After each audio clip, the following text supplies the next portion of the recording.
Okay.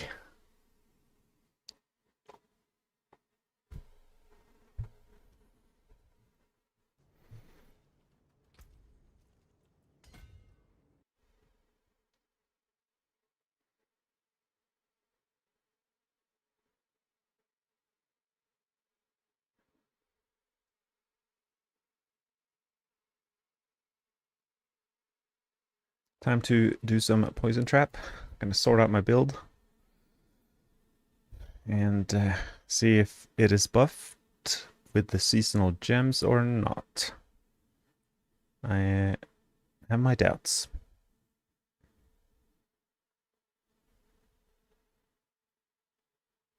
And then we're gonna go into Flurry. See. Hey, Counter Turner. What's going on?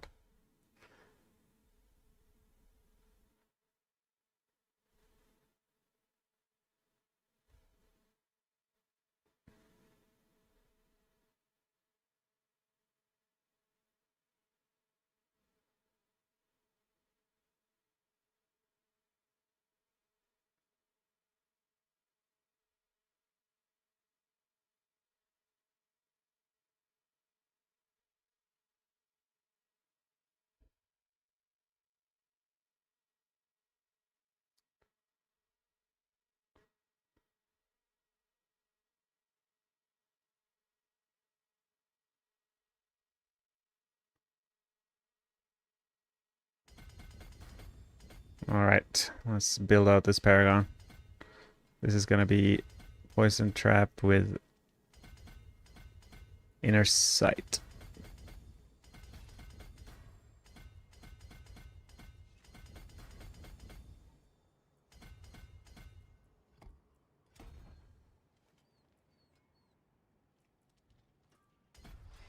And for once, Roa is Rain of Arrows, and TBPI is Twisting Blades Poison Imbuement.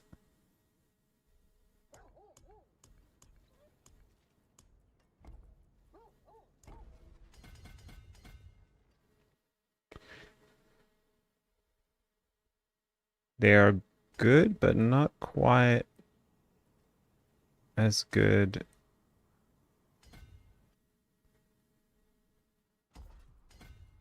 as DT in the current state of things.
No witness.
7 more random nodes. Just click wherever, I suppose.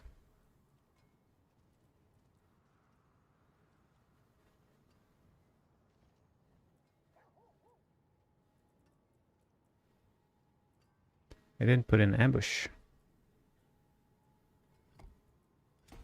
Okay, our Paragon should be done. Did I miss? I missed one. The snare. Okay.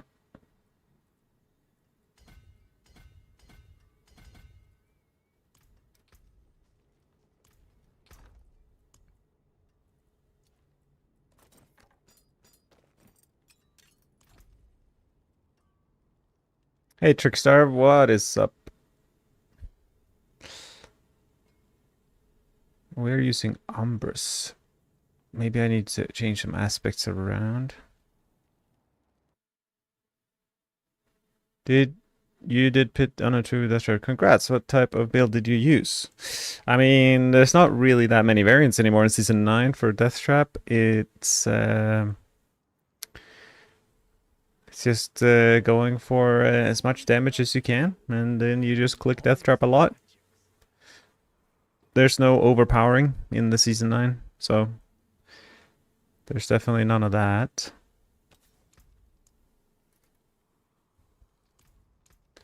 Okay, I think the rest of the aspects are good.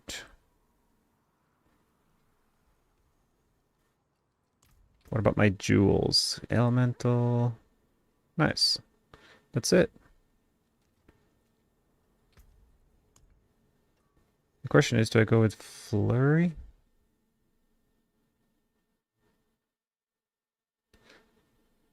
Kennedy, which build is most fun? That is tier 4 viable so far. I mean, that's a great question. That's more people should be asking what's the most fun.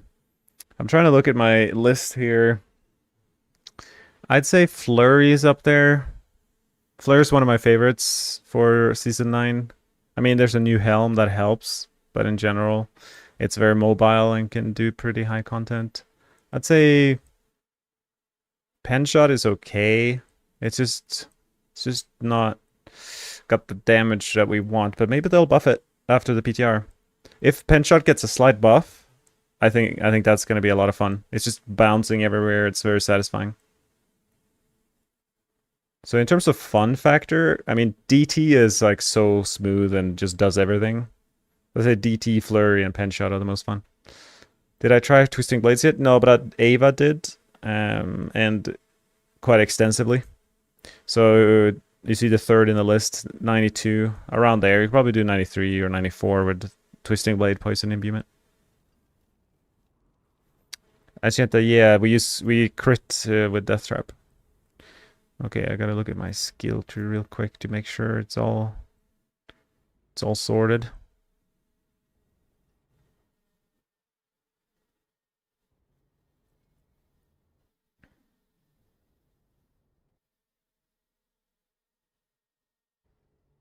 Looks pretty good to me. These 3 points in Deadeye, I suppose, aren't necessary. But I don't really know where to put them. Do I need Flurry is the question? I don't think I need Flurry.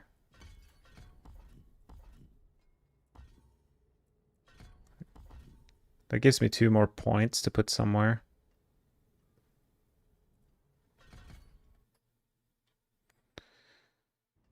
Okay. Maybe Siphoning Strikes is better. Alright, let's play some pit.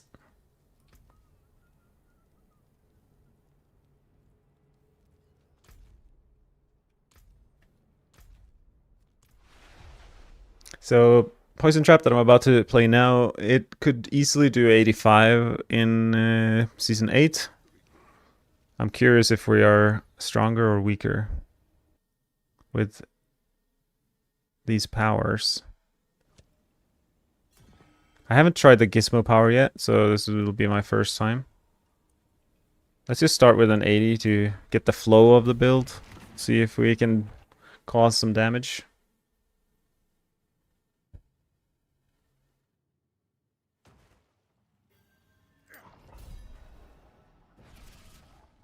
Oh yeah, I forgot two things. Did I even check my runes? We have Tamvex. Is Tamvex a good thing? I think that's a good thing. Thank you, Vintage. Ahu Quarks. Let us. Okay, we're good, we're good. Oh wait, we don't have instances activated and we have basically no armor. Oh yeah, for this version I'm supposed to be... How much armor do I get? Let's check it out. We use this and we get almost 1,000. Can we bump up our armor a little bit, maybe? It's going well. Just started the stream. We're gonna suss out Poison Trap. It's I think Blizzard really wants Poison Trap to be a thing. I want it to be a thing. So we're gonna do our best to make it happen. Are there any armor nodes? I don't think so.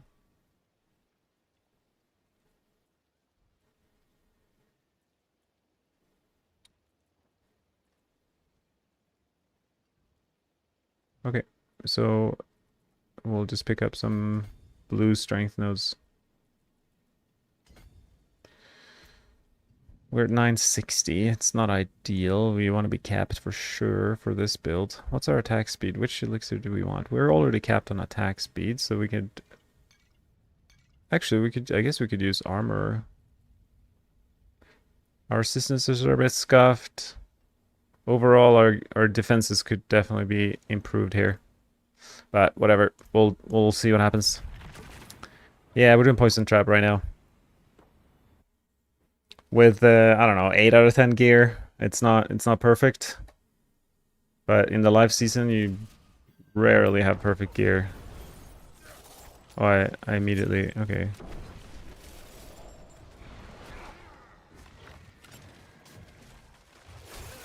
Oh, okay, my controls are wrong. That's the thing with PTR, every time you restart the game, your controls reset.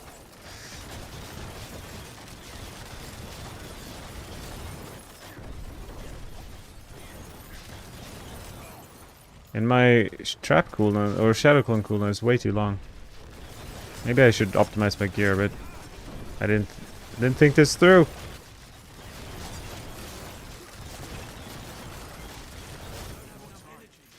I mean, we're ticking for like 20 billion, so that's okay damage. That was on the first elite pack, but what does Poison Trap do? It knocks down things and creates a lot of poison damage. So there's two things initially that I noticed as I went into the pit, and it was survivability, but also cooldown on Shadow Clone.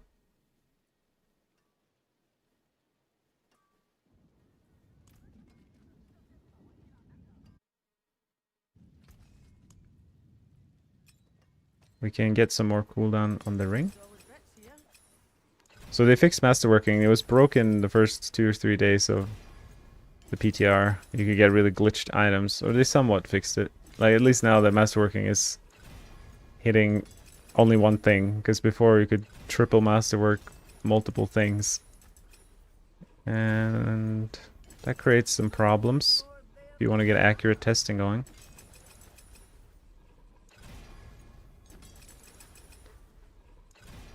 Because we're not running preparation, it's quite hard to reset the cooldown of our ultimate. Nice. Oh, we got lucky. Let's go.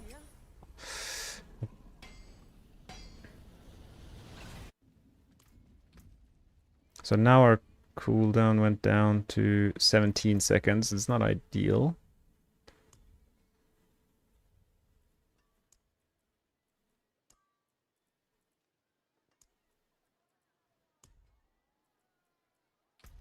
Crispin did actually try Invading Strike. What are the comments of the build? 85 seems encouraging. Yes, I did. I played a lot. If you look at the VOD of my day 1 stream, I think, I played a lot of Invigorating Strike. It was a lot of fun. It was a melee stabby build that melted things.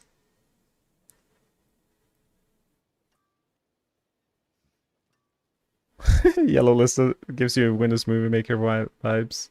That is fair.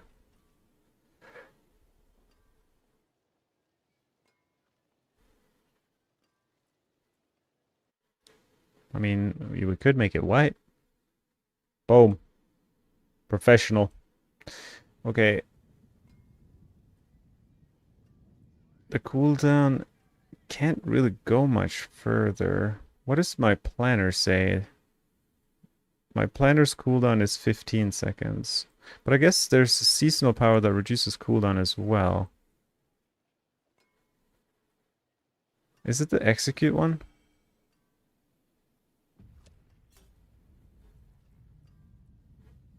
Wait, is this one? There's some power that... Maybe it's like...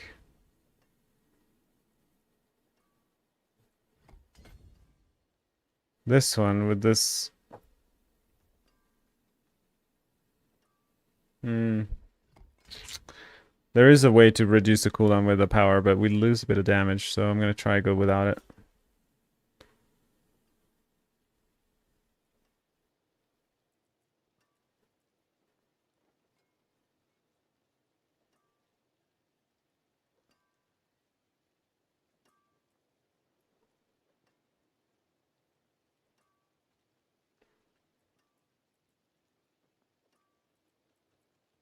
There's no way this is not better, I think.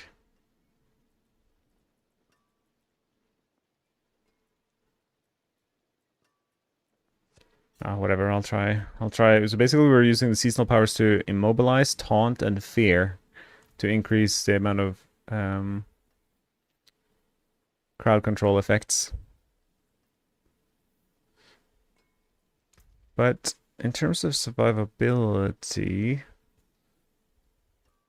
And also, maybe I can use a slightly glitched amulet to get a little more cooldown reduction. We're at 32%. Maybe it's fine. 32 is fine. Do I care about pulling? I don't think so. I guess our taunt pulls. Okay, we'll try again.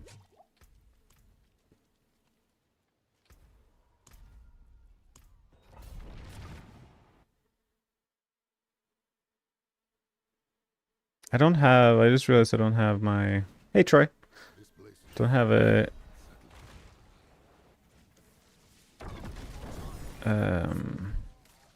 Oh, I forget I'm playing Inner Sight. I don't have a mercenary reinforcement thing.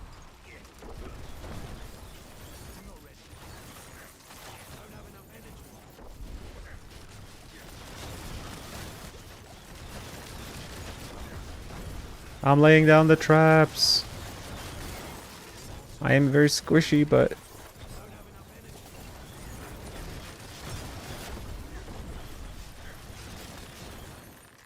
Look at the traps. I'm spreading it all over the land.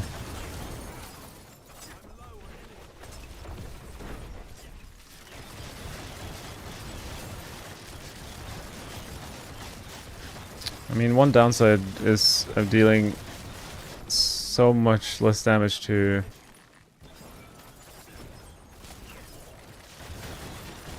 unstoppable targets. Rogue things, I suppose.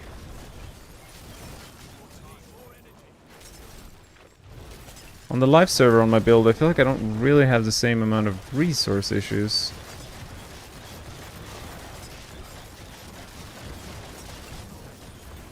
Barrage is probably around 75. But I might try it if I feel like I have the time this week. Should be pretty fun in tier 4.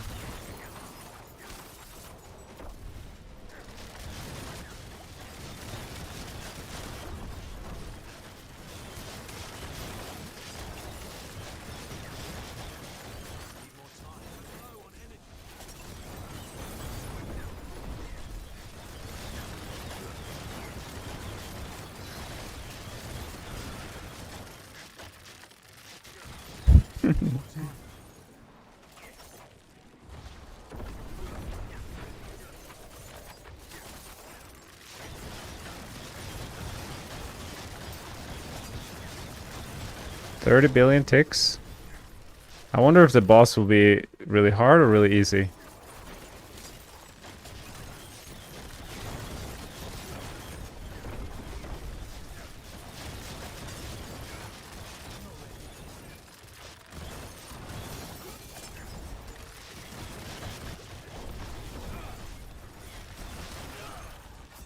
I think I stood in some... Oh, I was in this thing. These chains are like deal so much damage. And the only way to get out is through Unstoppable, which I don't have a lot of in this build.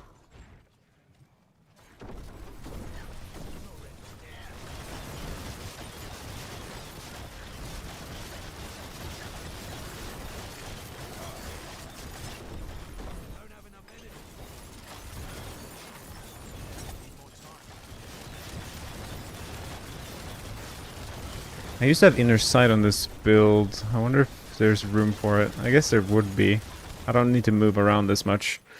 Inner sight in... no, inner calm. I mean, inner calm instead of retribution or something.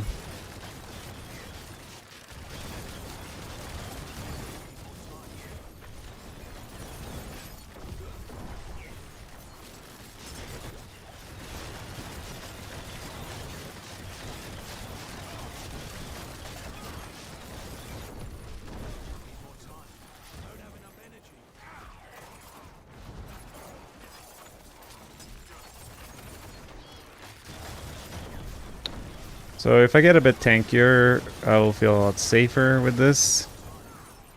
But I feel like I'm doing higher tick numbers than I have been in the past with Poison Trap. My downside is my Shadow Clone uptime is really bad. Wonder if I can fix that with a rune. Maybe with a rune. There is like a cooldown reduction rune.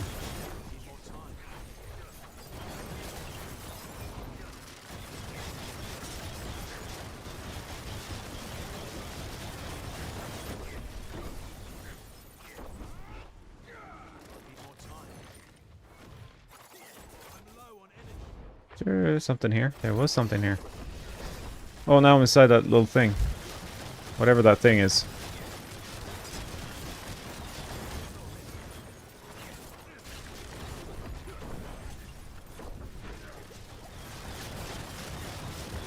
$13, $26, $50 billion. I mean, we get some crazy ticks going. It's not crazy, but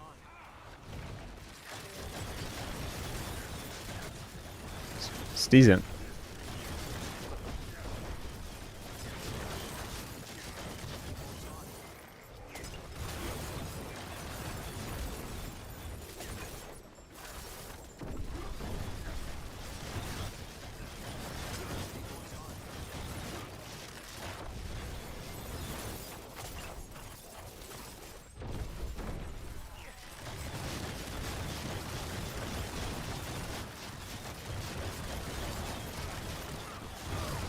I mean, this is only 80, so it's not ideal.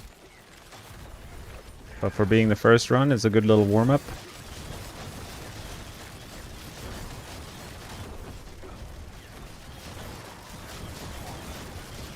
This season's gutted for TB. I mean, top three build or something. TB should be, so it's not the worst.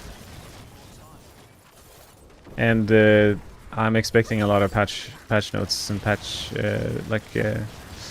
and nerfs and changes coming in the post PTR, so we'll see what happens.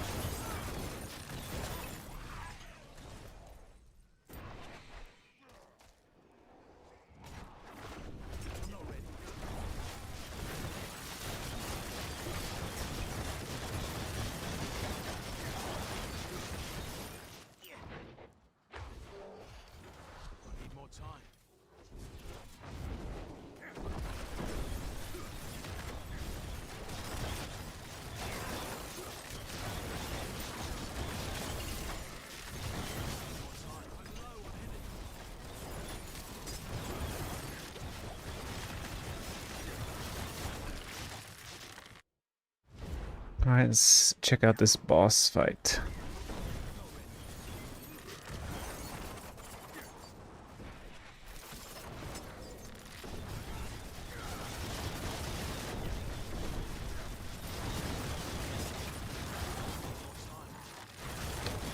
I'm not designed for the boss fight at all. We could optimize for the boss fight, but so this is the bug. I can't use poison trap. When they fix this bug, this build will be much better.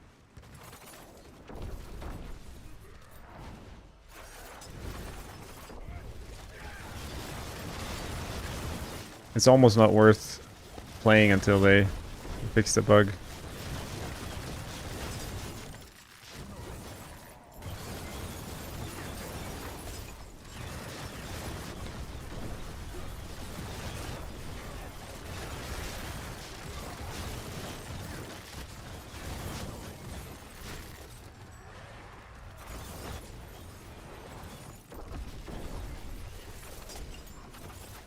And time to go AFK until it respawns.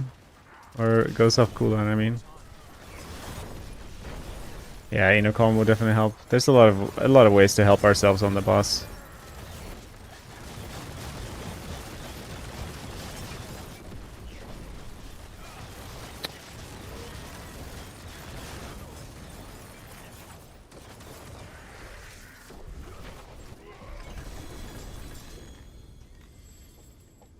Okay. I mean, that wasn't necessarily great. Maybe I will swap around a little bit of aspects and see.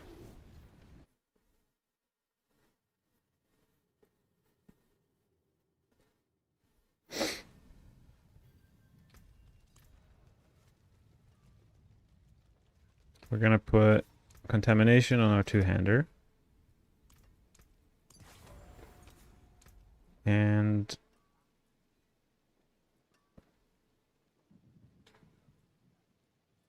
maybe creeping death on the amulet still. You just have so many CCs. And inner calm instead of retribution. Better, I think. I mean, we have noxious eyes, which we could potentially change to. Because it's only against frozen enemies. So the cooldown on Shadow Clone.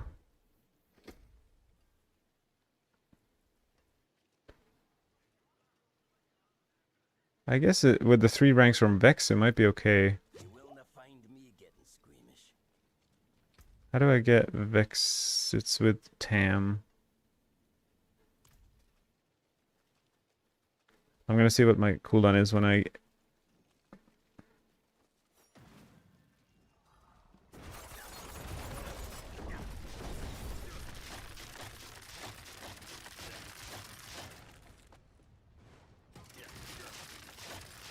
Okay.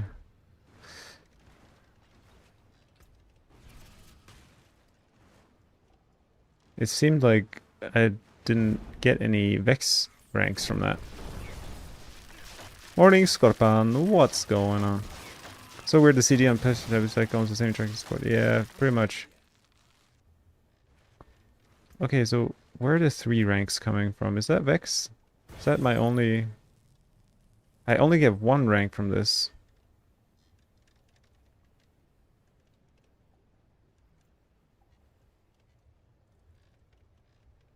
I'm so confused. I should get 3 Vex ranks. Right now it's... I have a rank 7 Shadow Clone. It should go to 10.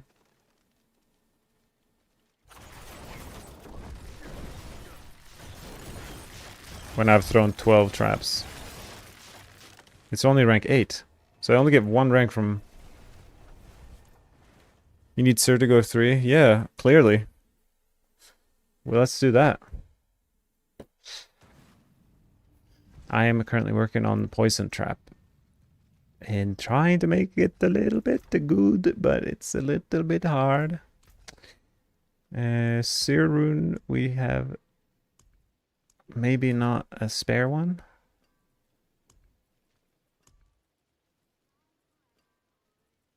Well, we do have a spare one. Okay, Cerbex. That will help with our cooldown, I think. Let's try that.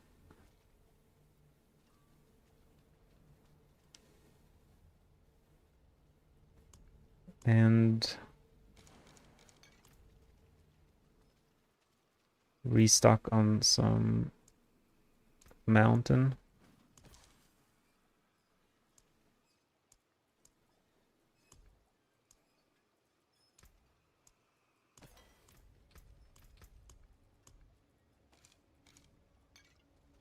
Okay. So now I should be dealing more damage to the boss. The question is, do I even want the gizmo?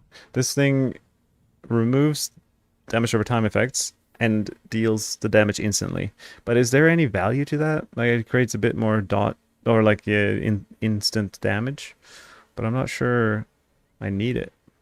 Maybe I'll just take like the execute or something.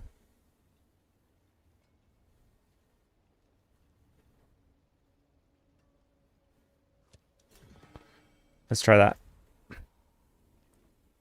Alright, let's go to 85 this time. Oh yeah, one other thing, I should be using like end shot or something.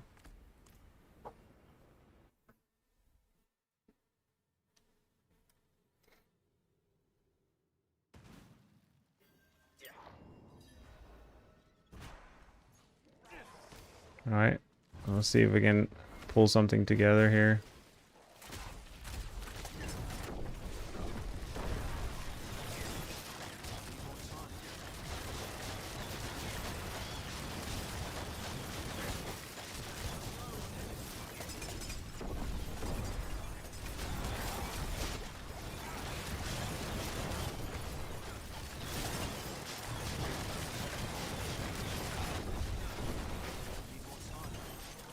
$70 billion pop damage, or dot damage rather.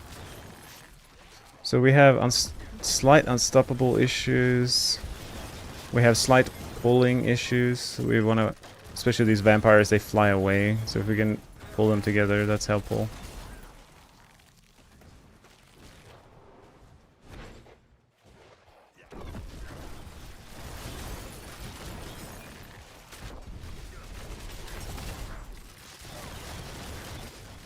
Yeah, maybe instead of Vex, although it helps with that cooldown.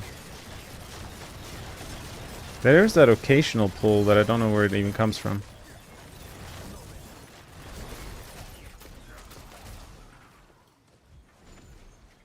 But yeah, struggling to kill things in 85 is not a good sign, because in Season 8, 85 is a breeze.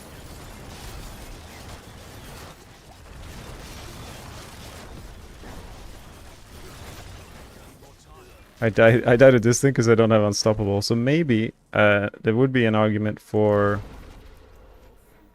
what we can do is run Concealment instead of Shadow Imbue, because Shadow Imbue is only 10% more damage, which is not nothing, but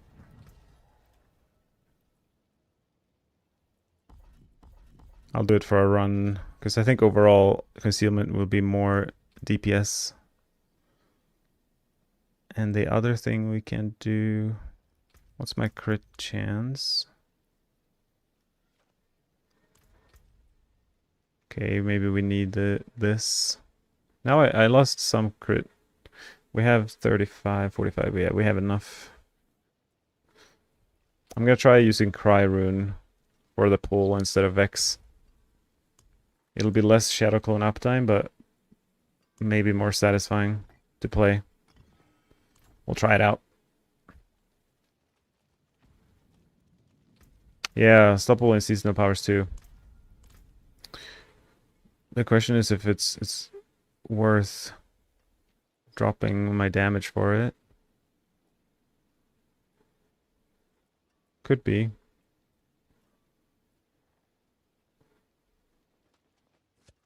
We'll try it.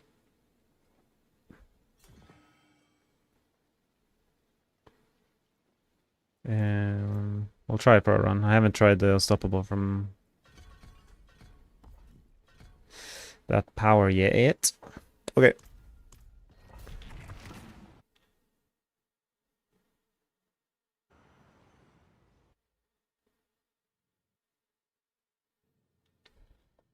So now we have unstoppable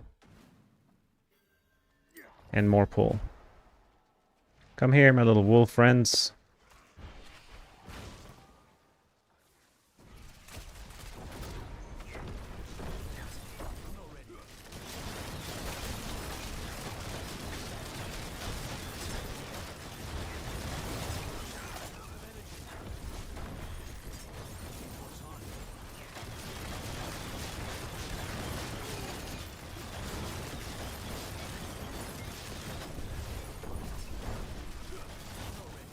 I mean, this map is just very good as well.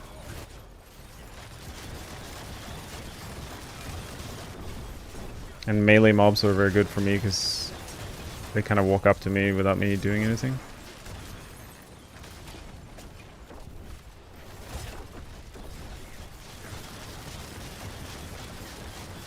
I guess inner calm isn't ideal. It would be good for the boss, but I don't know if the uptime on the rest of the pit is very good.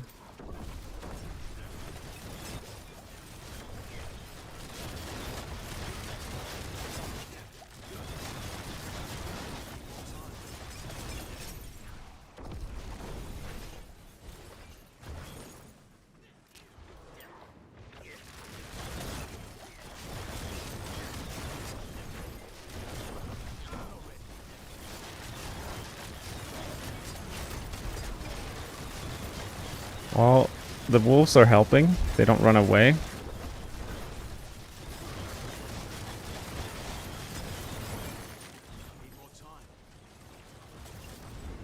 I think those are like the jewel, whatever.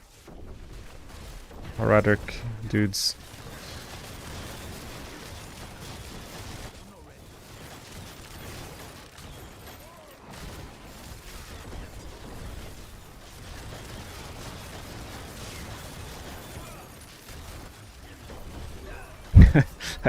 I don't know what dot I'm dying to, but it seems like dot is kind of the main thing I'm dying to. It could be because could be like shadow dot or something. We could kind of do something about that though. We can take a passive in our skill tree that kind of neglects. I think it's the fire thing on the ground. I've died to that a few times. I haven't seen that before. I wonder if it's like a... Or maybe I'm creating that fire. I'm confused. This is me, but there's like another fire pool that I see sometimes. I'm not entirely sure what it is.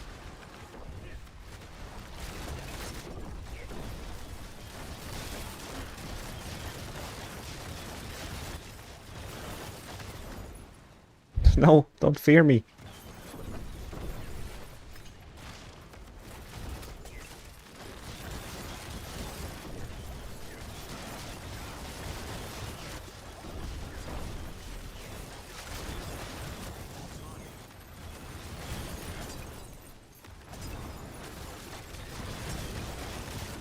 But yeah, this build would need to be rest capped for sure. I'm way too squishy.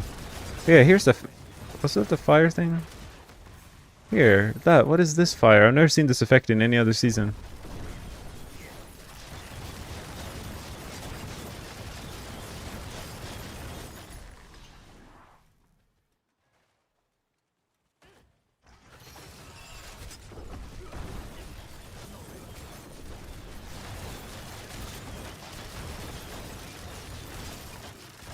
Yeah, you want this for the DT pushing, that's for sure.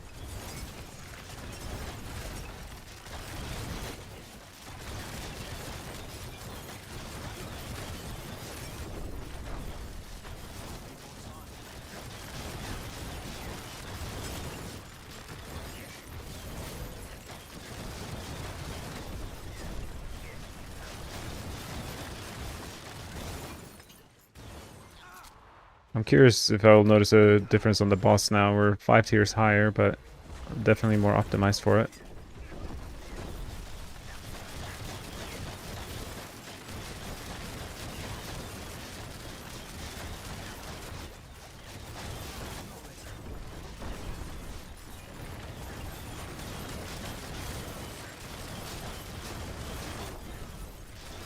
You were hoping this Build will go far, yeah.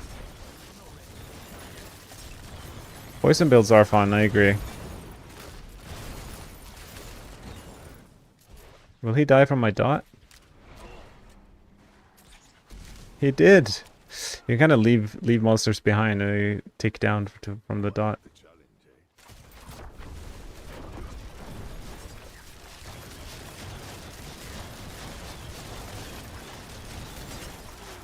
I mean, we can melt a whole elite pack before they go unstoppable, which is typically a sign that a build is going to be strong. For a tier like this, or the fact that you can push far if you can do that. It saves a lot of time, basically.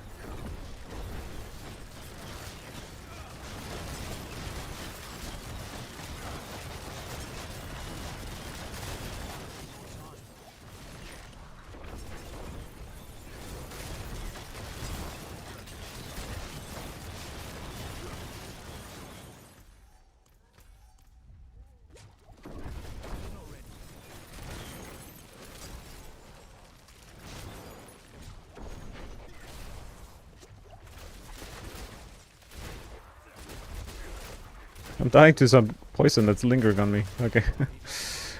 Maybe I'll just go to the...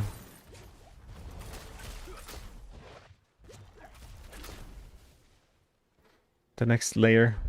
Get to the boss.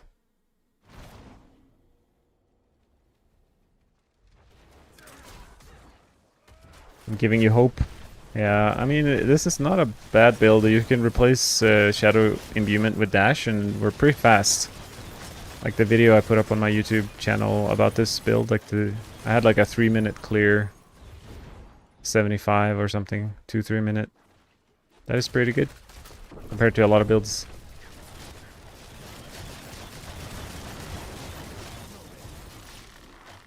All right, let's see. 7:15 on the boss start. Spirit Caller, pretty low health.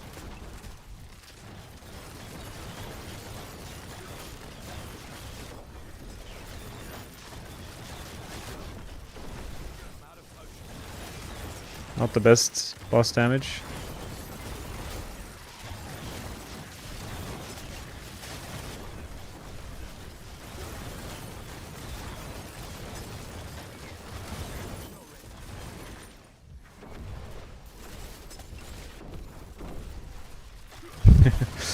Like, there's so much downtime with Inner Sight. It's crazy.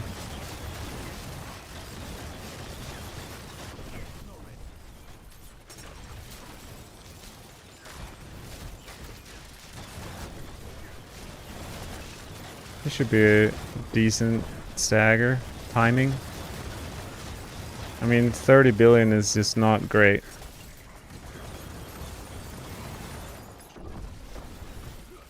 So now I'm on a 7-second cooldown where I can't use it. That's the bug that keeps this build from being recommendable. It's kind of like disclaimer warning, like don't use this build.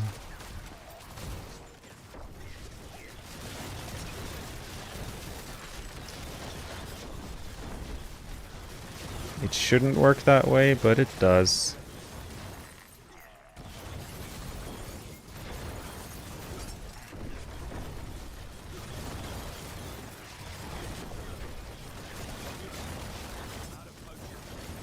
I might die.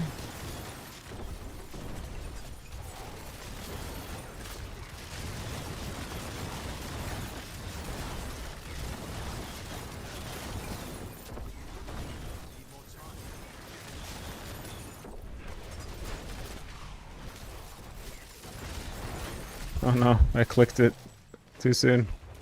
We'll go enjoy the scenery. This is a really good map for pen shot, by the way. You can bounce on these pillars and the wall and create some insane boss DPS. So there's always that going for pen shot. This is not a pen shot build though, but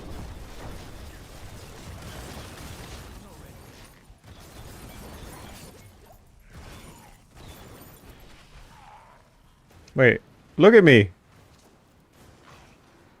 Whee!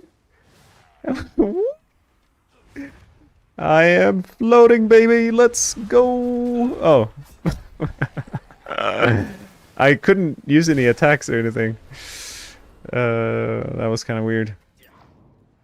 Okay, well, maybe I'll time the boss fight where it's 47:20.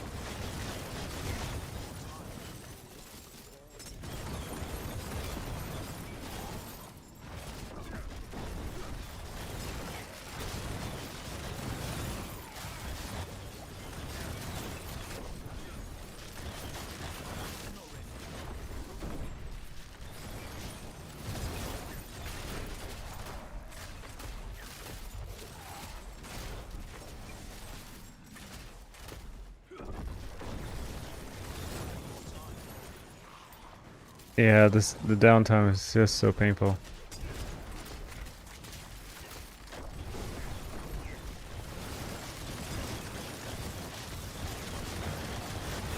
The boss fight would probably be 1 or 2 minutes shorter if I didn't have to manage downtime.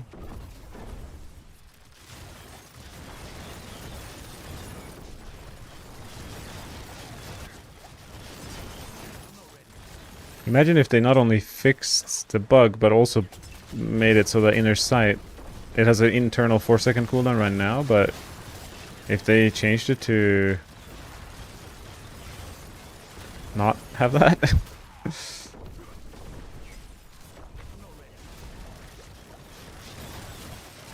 That would be a big buff to this build.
Well, let's just say it's a struggle. But I mean, yeah, it kind of feels like we're dealing less damage than in Season 8, because Season 8's powers were really good in terms of improving DPS.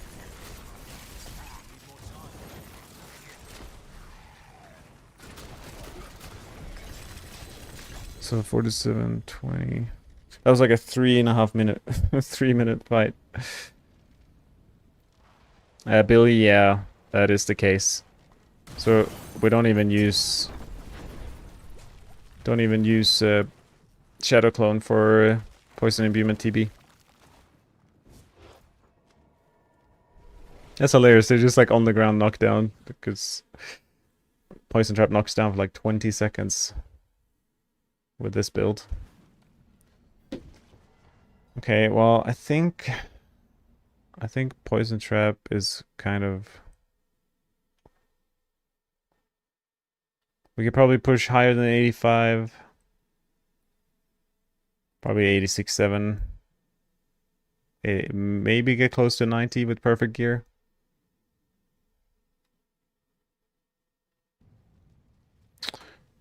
I think I'm gonna do some more Flurry for Flurry testing.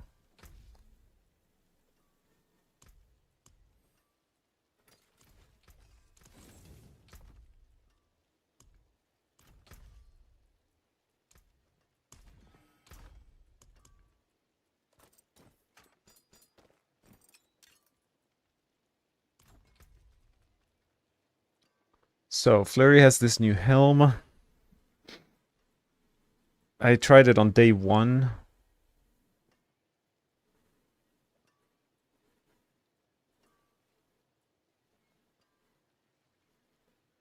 How busted are our broken items?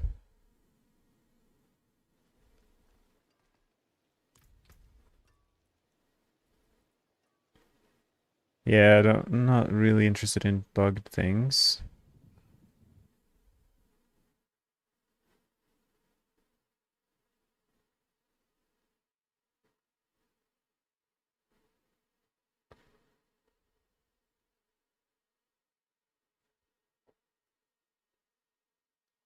Let's go to Flurry.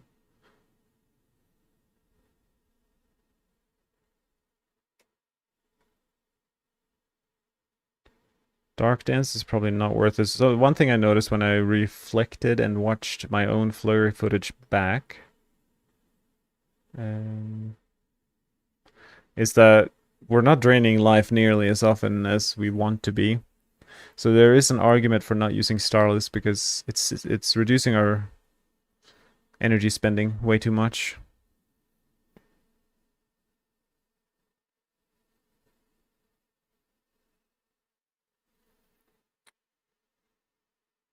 Yeah.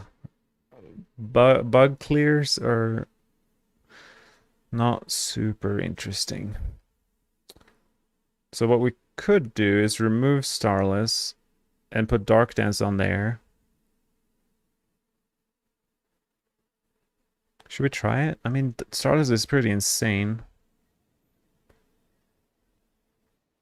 Maybe it's fine to go without Starless. Let's try it. Oh yeah, I was gonna check how bugged are my items.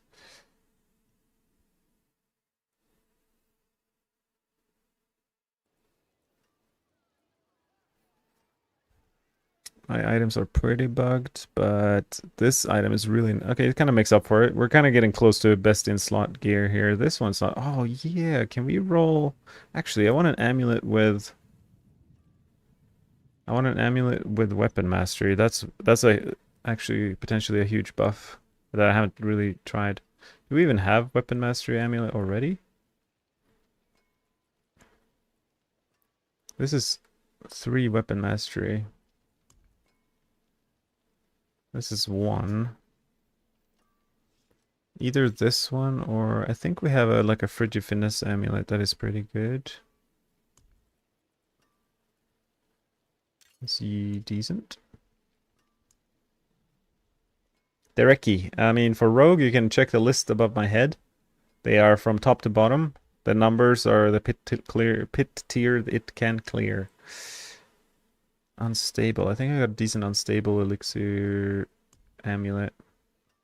We sure did. This is gonna be it. We just roll weapon mastery on this bad boy.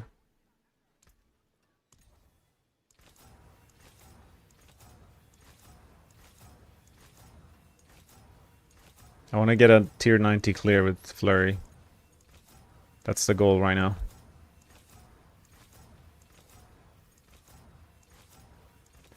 It's very hard to roll passives on amulets though.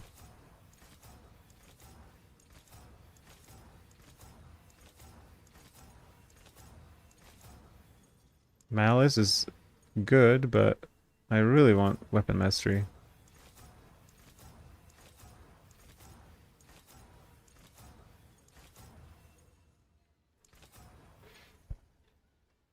I got lucky finding nice amulets, or did I spend 5 hours trying to find amulets?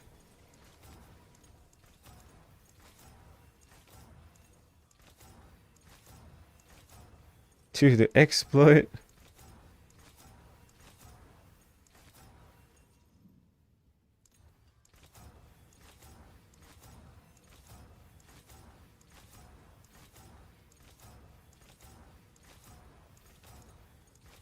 My worst nightmare would be if I see 2 weapon mastery and somehow click past it. There's 1 weapon mastery. I don't know, I think 2 malice is probably still better.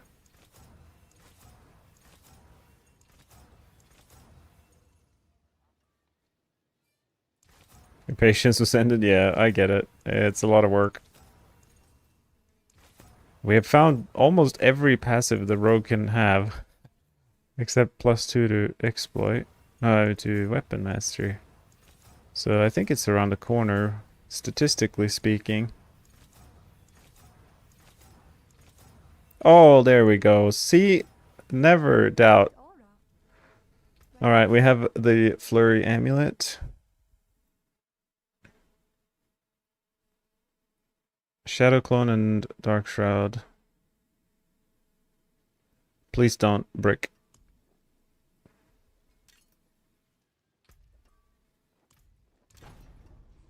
Perfect Roa roll. Okay, really bad Shadow Clone roll. Dark Shroud, right? I don't want to mess this up. Yep.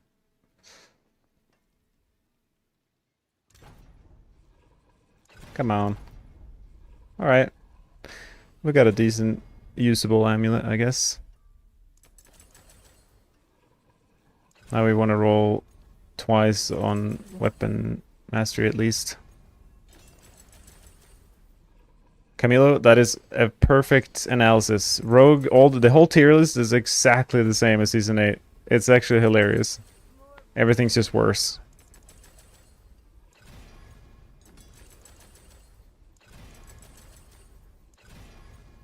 So, hopefully Blizzard will look at it and do some changes.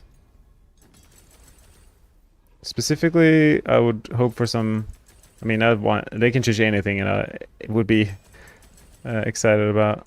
But marksman skills are pretty sad compared to the rest. I do get it.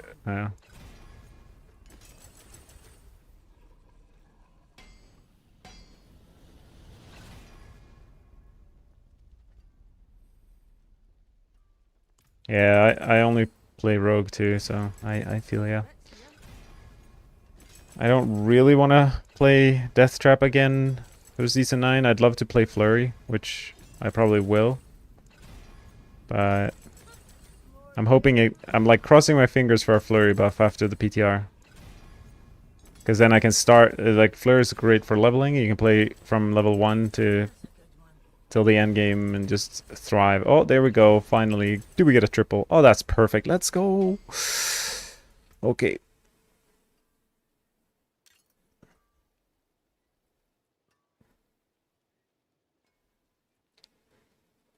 We definitely lost some Shadow Clone CDR.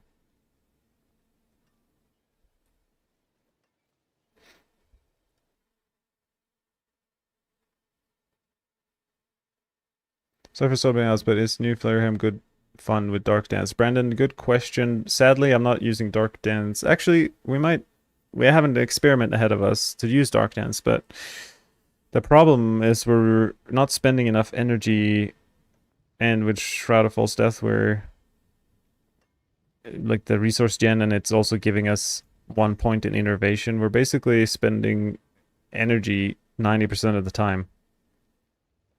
So we're not spending enough life to make use of Dark Dance. But maybe if we drop Starless Skies, we'll spend more energy and thus spend more life instead, and then Dark Dance becomes good again. So maybe we'll try that out. That would be one less mythic to worry about, you know? I feel like that's a good thing. Okay, I should type in attack speed, I think. Do I even need attack speed? Let's see. If I in my planner, if I remove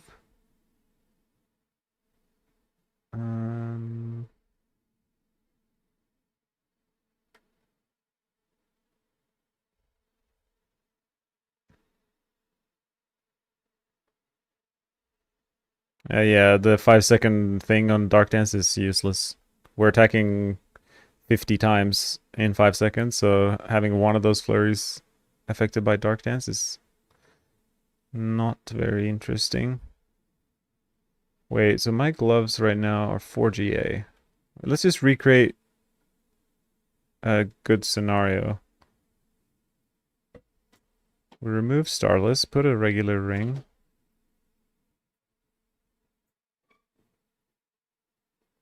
Put Dark Dance on here.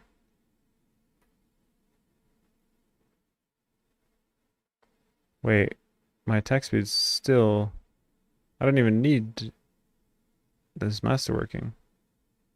Okay, I do need it a little bit. Okay, with, with triple masterwork, I do reach 100. Actually, we don't... What about the seasonal? There's a jewel that gives 30%. This jewel here, attack speed. This mirrored stone gives 30% attack speed. I mean, it's not going to be 100% uptime. Or maybe it will now. Oh, we're cooking. With this extra temper, we have... Not... Oh, our Shadow Golem cooldown is fixed as well.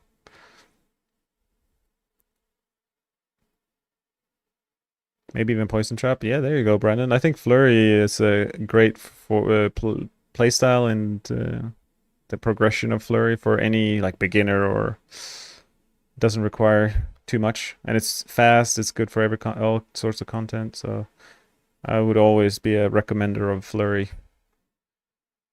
So now we only need... We don't even need this attack speed roll. I guess it could be all resistance. I mean, this is good. This is very good.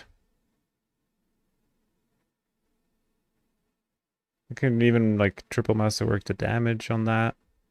Okay, well let's try a non-starless version. Because now we're gonna be using a lot more life if we don't use starless, so it may or may not be a damage loss overall, but Tundra's is PT. Oh, we just tried it. Poison Trap is not... I mean, it's decent, yeah, but we cleared around 85 with it. And it's kind of clunky, to be completely honest.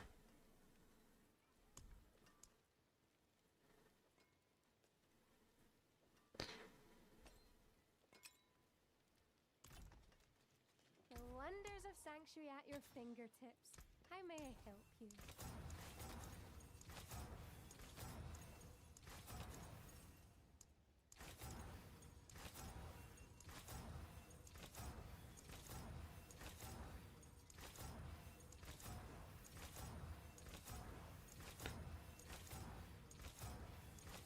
We're looking for all res on this one, I think, right? We have... Oh, you know what? Attack speed's fine. Maybe we can be off a bit with our res. We temper found mythic more easy to get than... Yeah. It is true. It can be pretty hard to get a good legendary item, actually. Or like, at least the best in slot kind of item. And you can brick them too. The thing with mythics you can't brick. They're just... They are the way they are.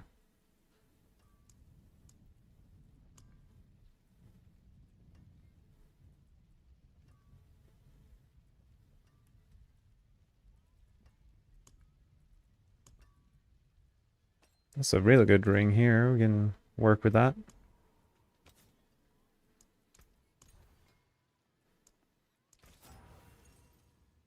Lockdown, flare looking. I mean, not really. If you look at the list above my head, Flurry is currently in 4th place.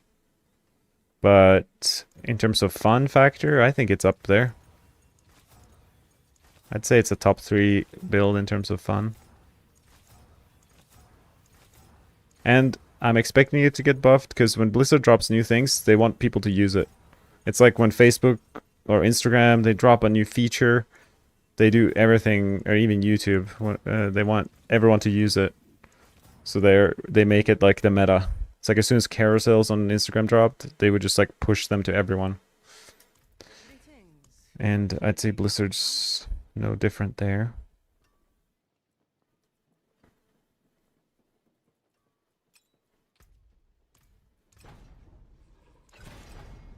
Nice. Perfect.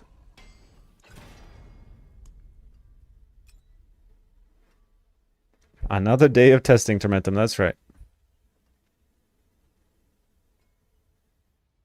Yeah, no worries, Brandon. Thanks for hanging out and asking questions. Appreciate it. How's the mood right now? The mood is pretty good. I am blessed with usually a lot it takes a lot for my mood to not be good. I mean, do I even need Shadow Clone Reduction? I guess we can keep it. And we're doing Flurry. We're almost done with our like tests, like push tier testing. There's more just like fine tuning now. So we're back to Flurry, which is kind of fun because it's the new fancy thing. The helm, at least. So we're gonna try play without Starless and see what happens. We're gonna be spending a lot more life, so it might be scary in terms of us kind of killing ourselves with the Flurry, but I don't think so. We'll see.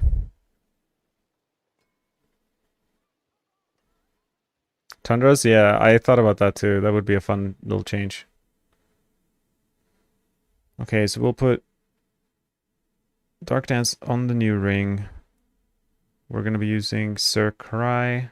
Do we even use Sir Cry? Maybe we want more damage. Flurry's AoE is pretty big.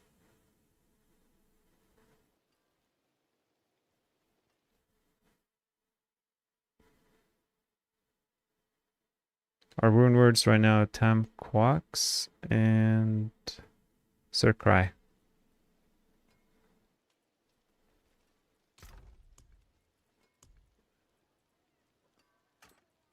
Literally what's in this weapon is what...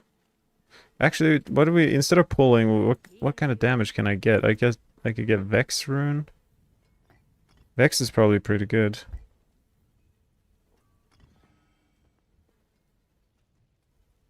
I have 15 rank Shadow Clone, 3 more ranks. I could use Ohm Rune, Thul Rune too. I already have kind of a little bit of freeze. Maybe it's worth to have more though. Okay, so cost 5 skills. Oh yeah, I don't have Starless now. Is this scary? Our life. What about our poor life? Okay, we get the 3 ranks at least. This seems fine to me. We don't need life, right? Now we're gonna be generating a lot of life from actually hitting targets with siphoning strikes, so it'll be way less scary than that was. Yeah, I'll probably try barrage. I don't really have a planner for it though. Okay, I removed the planner for you. Let's imprint some aspects here. Let me show you. Dark Dance.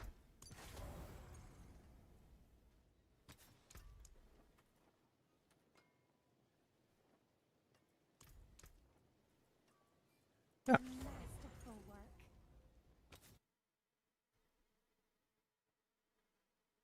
Flurry, Breakneck, Stolen Vigor.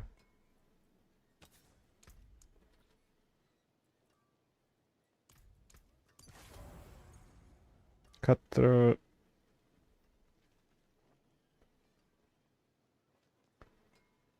Yeah, I'm on the Flare build for now. Do I want the Wild Bolt? Is that what I'm doing? I'm crazy, no. Umbrus. Actually... I don't... For pushing, do I really need... Wait.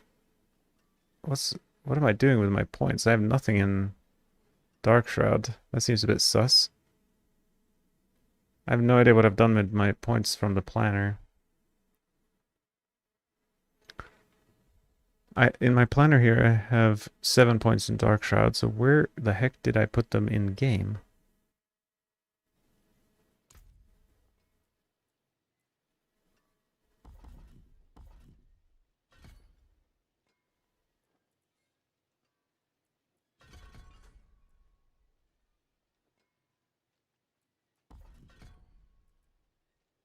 Maybe healing from Dark Shroud will come in handy because I'm draining so much life.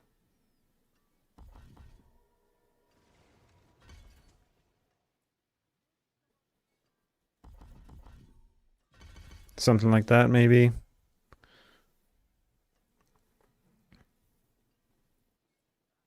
And then I'm thinking I can just put Dark Shroud on the bar. I will be unstoppable from Shadow Clone and Stolen Vigor every 6 seconds. So unstoppable shouldn't be an issue, so I don't need Shadow Step as much. And Dark Shroud, I might not have them up all the time, but hopefully it will be enough to not die. And then I can do Wild Bolt on the pants and pull things, because I removed the pull from the rune. Wow, so many things. And we will be...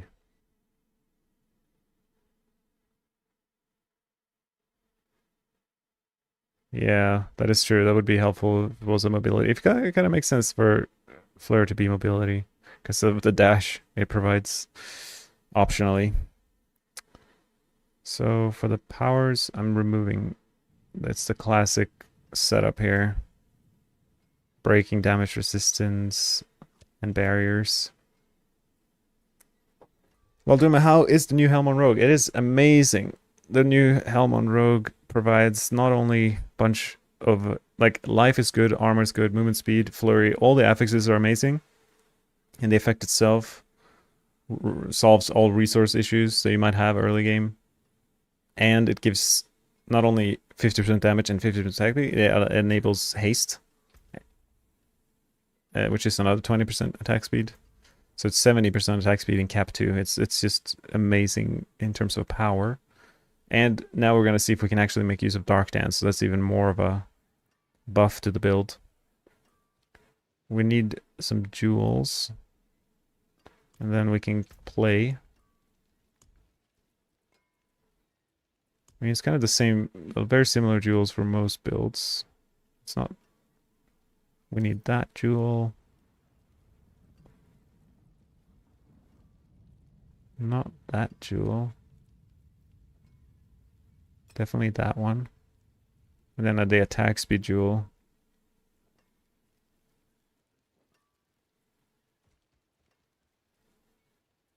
Might have it in my inventory.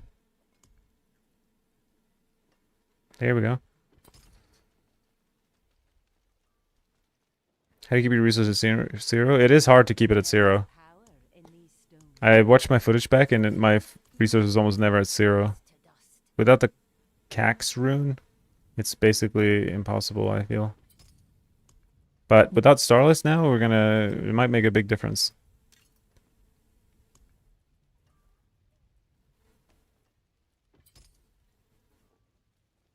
So what's my attack speed? It should be 70. It's not. That's not good. Attack speed? Attack speed 25. Why is my attack speed 60 here and in my planner? Oh, it's because of elixir. Okay, we're good. We're good. We're using advantage elixir that will give us the cap. Too easy.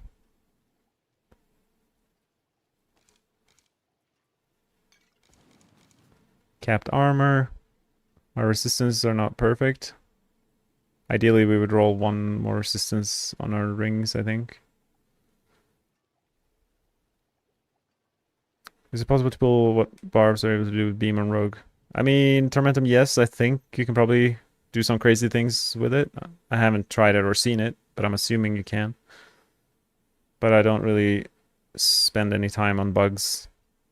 I got more important things to focus on. Okay, I think we're ready to try. I want to try first just real quick on the target dummy with one target, because it's a big difference between having 10 enemies you're hitting at once with Flurry or just one. We're generating a lot more energy the more enemies we're hitting. So the question is going to be how many, like what's the percent of our attacks that are spending life? And what's the percent of our attacks that are spending energy? I hope whatever's here puts up a good fight. Wait, my controls are a bit wrong.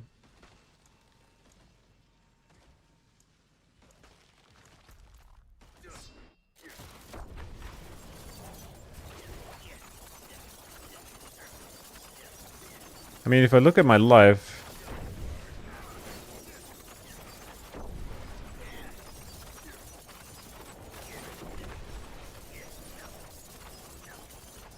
one bad thing is every time I click, I get aftermath a lot from... Can I there's no way around it. Okay, aftermath. Ideally, I don't want to click ultimate that much then.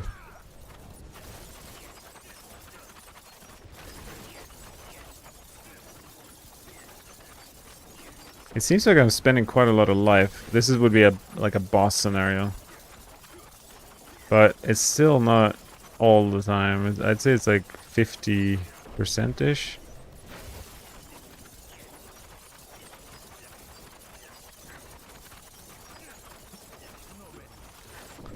And my life is not... Like, what if I remove 5 ranks of siphoning? Maybe that's enough to sustain the life.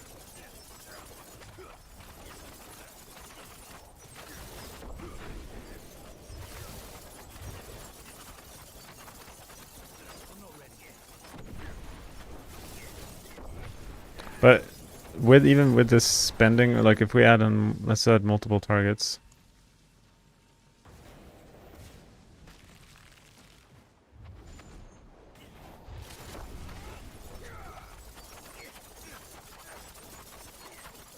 Yeah, multiple target. Look at my energy. I barely ever go to 0. So this is a problem because in the pit you always hit multiple targets. And as long as the energy is not 0, we're not getting... We need to have 0 at least once every 5 seconds. And for Dark Dance to be worth it, we need it...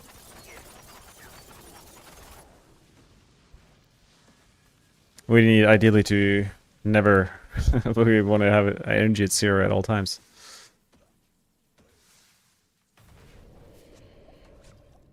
I'm a doubter.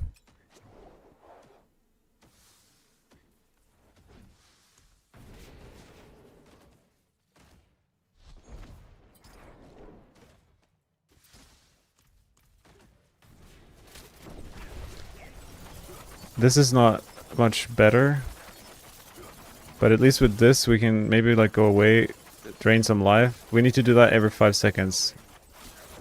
Because the helm lasts for 5 seconds, so we only need to spend life every, like to proc the helm, and we can go in, hit a bunch of enemies. Maybe like the gameplay will look like this, like we're in the fight, and then we dash out, we drain our energy a bit, and then we dash back in, and now we're good to fight. And then like we kill the elites, and then we make sure we proc the helm, and then we go to the next pack. Something like that. Whoa, what happens to our damage? Look at our sheet. Like this number. I don't think I've ever seen 1.5 million on a rogue. I hadn't really paid attention to it. That number means nothing, but it's just interesting that it doesn't even fit. It's like blocked out.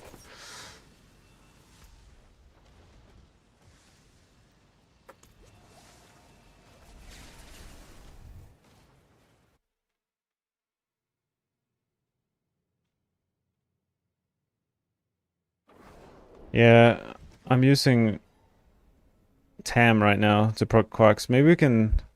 It's a good suggestion to try Ahu, because if the problem is on big packs...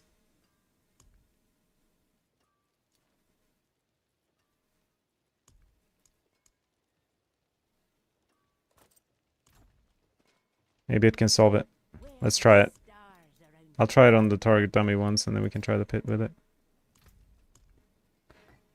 It should proc a lot on a big pull.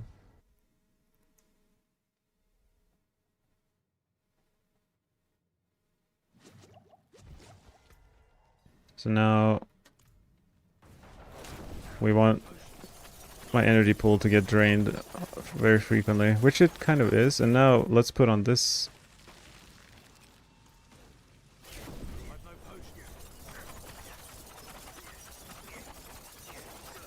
I mean, I'm definitely not spending life, but it's definitely reducing my energy by a lot.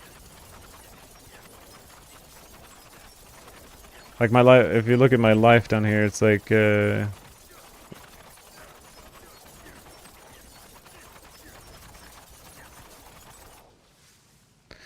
mean, I'm gonna try...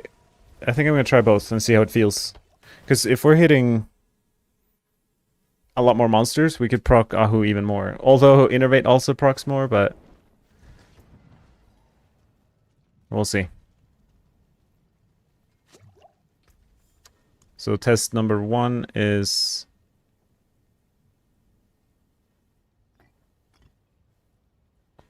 Test 1 is Ahu, test 2 will be with Tam.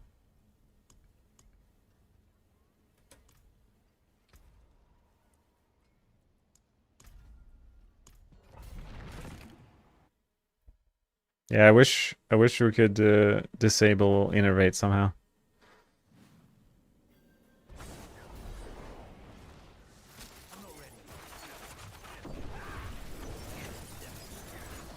Wait, so now I haven't even activated my helm, so I gotta like go to the side, maybe activate the helm.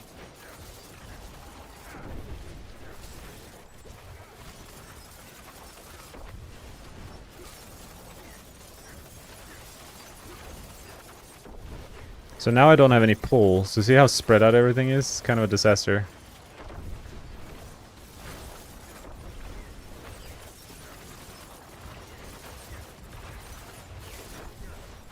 Maybe I'm underestimating the pull. I guess I could... I'm gonna suss out the power here.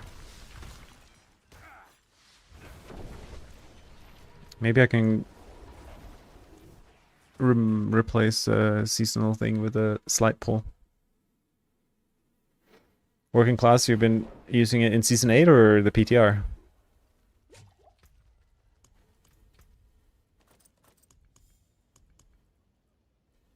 So, this thing...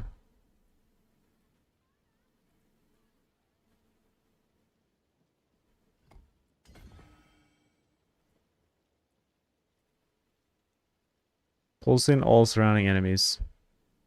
It's every 11 seconds, which is not ideal. I mean, even in that, I think I'm gonna try Tam immediately. And go Starless, and we go with this effect, and then we don't need this. We can reduce the cooldown, right? So what we want to reduce the cooldown on is on the Catalyst. Isn't there a jewel that does that? Socketables, and we were typing cooldown. This one. Your Catalyst skill gains 25% cooldown reduction. So that should be Catalyst. This cooldown should be reduced. I hope. We're gonna get a Jaw room for speed farming. Yeah, Jaw is very nice for speed farming with the DT.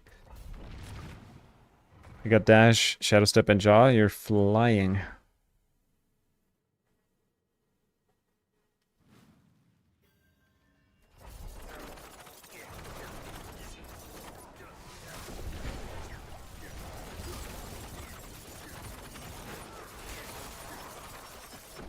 So now I have no Dark Dance at all.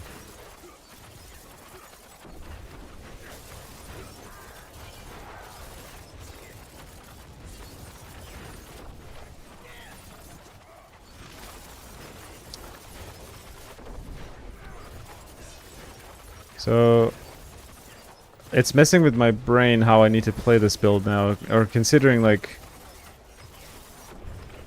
the maybe solution to all of these things, which I talked about on day 1, is to just not run Shroud.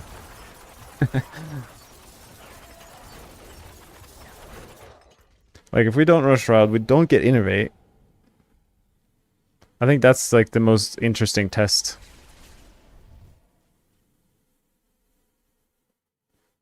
Because if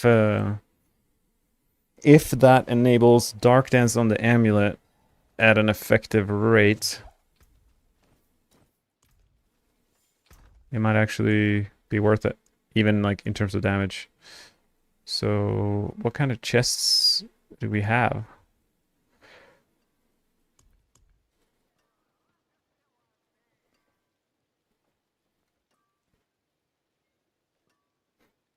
Your healing potion no longer heals instantly, instead grants a barrier. I mean, I could do something weird like this. Don't really have any other chests. I don't even have a... Yeah, the free pull from Conduros is probably the most interesting. And the immunity you get, because I'm running Dark Shroud on the bar. Could be pretty good. I don't have anything to reduce my... I could like do 3 points in this to reduce my cooldown, I guess, if I run Shroud. So I don't have a Shroud, so let's go get one from the town.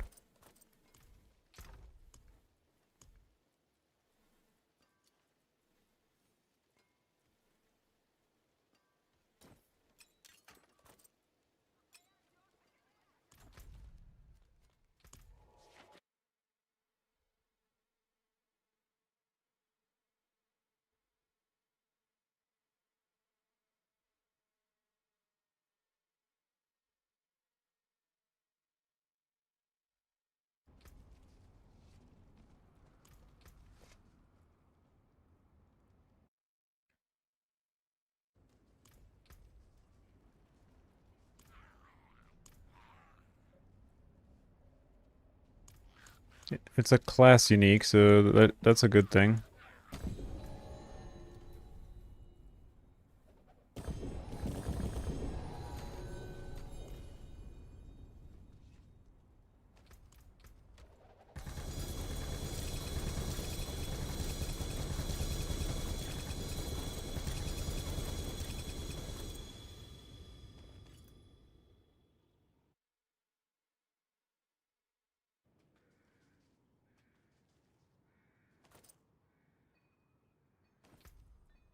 So I want this chest with ideally GA Dark Shroud.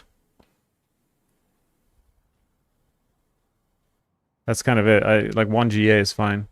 So I'll just pick up all the chests.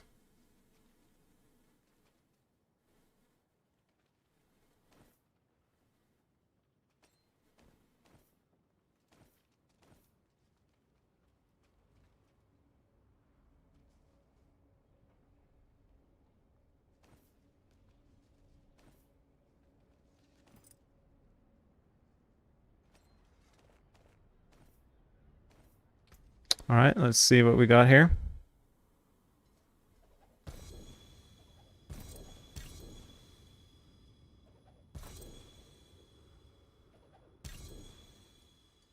This is a good one, but I ideally want 3... I definitely want 3 seconds on the... I guess I could try a 3.3.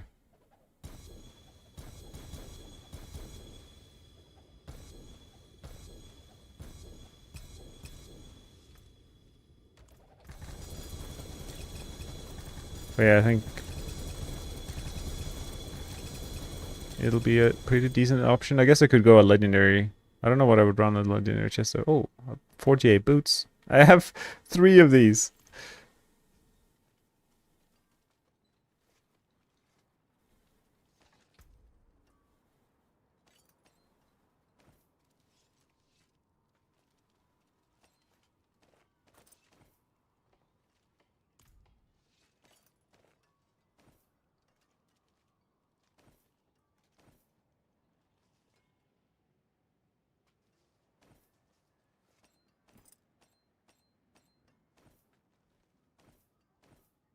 It's like a needle in a haystack.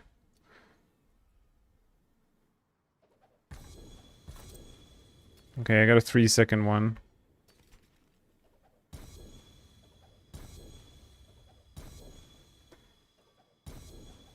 So many scoundrels. Okay, let's try this 3-second one. Could be better defensively, but I don't think dying has been our main concern. Father bless. What do you need? And maybe then different boots would be interesting because we could reduce the cooldown. But I guess we don't need to pull that much, but... So then we can change our power seasonal thingy again. Come back and see us. Slap some emeralds in this.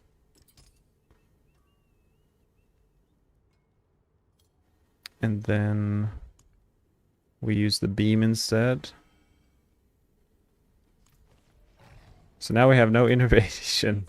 Very exciting. Yeah, Tyrell Smite would probably be the best defensive option.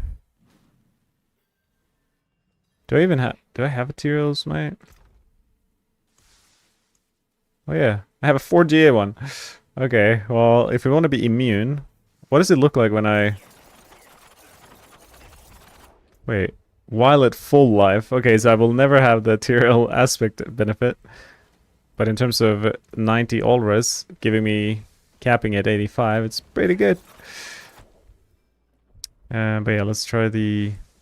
What happened to my chest? I replaced it in here. I did.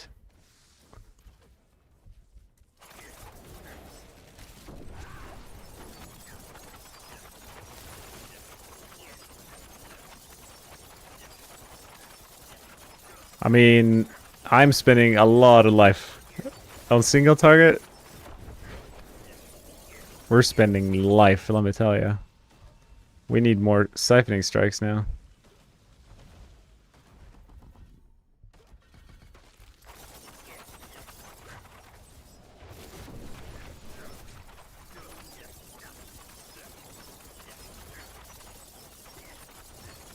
TBPI is Twisting Blades Poison Imbuement. Okay, so we definitely, I think, spend enough life.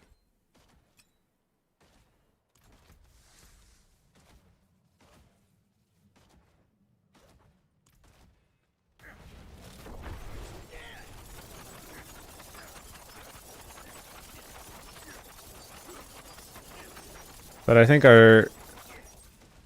What's our crit right now? 46. Oh yeah, we lose a lot of crit, right? We lose quite a bit. We get 10% after dashing, 25, 45, 55. We're not even at 100% with that, with this version of the build.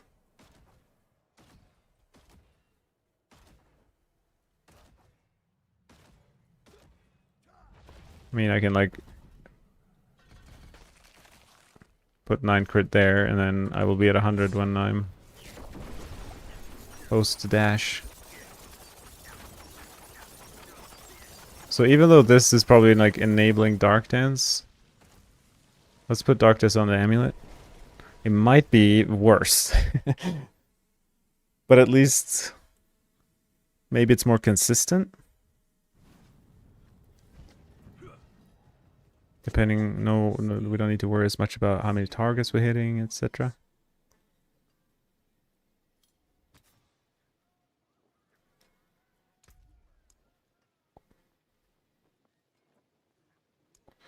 I don't know what aspect to put here. I guess Umbrus would be worth it still, probably.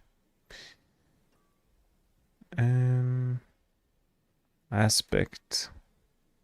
Dark Dance. Wait, My magic wrong item. will return. Amulet. Dark.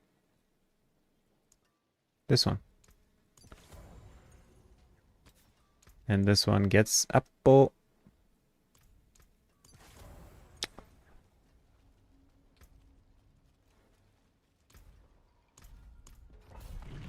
Let's see what happens.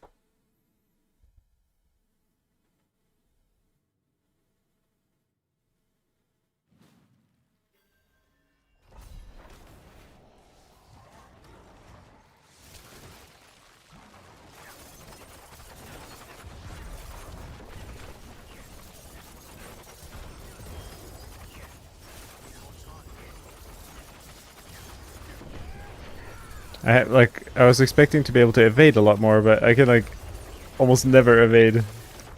It's kind of funny. I removed my gambit points, so I have nothing to reduce my evade cooldown with.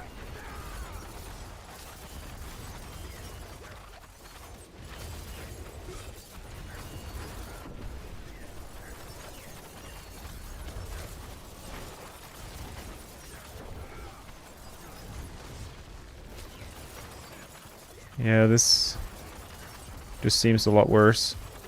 But I mean, I think I have some issues with like crit chance and all sorts of random things now.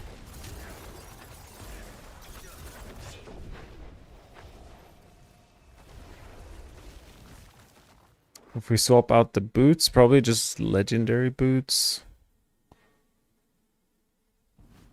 We can run Umbrus or something on our chest, and then Wild Bolt on the boots, or something like that. But I think I'm just nerfing myself with all these changes. I don't know if there is a way around running Shroud of False Death. Is just so much damage. It's almost like double damage. So it's like we have to make up for double damage somehow. That seems unrealistic.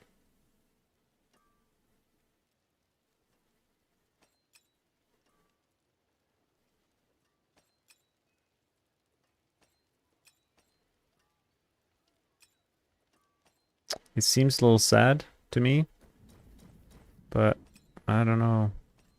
The results speak for themselves. ROA is Rain of Arrows. The ultimate skill, this one right here.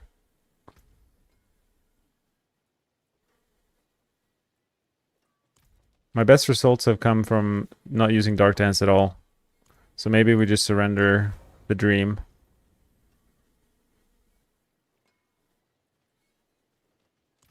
It might be worthwhile using it in like a non-best in slot setup, like earlier in the game when you don't have Shroud of False Death and you don't have Starless. Like non-mythic, you probably put Dark Dance on there.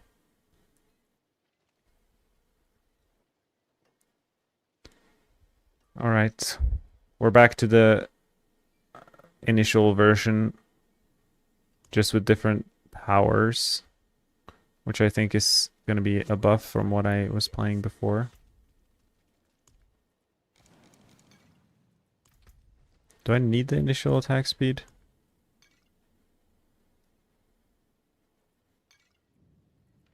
Kind of. 96.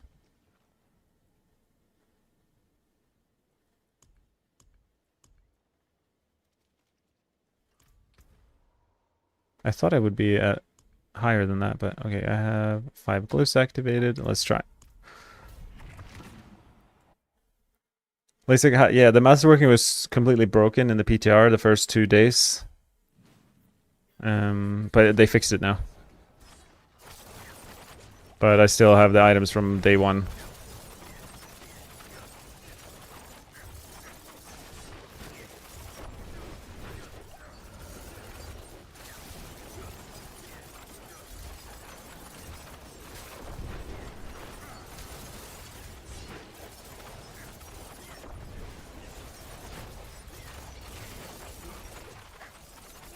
Okay, so it's interesting because on day 1 I didn't think at all about how this build works in terms of the gameplay. I just like jumped in and I hit things, and I was destroying tier 90.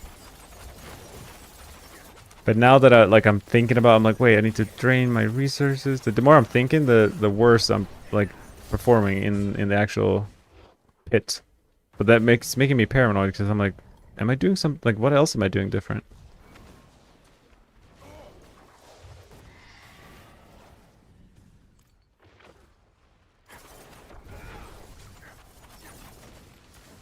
Temp, Cax, Cervex, yeah.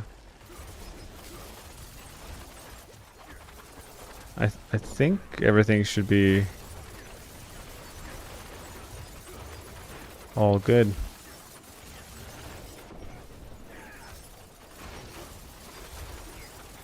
I guess I do kill things. I'll get a better map and reset because I was kind of trolling there. Hello, Mr. Swedish Hailstream guy. Just want to say, have an awesome Friday weekend, everyone. Oh, you are too amazing. Comments, they say, miss your face. Hope you're well.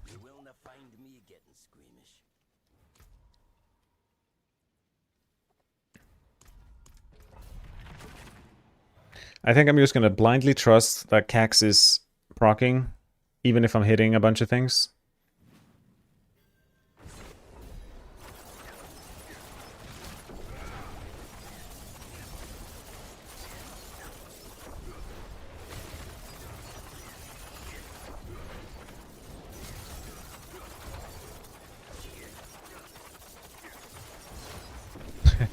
I say that, but I didn't trust it.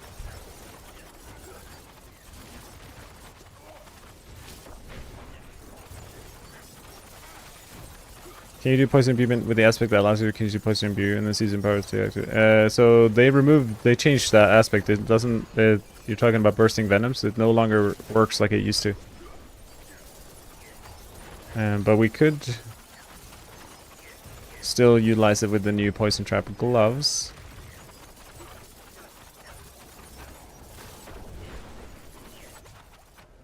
So why did I damage ramp there? I wonder if, like, the whole fight I'm not proccing my helm.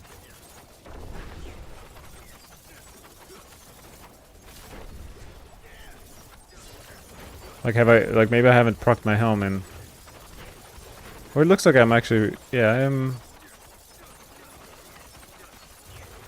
Like right now I'm hitting too many targets to ever proc my helm. My life hasn't moved.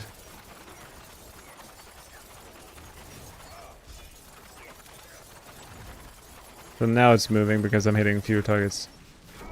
It's pretty interesting. I think the solution is to just jump out, but I wonder if I can... Is there... Oh yeah, I should look at this. It's this thing. If I look at the quacks and time my... Like, time this bar, when it's getting top to full, I proc it, and then I dash out, like, in and out. And then... Something like that might be the way to ensure that the helm is procced.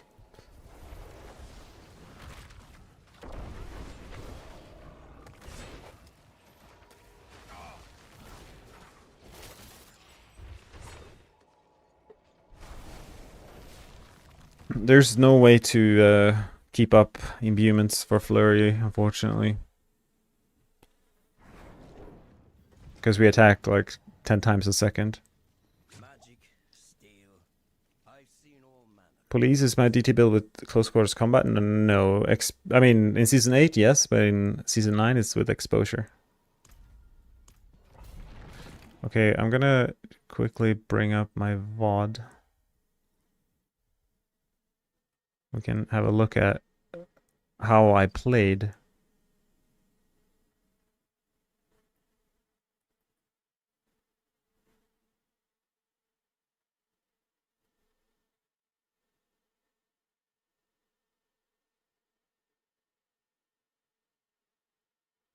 We're gonna...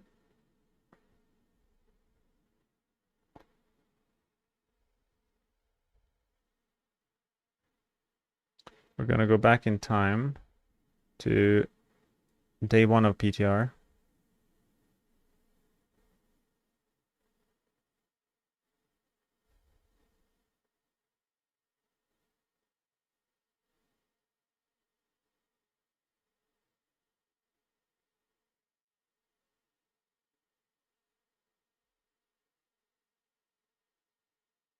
Okay.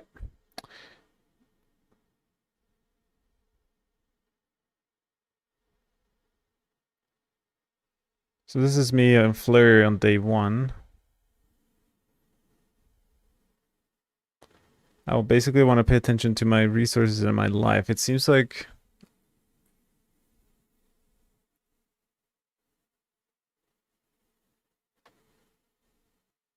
the progress isn't necessarily much better than what I'm having now.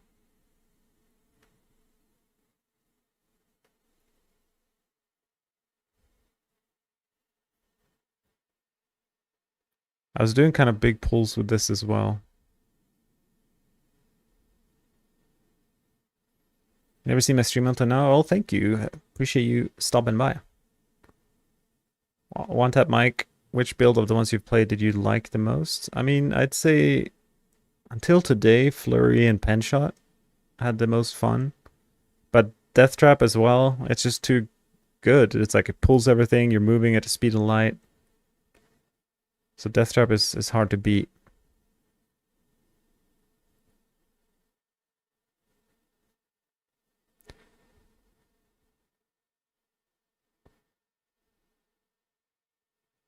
Here it seems like I am proccing the helm like often enough without thinking about it.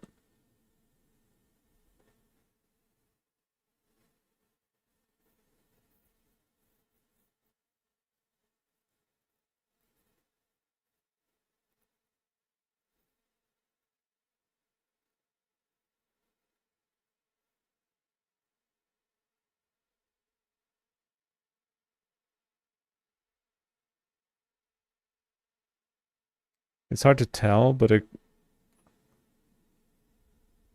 I might not get the buff in this pack here. All right.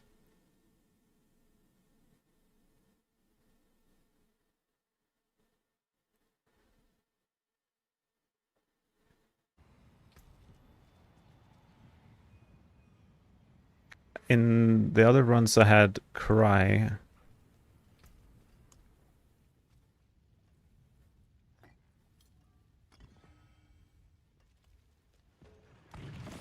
Or maybe a Thul rune in there.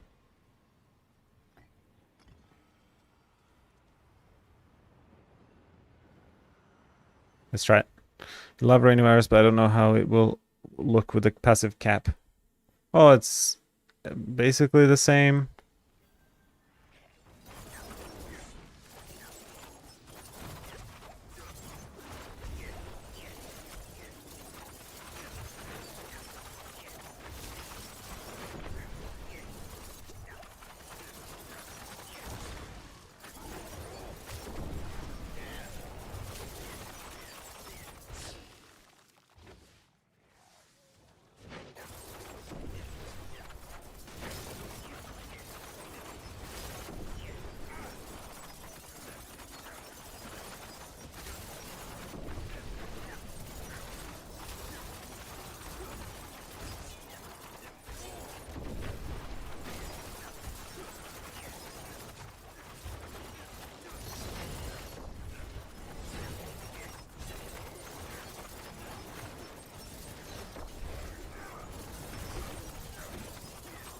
The numbers are a bit intense.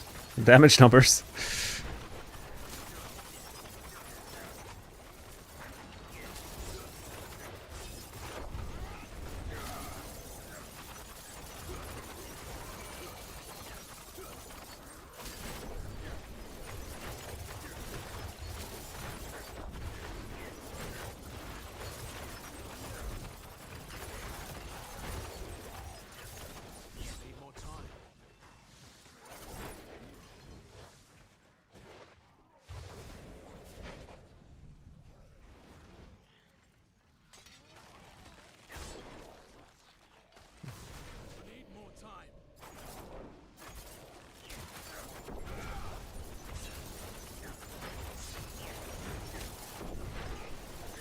Do I have any pull right now? I don't think so.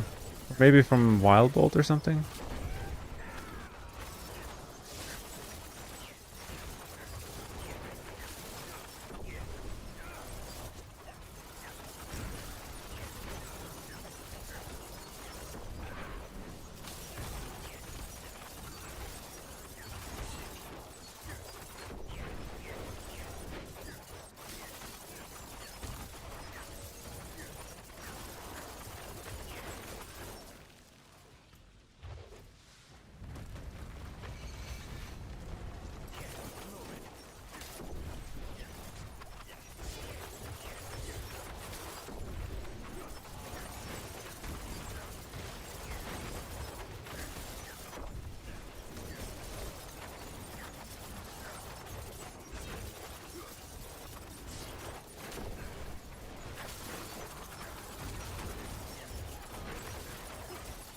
It's tier 90 is very hard with this current setup. I mean, one thing I did change since Monday is the amulet that I just crafted. Other than that, it's pretty similar setup. I guess it's a pretty similar result right now.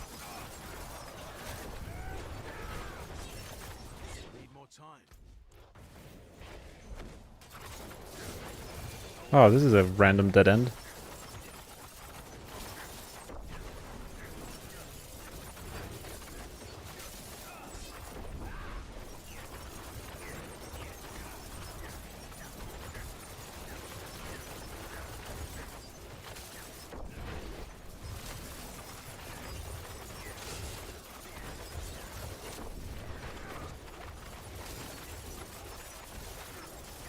So now my damage is like insane. Like I don't know what happened in the last little burst of those elites. I wonder if it's the seasonal power that's doing that or something that I'm doing. I can't tell.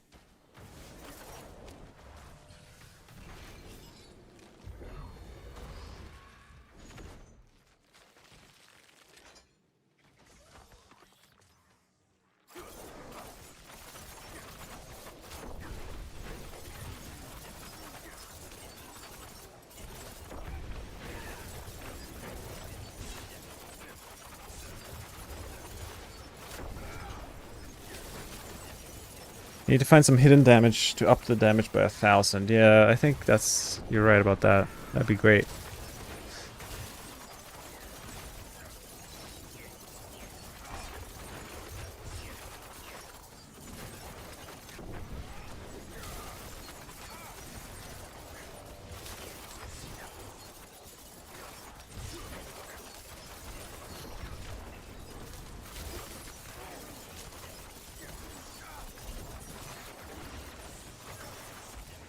Yeah, it's a strange mechanic because, like right now, it's like I'm hitting 6 elites, but is that a good thing? Because I can't drain my energy.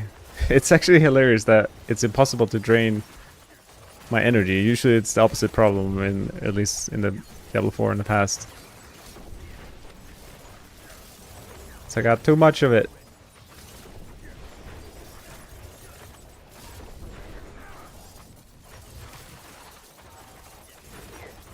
Flurry snapshot when activating it. I don't think... I mean, yeah, the helm lasts for 5 seconds.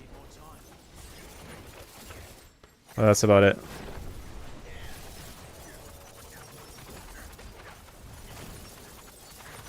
See, what happened there? My damage like 10x'd.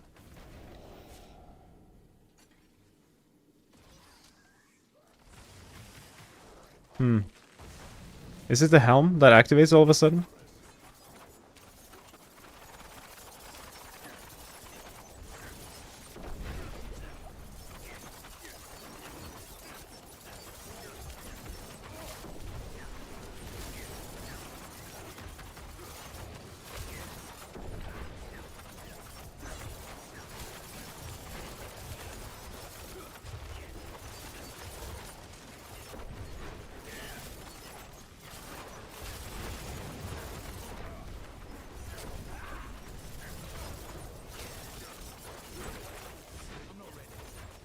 But yeah, this progress is way worse than what I had on Tuesday.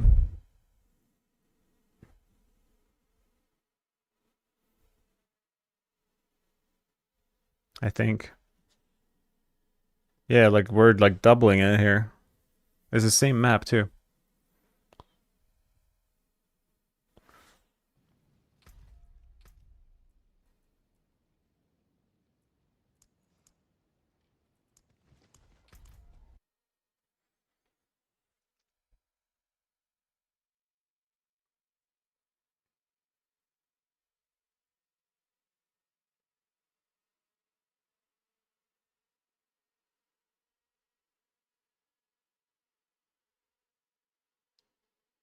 I was using like celestial power.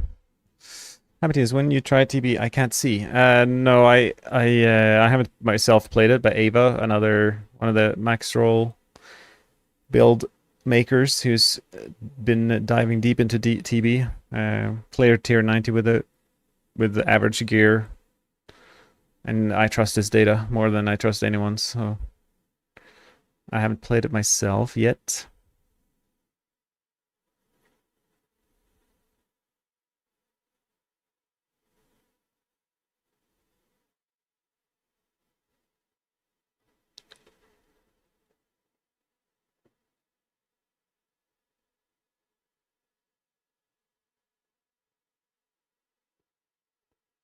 The same pants.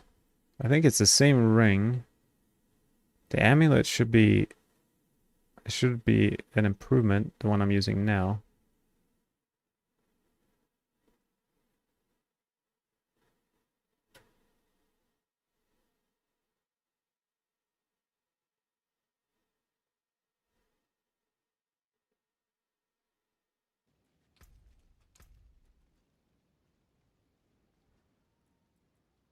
It's interesting that my attack speed is not 100, but it wasn't that footage. Oh, wait, I had attack speed on the... Interesting. I had attack speed on the amulet. Wear the stars around your neck.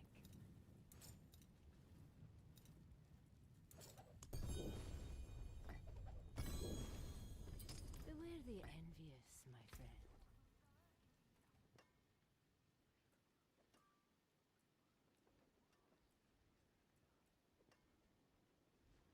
Hmm.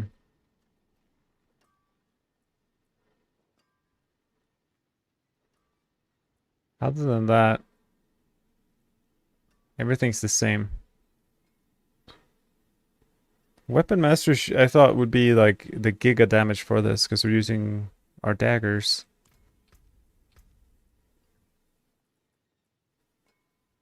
But I'm not feeling it.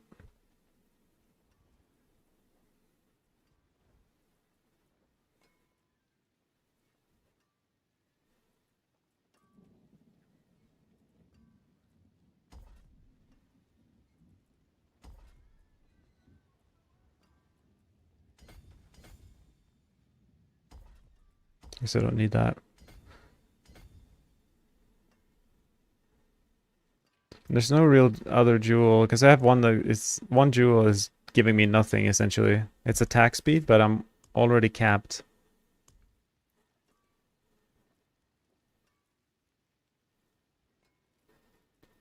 Crit chance is not an issue, is it?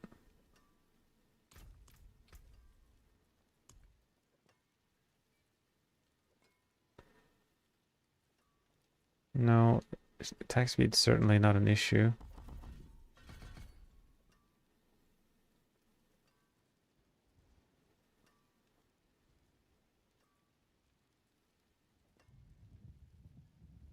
All right, I guess everything's the same.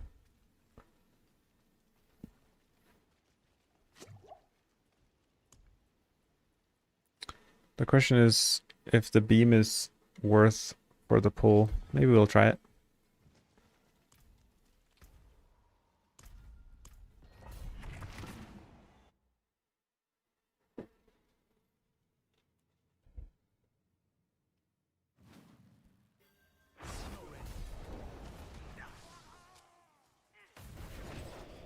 I guess I don't need to pull that much, but it's fun. It's more fun to pull bigger things. My damage was very intense there.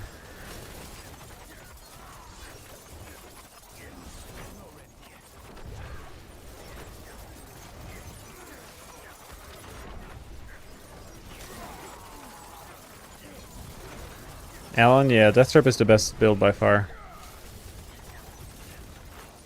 They thought they nerfed it, but they didn't.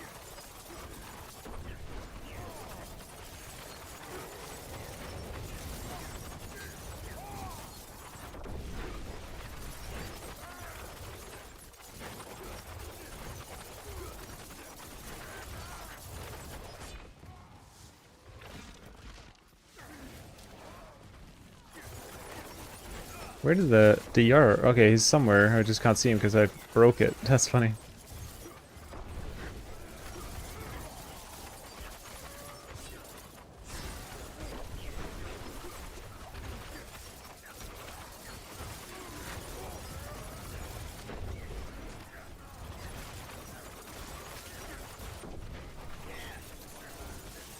So now I'm like dealing no damage to these elites. And then... Okay, the helm is procced. Do you guys also see, do you see, like, there's something going on. Maybe it is like the flurry bug that I've heard about. Like my DPS like 5x's sometimes. Like here's really good. I mean obviously exploit. Oh, maybe it's just weapon mastery.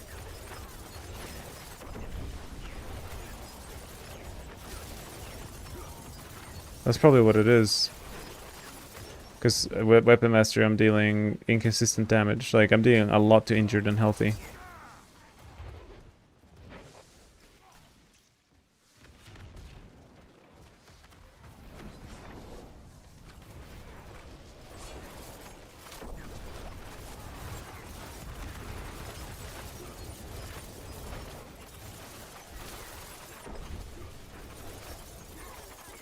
You love playing DT in Season 8? Yeah, it's a very fun build. It's a shame every other rogue build is far below it. But overall, DT is a lot of fun.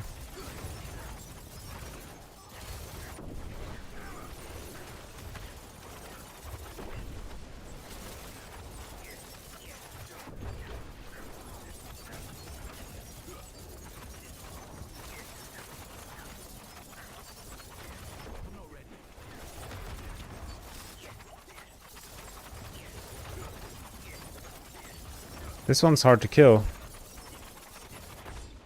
Very hard to kill.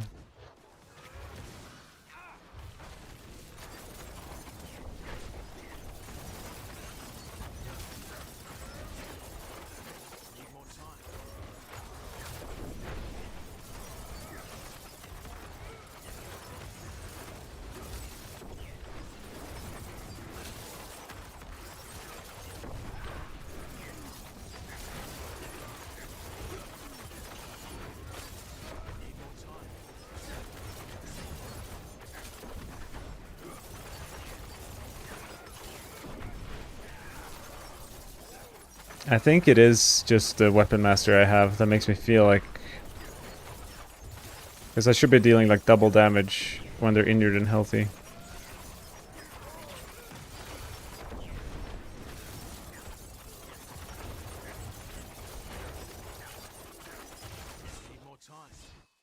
It's a weird layout.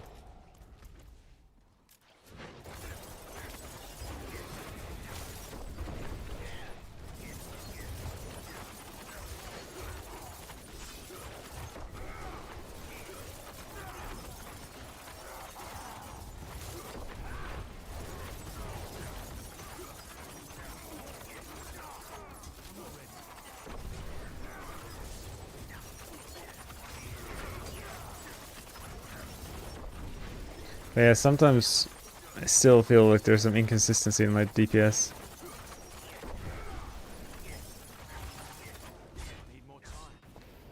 I don't think this is possible to clear.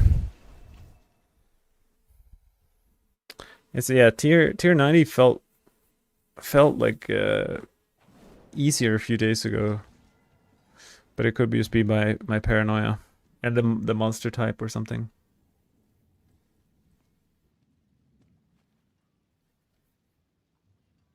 Right now I have Soul Rune.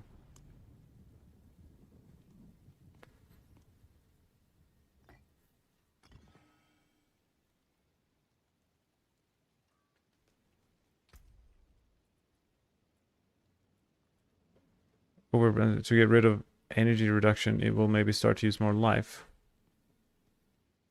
Well, improved Flurry heals me, and this deals a lot more damage, so I don't see how any universe we would use improved Flurry. Maybe for speed farming for some dashing around. But yeah.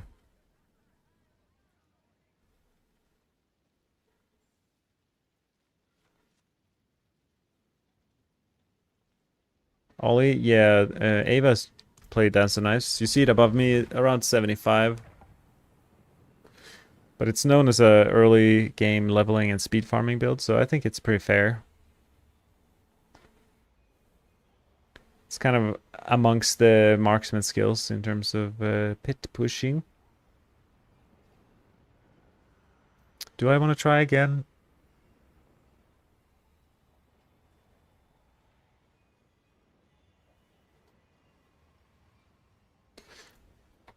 The only thing I changed was Ohm Rune, but I think it comes down to gameplay at this point.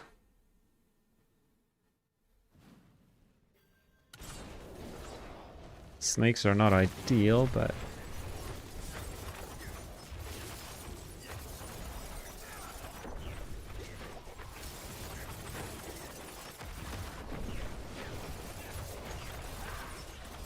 yeah, like these triple Affix Elites are so tanky.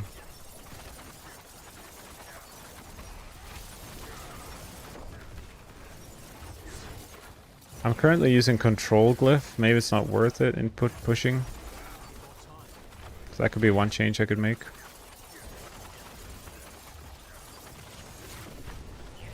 It's great for speed farming, but not for pushing.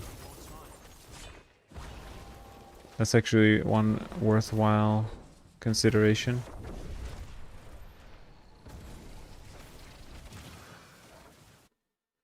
ROA is Rain of Arrows. It's the ultimate skill.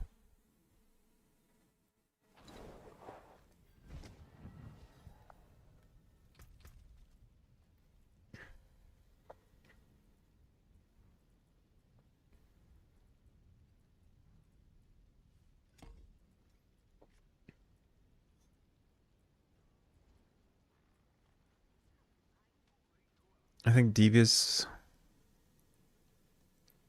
it's okay.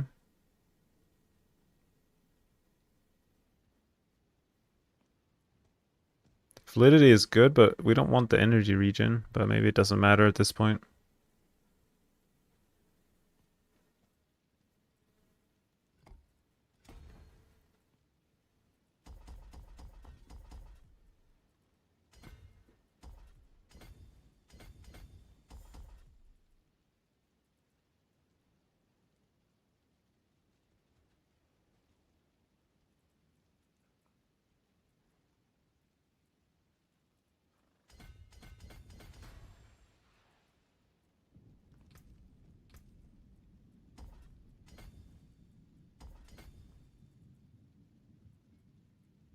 Fluidity is more damage on bosses and unstoppable elites, but I would regen.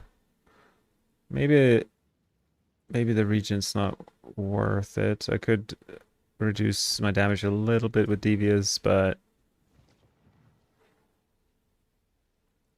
at least I'm not increasing my... Where am I from? I'm from Sweden. Yeah, lockdown the breakpoints this season now, there barely are any. We're running exposure, so you just spam death trap from early game onwards.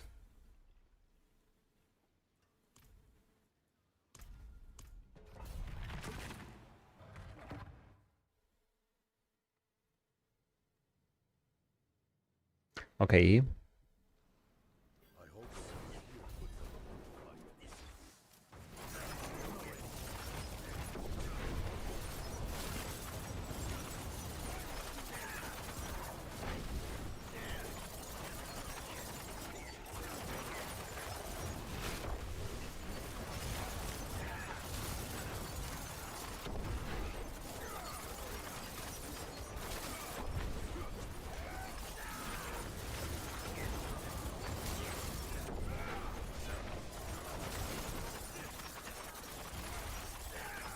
Wow. I like sometimes the elites, like my damage is at least tripled on the elites. And I don't know why.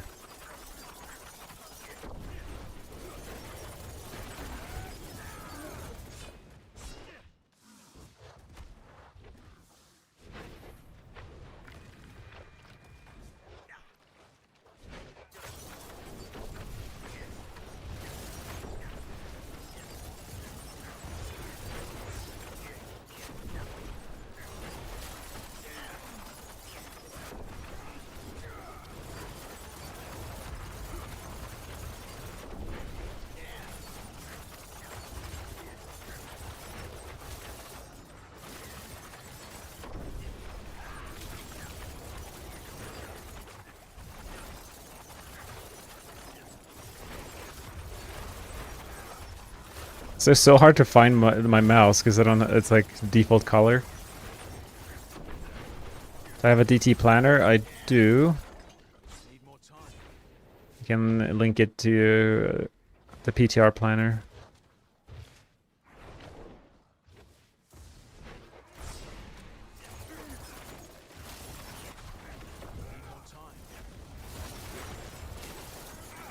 Here is actually so annoying. Pushing people around, like, stop. I just haven't unlocked any of the others in PTR.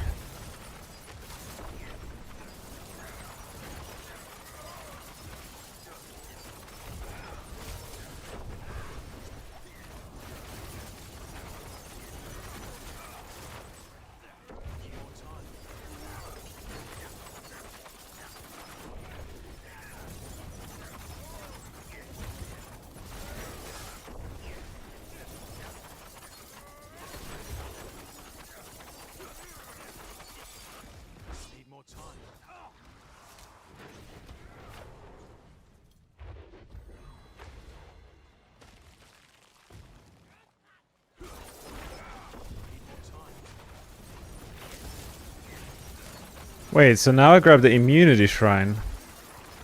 That's probably a huge damage nerf to this build, right? Because we can't take damage. That's kind of funny. I cannot consume my own life anymore. Ali Joy, does the rogue feel fun to play? I mean,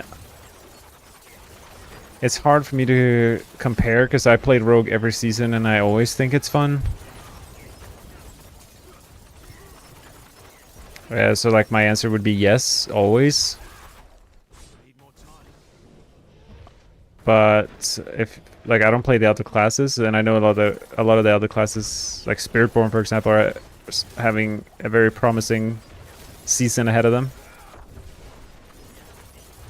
So maybe in contrast to other classes, maybe Rogue is struggling a little bit.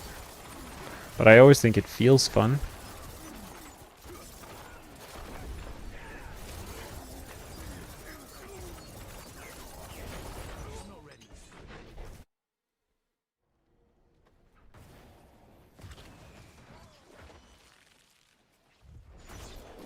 I guess I don't need to pull everything, but...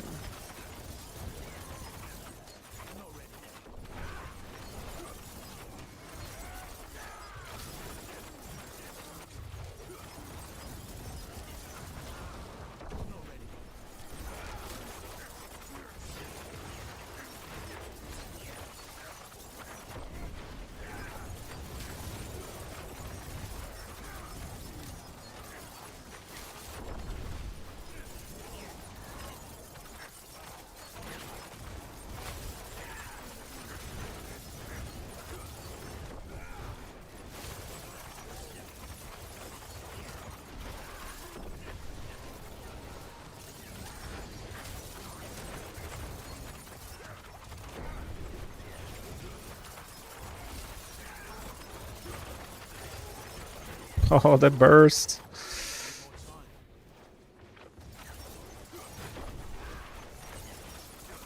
Hey mate, you ought to try TB? Arthursus? No, but Ava did, and I trust Ava's data.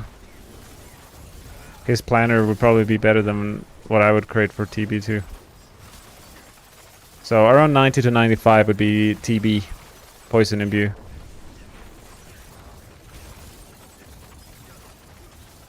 So it is definitely up there for Rogue in terms of the potential for pit pushing in the end game.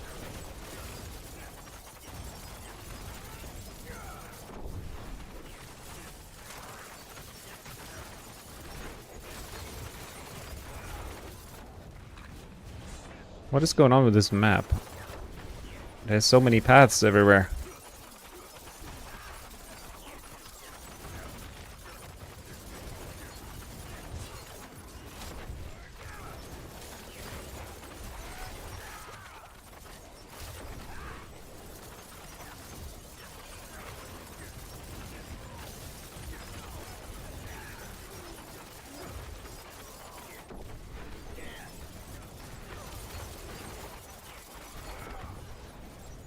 So the problem with this build is like it's hard to get to the boss, and the boss is a big problem as well. Single target with Flurry has always been an issue since like the launch of this game.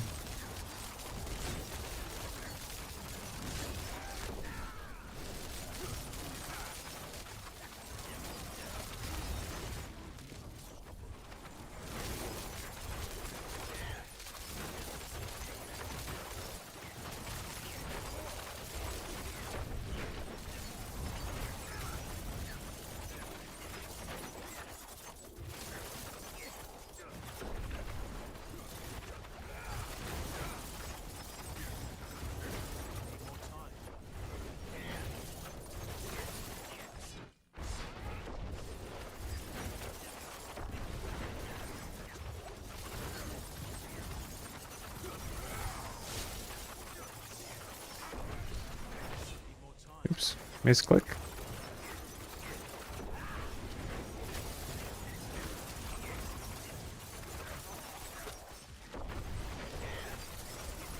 Have you heard anything about the strength of autoclass on the PTR? The only thing I've heard is Barb and Sork doing bugged things, but Spiritborn played too much Dota yesterday. Spiritborn has like multiple builds above tier 100. I played Spiritborn in Season 6 when the Vessel of Hatred expansion came out, and I enjoyed it, besides... if you remove all the bugs, because there were so many of them. It's probably the class that's most similar to Rogue, because it's a dexterity class, and can jump around and is agile.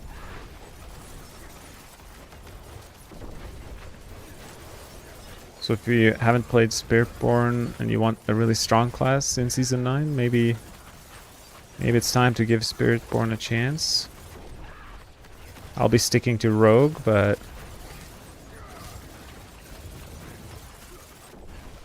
yeah.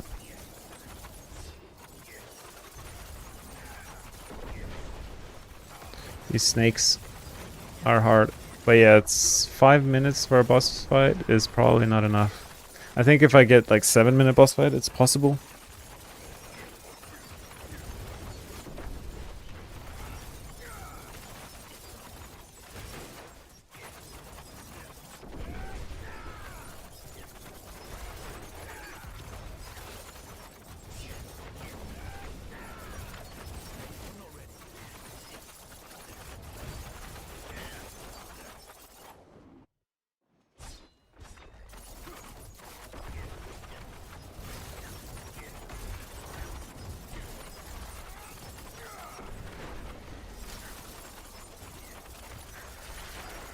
Wow, weird. Well, what's happening? What our DPS on the healthy part of this boss is cooking.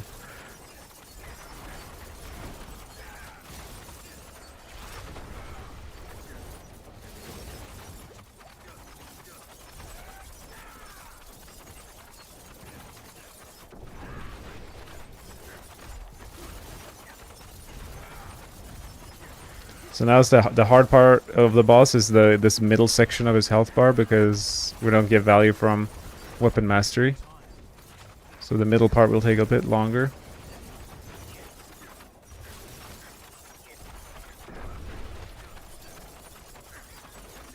By a bit, it seems like a lot of bit.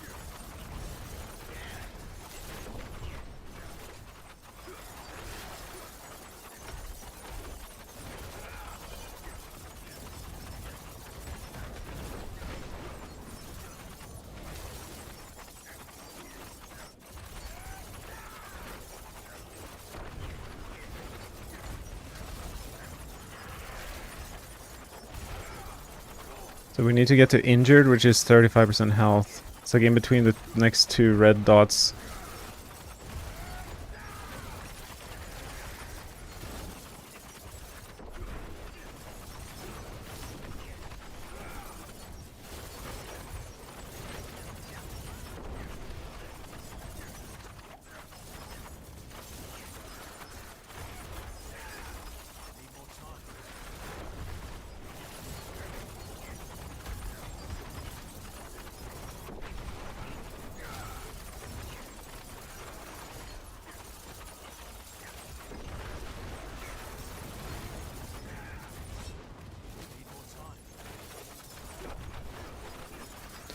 Yeah, surviving doesn't seem to be an issue. And I don't know if my resistance is even capped.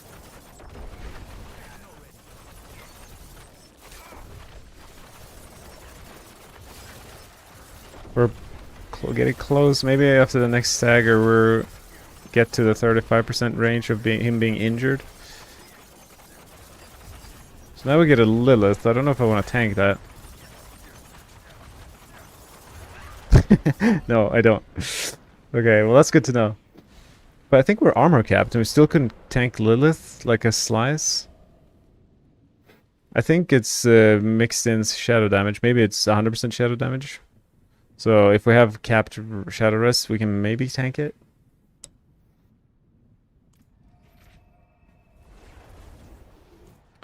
But the damage was definitely enough for like a 5-minute boss fight, so that is good. I used Ohm that run.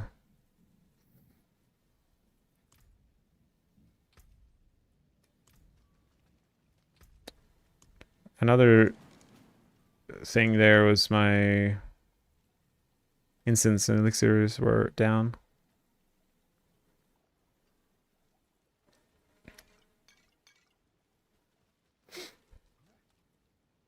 And no, barrage is a question mark because I haven't tried it yet, and I don't know it yet. And it's like on my to-do list, so I guess I could remove the question mark to reduce confusion. Yeah, Everton, that's right. PT, like Ellie said. PT is poison trap. I could probably do more. I should probably do like 87 or 88 for PT.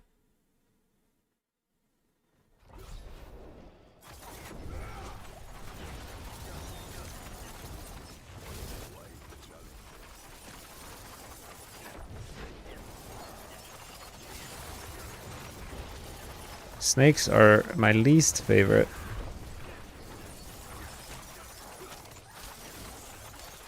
The drowned and the wolves are much preferred. Maybe I'll just reset the snakes. Is poison better this season? Poison damage in general? I mean, yes, or like yes and no. We have less powers than season 8. But relatively speaking, poison is doing good this season because of some of the jewels and some of the seasonal powers in general. They help dot builds. But not by a lot.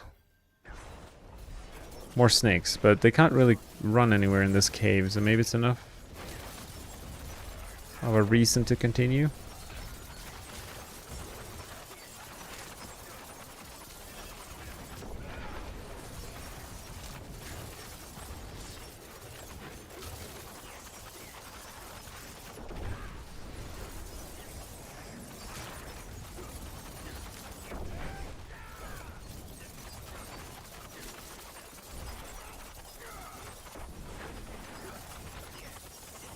Why did one of the snakes die so much faster?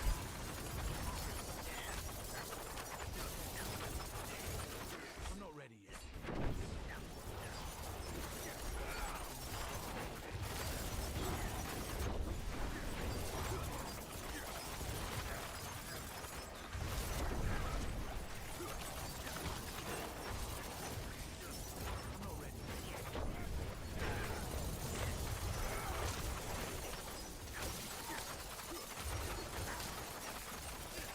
Well, you can see there in the top 5 list above me, there are 2 poison builds. PT and PI, TB.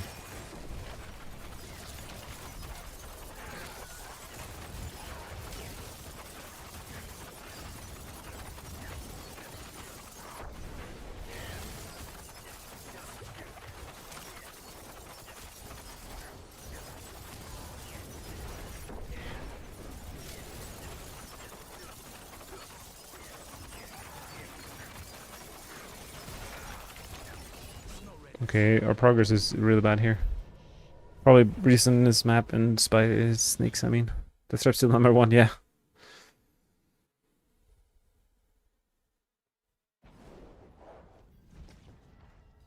Yeah, the overpower nerfs just changed how we build it. We just go all in on other sources of damage, and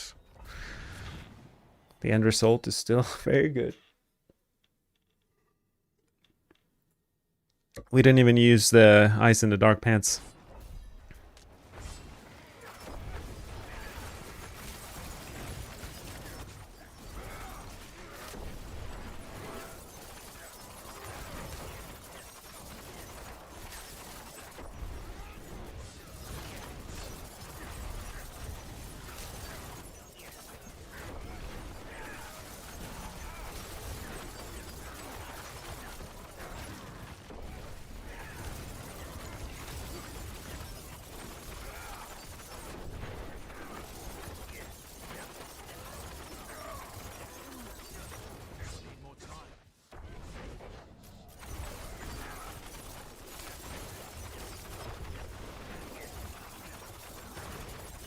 thought they would get pulled. They didn't. Brandon, Hamilton just got here. Happy to see you play Flurry. I really want Flurry to work. You're craving for some Flurry action. I feel ya. I mean, it's definitely working. And I have a feeling, a suspicion that it will get even like improved more after the PTR. There's always a big patch after the PTR before the season launches. Gotta remember that. So the list you see above my head is not necessarily going to be true for season 9. Things might get switched up and mixed up.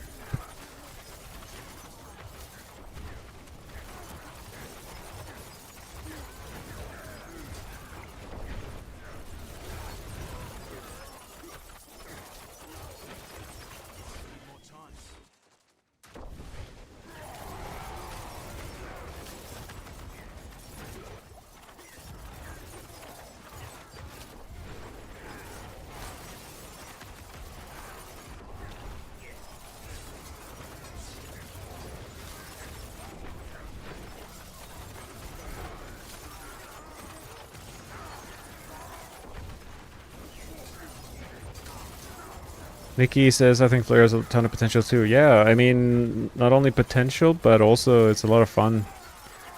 And Season 9 will be a lot of Nightmare Dungeon gameplay. Because we can basically farm everything in there. We can target farm whatever materials we need. And so when Nightmare Dungeons are the content, then we don't need as much damage. We just want speed and whatever's fun. And the gameplay of Flurry that you're watching now is very different to the gameplay we get in, or not very, but it's pretty different to the speed farming kind of. You're dashing through a Nightmare Dungeon and one-shotting everything.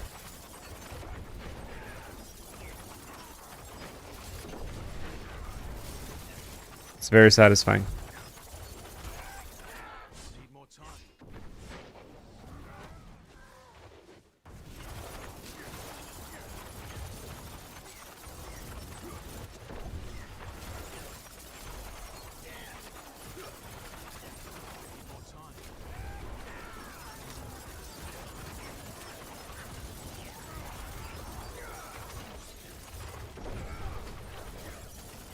Those elites got pulled real fast.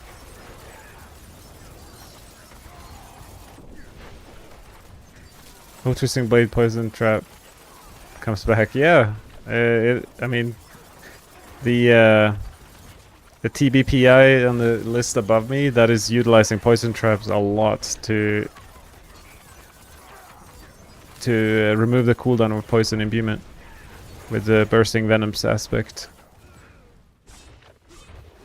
It's very satisfying.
Progress isn't that good this run.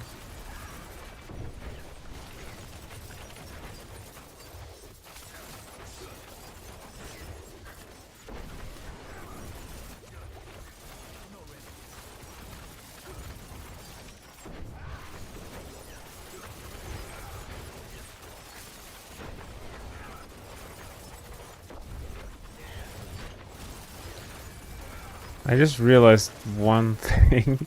I haven't been paying attention to my clone at all this entire session, which I did quite a bit last time I played.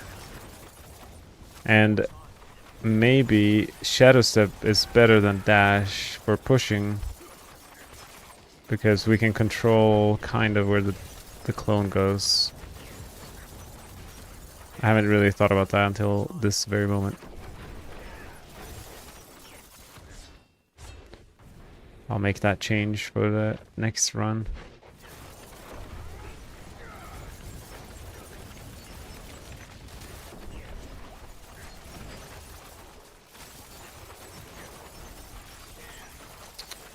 Other than that, there's not too much left to do in the PTR for me. I'm gonna try leveling with Rogue, with Flurry specifically. Maybe Pen Shot too. With the new basic skill baseline damage buff, I think leveling will be pretty interesting, or like different than before, slightly. Ali, if rogue players are your favorite kind of people, that's good. I agree. It's funny how, like, if you go, like, I'm from Sweden, so if I travel to another country and it's like, oh, there's a Swedish guy here, then like you connect because they're like, you're from the same place. It's kind of a similar, like, cultural thing with, like, in the game, of like, oh, you play Rogue? Well, like, let's be friends.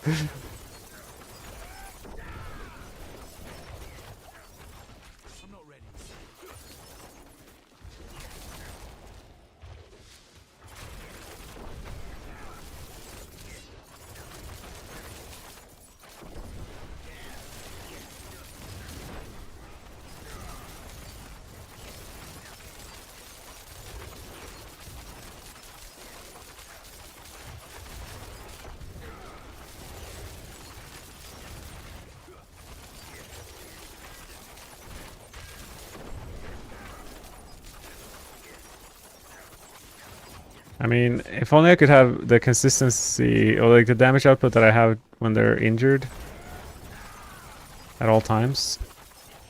Right here, you're literally just ruining things. Stop.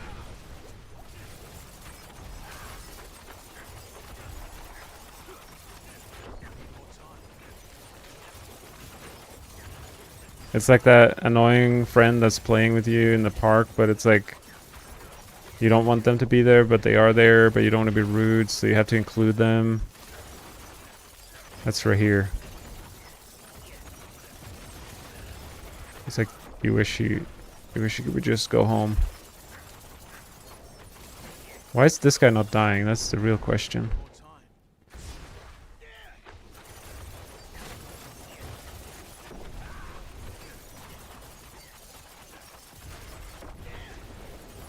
Yeah. He takes way too much credit.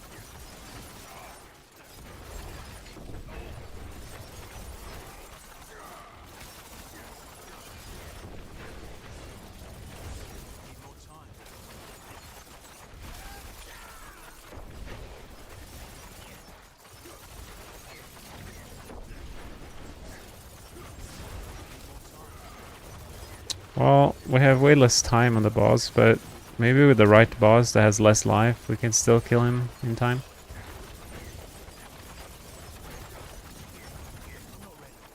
Barber, twisting blades, yeah.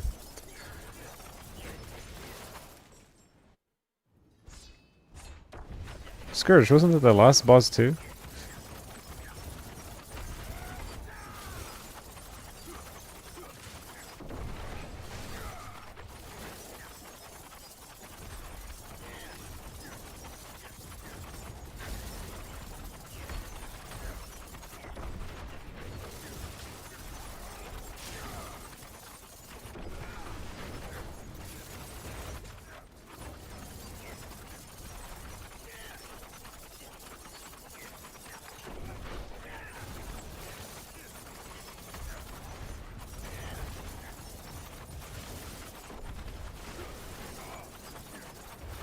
Okay, my plan is to not tank Lilith this time.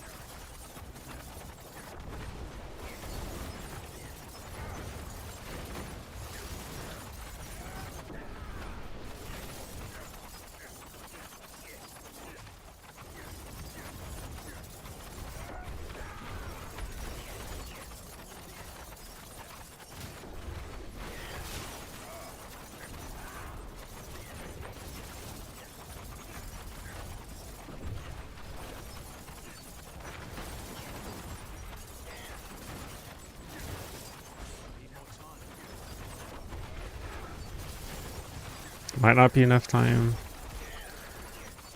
I don't know why I'm pushing so much. It's a PTR, but I enjoyed the challenge. I'm a weirdo like that.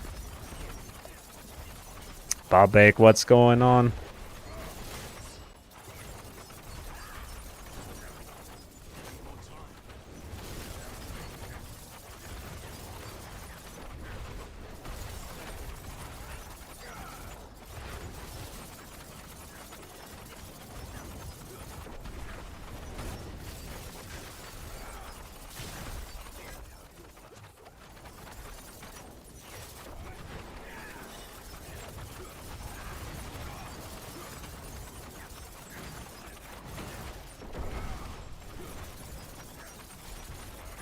Okay, Lilith is back.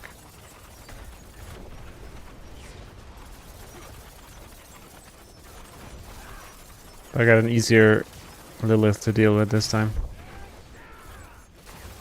Once we get to 35%, I think he will die pretty fast, so maybe there's enough time here.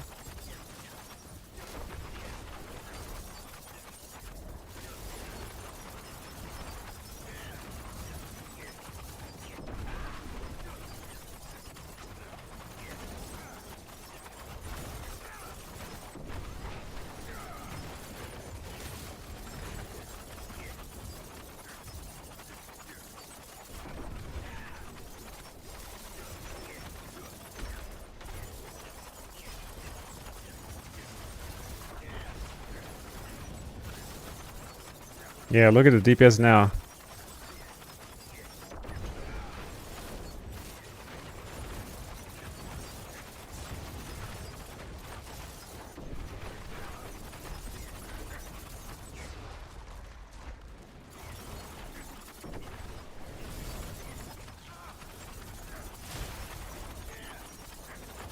Go brrr.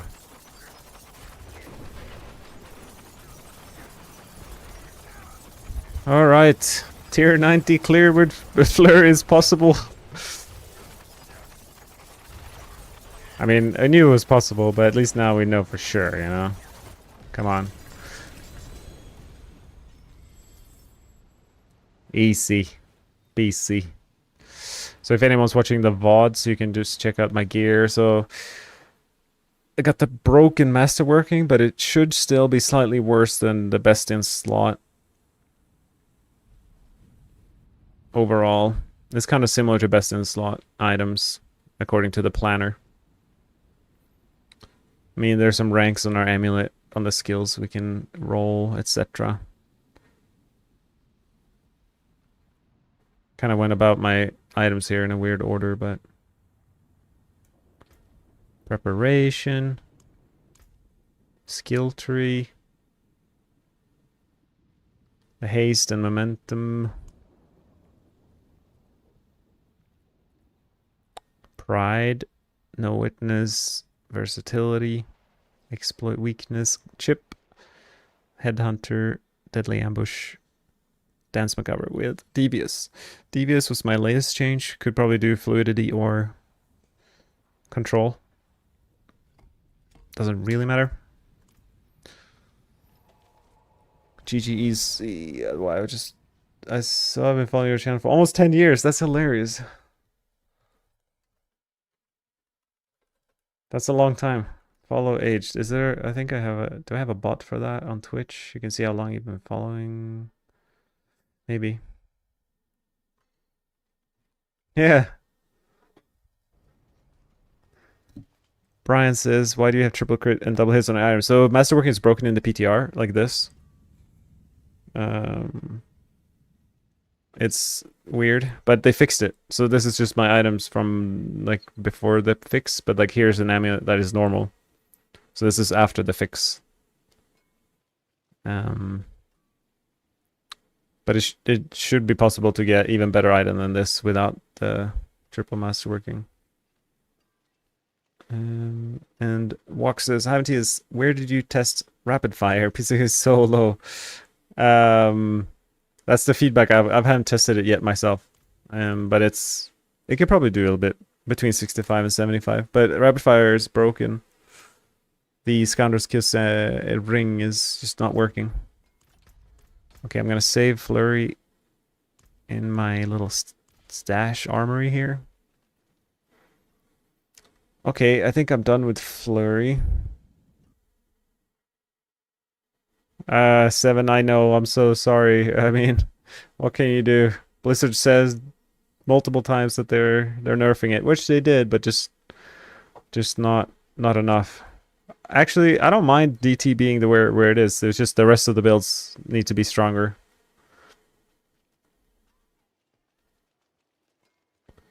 Yeah, either they do both.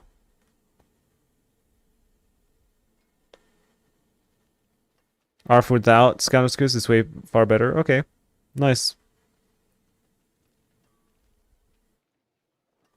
We can remove the until someone tries without Scoundrels. We'll remove the tier next to RF. Maybe people can do 80 plus. Now what do we do? 70 plus easy. Nice. Should I play Barrage? Still in contact with Chris. I've talked to Trank a few times in the last couple of years. We worked together in 2018. After that, we haven't talked that much. Okay. If I were to do barrage, what kind of barrage are we doing? Am I doing close quarters combat or am I doing precision? Am I doing combo points? Maybe, probably not combo points.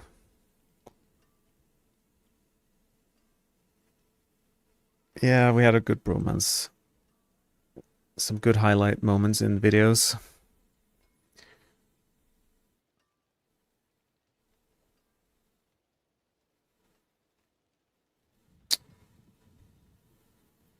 I don't have a planner for barrage, so do I make a planner for barrage? That seems like maybe fun.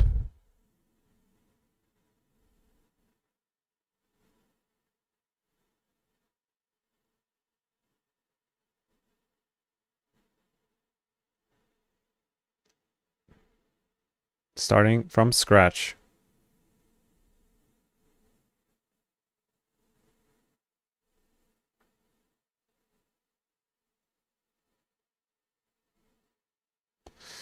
All right. You get to follow me along my build making theory here. Shouldn't be too crazy. Ranks in barrage or malice? Malice is kind of a 7%, like 6% damage increase. With the amount of ranks we have in barrage, I have a feeling malice ranks would be better. You got it, Brandon. So we'll put the obvious pieces in first. Air Perdition with any core skill. Starless with any core skill. Build. Shroud with any non-trap rogue build. All stats is the most damage. For gloves, pretty obvious as well. The slots are, some of the slots are just obvious. What about Tybalt's pants? Or do we need legendary pants?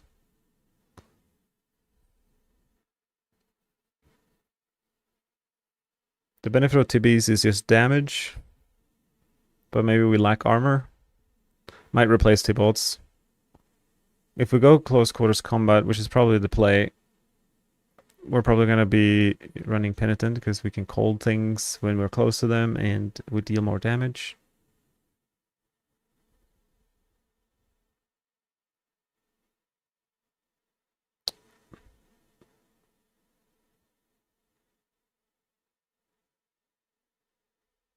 Legendary Amulet. Dex crit, classic. I mean, we're doubling down on knockdowns, so Malice is probably the way. In terms of aspects, we don't have that many slots. We have 1, 2, 3, 4 offensive aspects here. Swords or daggers, I guess doesn't really matter. Actually, it does matter because we're doing close quarters combat most likely. The thing, like, we could do precision, I suppose, but I don't think it applies to the shadow clone aspect, like the aspect of Grasp of Shadow. It doesn't get the bonus damage. So we'll go with daggers for each dagger gives 50% damage to close, which helps us out to cap that. Probably gonna need turf glyph. Oh yeah, barrage has 2. I've never really built a barrage planner. Do we want both of these? High velocity. I think this attack speed is second cap. Does anyone know if high velocity aspect is cap 1 or cap 2 attack speed? So do we want branching volleys in the amulet or on a normal weapon is the question. It increases the damage of... Can I... It's hard to...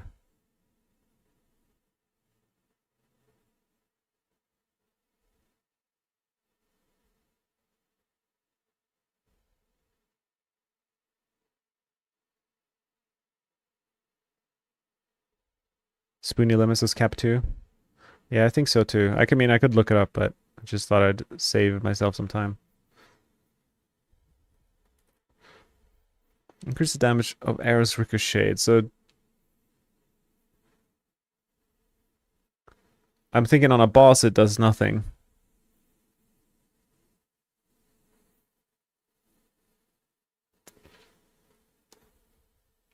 Thanks, Brandon. So it's cap 2. So do we need... there's no way Umbercrux is worth it, even though we can start ricocheting off this. The reason it's not worth it is because of the temper. We need the Shadow Clone, deal double damage temper. Or it's just gonna be more damage.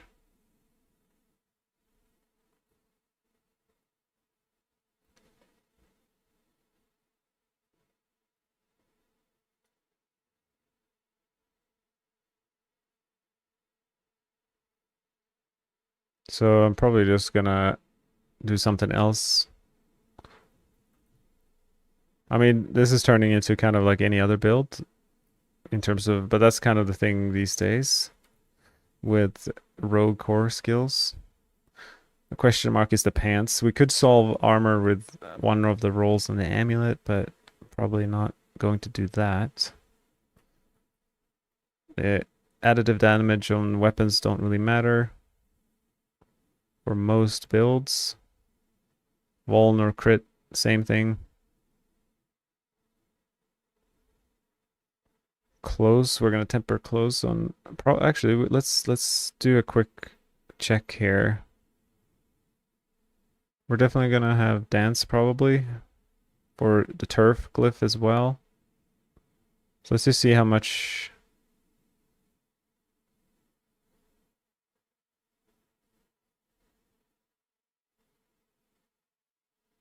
I don't know, versatility, but whatever there. We'll see. I want to see how much strength we need, or the close we need to cap our close quarters combat here.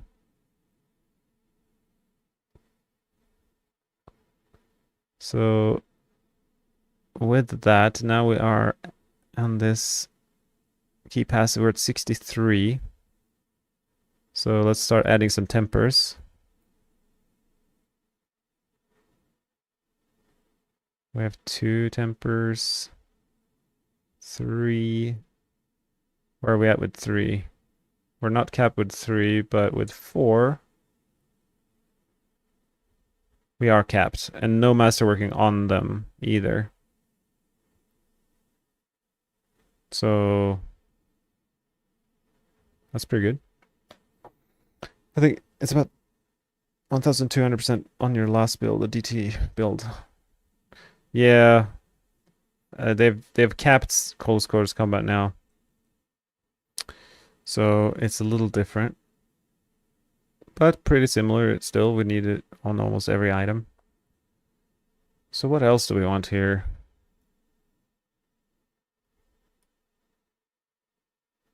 I mean, probably boss damage and stable or exploit or... Yeah, I guess it doesn't really matter.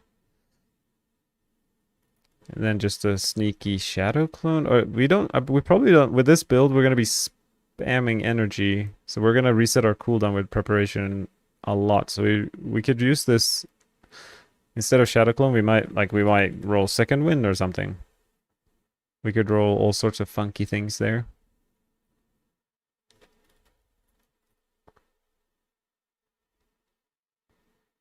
Okay, I think our gear slots are somewhat... Yeah, I can check it in the planner, yeah. Conveniently enough. So we're probably not using basic skill. What are our options here? Whenever a single casts a barrage, we get crit chance.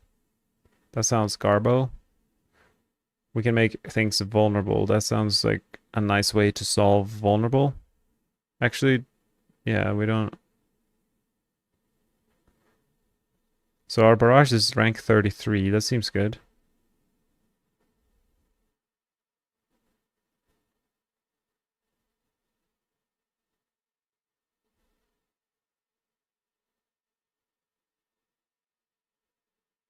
So this is probably a physical build, I suppose. Why do I have ranks in these? From the gloves, that makes sense. Hey, Picha, I'm doing... I just cleared tier 90, by the way, with Flurry. And now I'm putting together barrage. Yeah.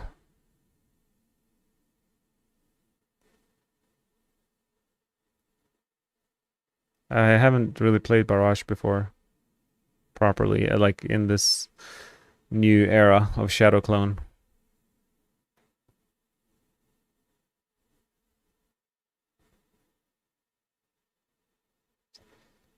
We have 13 points, and I don't know where to put them.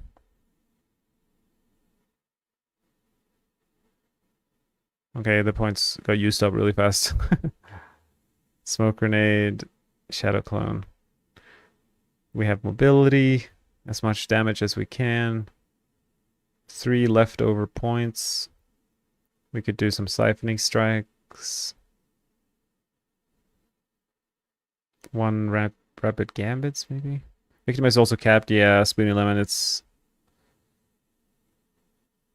is. Maybe Deadeye? Maybe I'll remove siphoning strikes and get some Deadeye, because surely with barrage we're gonna accidentally hit stuff far away.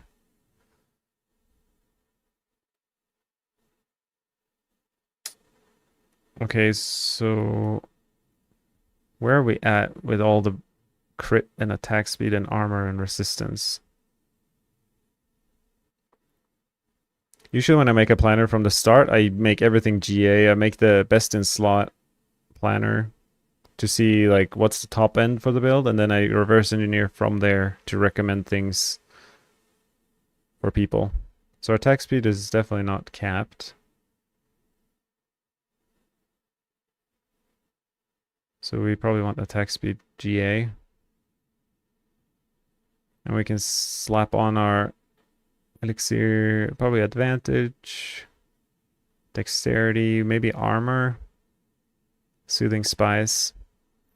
So we're almost, I don't know how we're at 1,000 armor right now. I haven't even done Paragon, so we're gonna cap without, like we could use Tibbies. We're probably gonna be permanently unstoppable. What's preventing us from using... Is there any downsides using Tibalt Swell? I don't think so.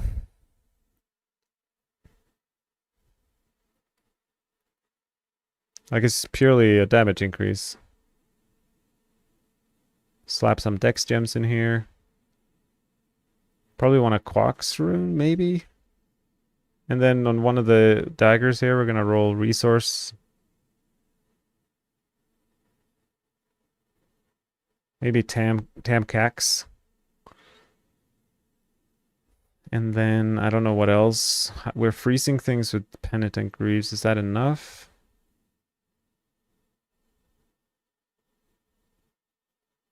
Otherwise, it's just a random Ohm rune. I don't know.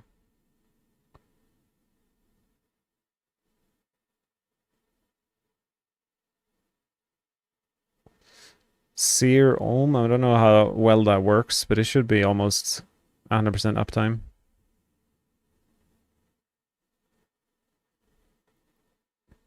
In terms of new jewels,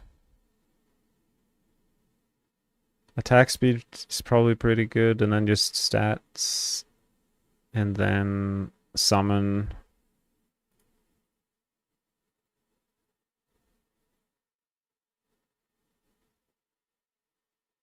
I don't know if we need ultimate damage in these. I guess it doesn't really matter. I'll put crit in them for now.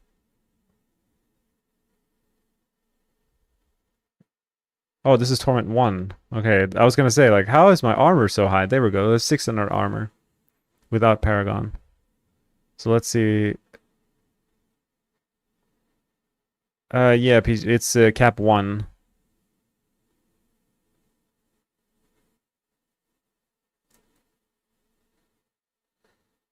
So, I guess we will use Fluidity.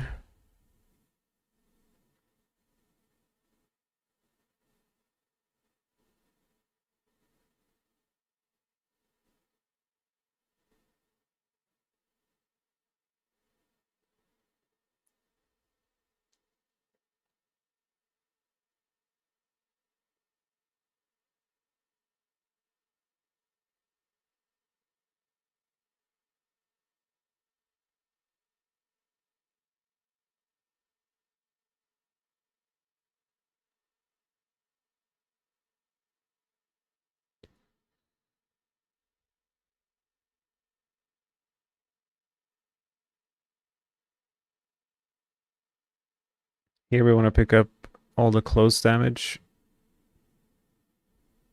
in the dance board for our key pass. Actually, if we have even this, we need even less close damage, but that's all right. 9, how did oh, Mippy, what's up? Did you test all the stuff on the left yourself so far, or just gathered info? I tried probably 80% of it myself. I didn't do Rain of Arrows. I didn't do Twisting Blades. I didn't do Dance of Knives. So I didn't do other. I'll write it out so I can keep track of it in my brain.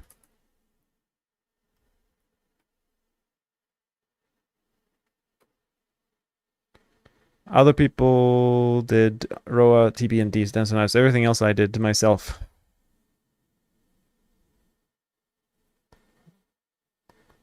Me and the goblin been hanging out.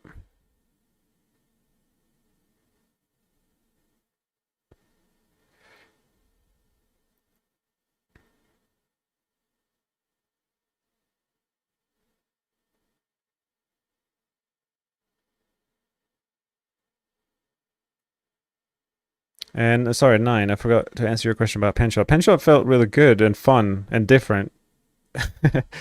The only downside I would say is the fact that it's just like pretty weak. Like, I mean, in comparison, like if you have a build that struggles to do 70 plus, how are you gonna get your glyphs to 100? And like that seems to be like at least like a mandatory goal for me if I want to play a build. Like I want to get my glyphs to 100 and then try how far I can go. But if I'm in a live season struggling to get my glyphs to 100, like I'm not gonna. I feel like I'm just gonna be sad. Okay, so interesting. Tricks of the Trade is actually usable here.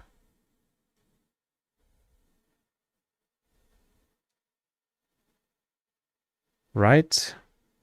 So if our Shadow Clone, it's a cutthroat skill. If our Shadow Clone damages things, that should proc this, right? Even if it's damaging things with a marksman skill. We're gonna go with that assumption. I feel like I could probably remove the close roll and do like Dark Shroud here. I'm at 90% without that roll. What about without this? I'm still at 90 and I dropped a roll. Can I drop another? I'm at 80% now.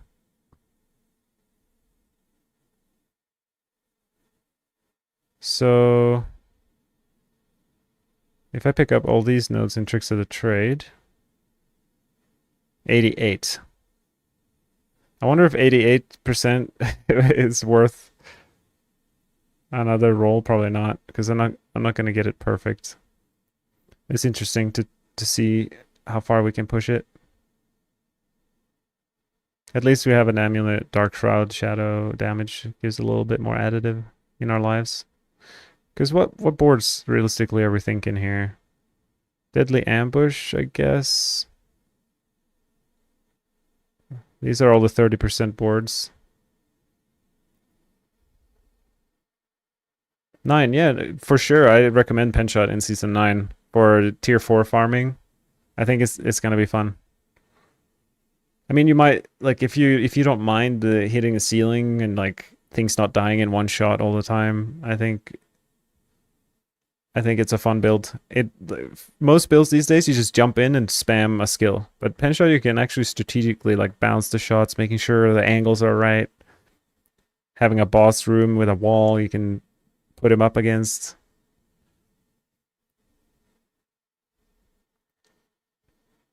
Heartseeker, if you look above me, it's like a little bit worse than Invigorating Strike, but still, it's like a top 10 build, I guess.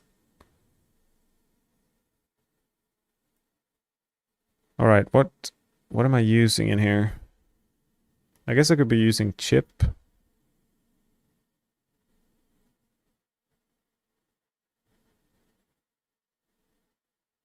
And what else? We could use Headhunter or Control. Probably Headhunter then. Headhunter in Tricks of the Trade. That always feels good because it's the board with the most decks. You get the most value out of Headhunter in the Tricks board.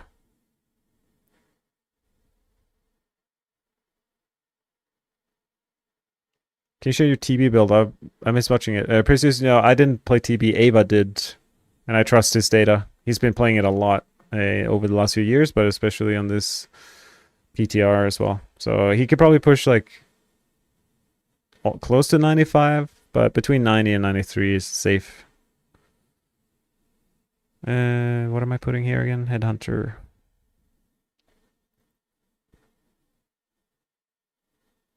I'm probably going to rotate this board 3 times.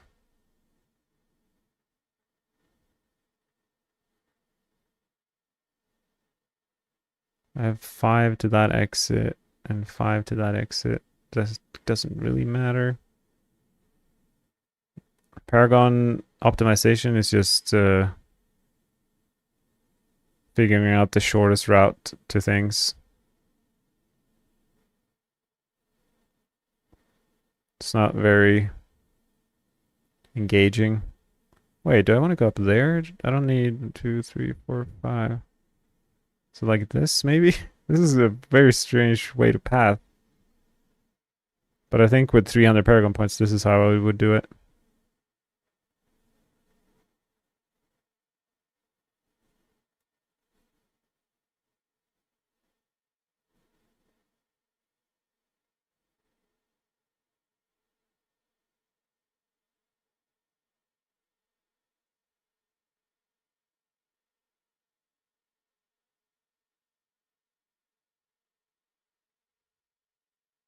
Do I need crit chance? I'm not sure.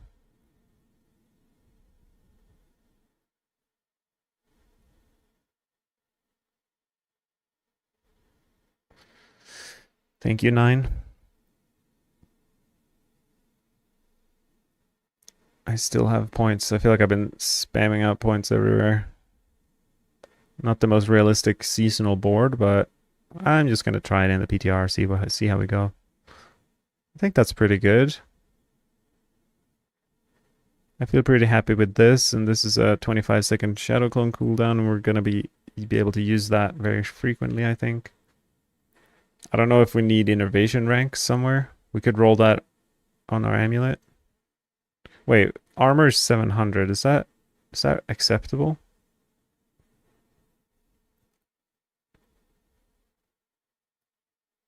I feel sad that Heartseeker's not good. I mean, it's good, it's just not the best. But I think everyone who's paying attention to the PTR, you need to know that there's a patch. Like I'm doing all this testing so that Blizzard will get the data so that they can buff the balance and change things accordingly. And so there's going to be a big patch, I'm assuming, which usually happens after the PTR. So things might go up and down. We're just in the collecting data phase right now. This is not like definitive, basically. My resistances are not capped.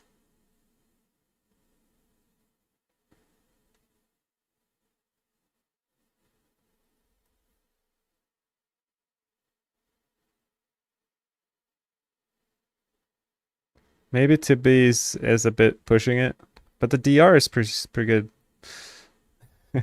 I just wanna max out the damage from this. Because if we have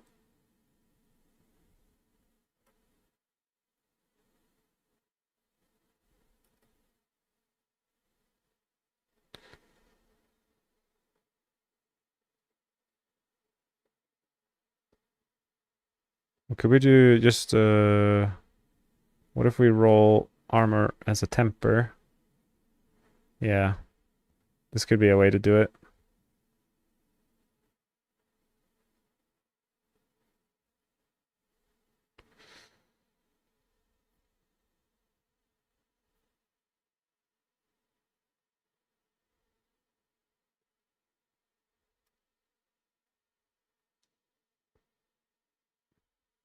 This is definitely the way, I think, so we don't just die all the time. Caltrop size, maybe? Do we want to pull things? Do I want...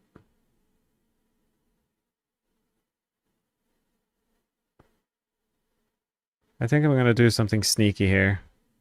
I did it just now on my previous build. I put dash and then we put dark shroud here and we just... I'm a wild bolt enjoyer. Oh, wild bolt. Barrage. And one time, Mike, no, I Dioxide did on his stream. It can do like 94 or so. And Daryl's unfortunately is really bad. I've tried some Andy.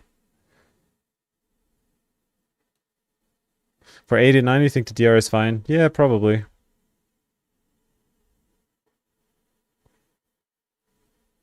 For like the ultimate pushing.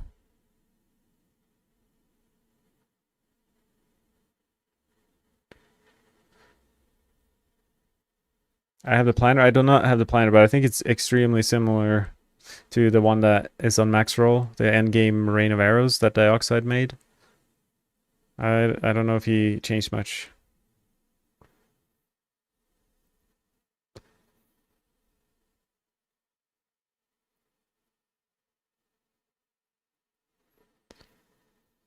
Yeah, Tybalt's might be best for pushing, but who knows? Maybe I'll switch back to it, or maybe I'll use it in game, but leave this in the planner for now. This just seems to make the most sense. Armor and rest capped just by using the pants. It's annoying to die. Who wants to die? It's nice to be able to die. You just don't want to die like all the time. That kind of sucks. Okay, I feel pretty happy with the planner. What seasonal things do we care about? I guess suppressor is pretty annoying. We can pull things in with this rune.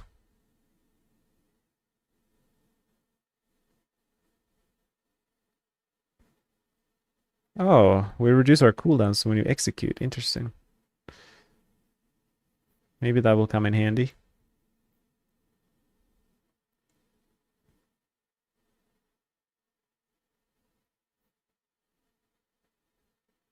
Remove the damage reduction aura and the barriers.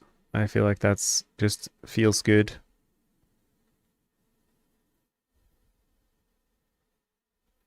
Okay.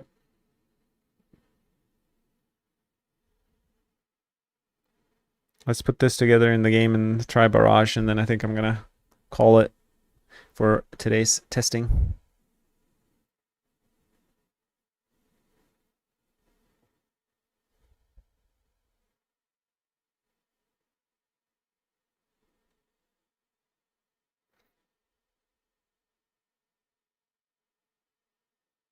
He's using barrage for rain of arrows. Yeah, that, I guess that makes sense. It's probably similar to like my or everyone's season 7 rain of arrows. I would have a video on the season 7 version. All right, let's unequip some things. Don't mind my lack of pants. I think I have some malice. I might even have some of this gear from other builds. That would be amazing.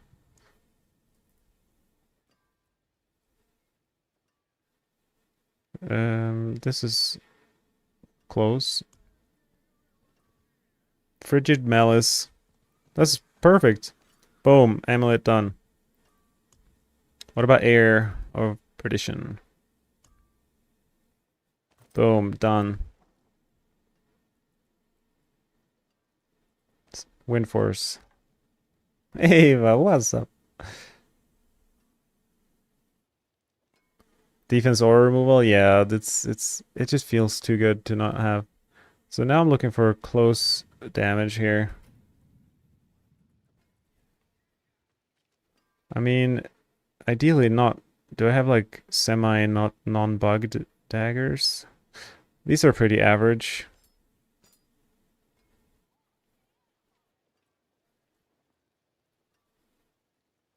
I have so many daggers, it's crazy.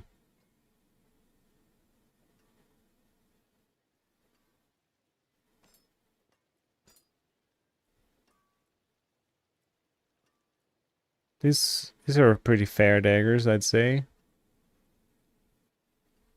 And for ring, we need close damage 2, attack speed, resistance. This is kind of the ring. This is the ring we're looking for, but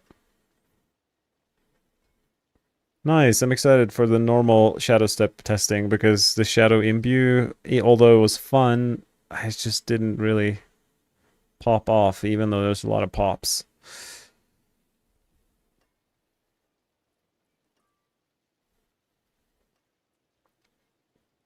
Okay, we only need pants. What if I literally slap on some Tibolts and call it a day?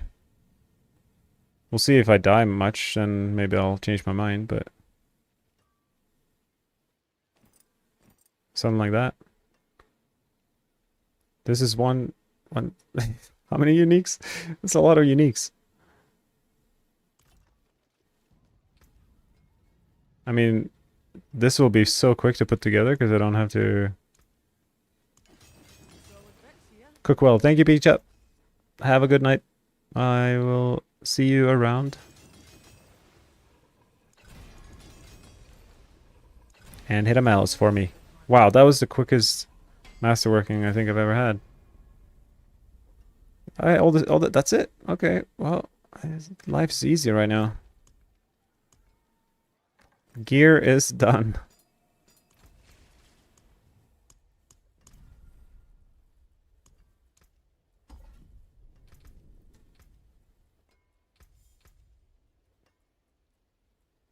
For the runes, attack speed, it's the same as what I just used.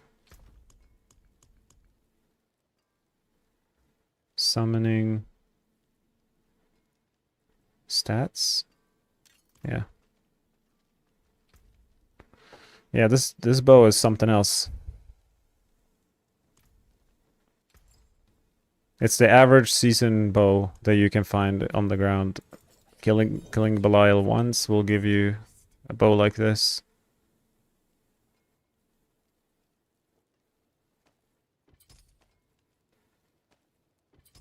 Got the average gear. Okay. And what about rune words? What colour and brilliance. How many ranks of malice do I have? I'm scared. 11.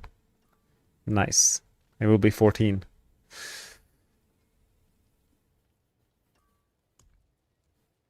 I'm looking for Tamkex and Serum. That's kind of what I just used, I think. Yep, that's the one. Wow, it's same as Flurry.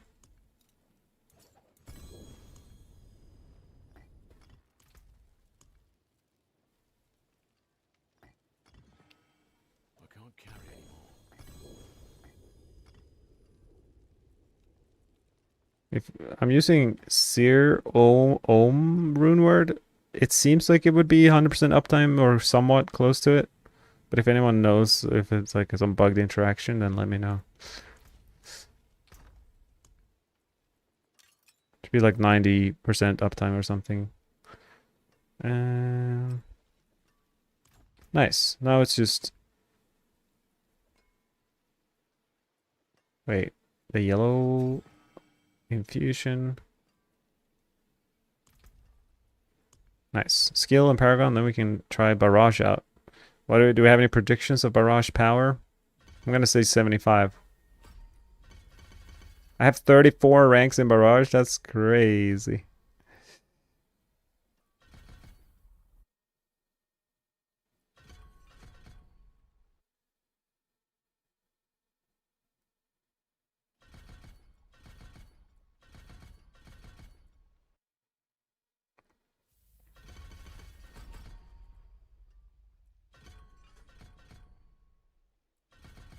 $85, alright.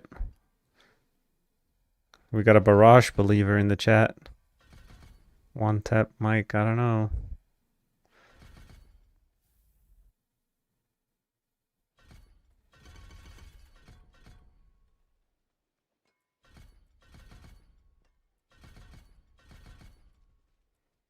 That was fast.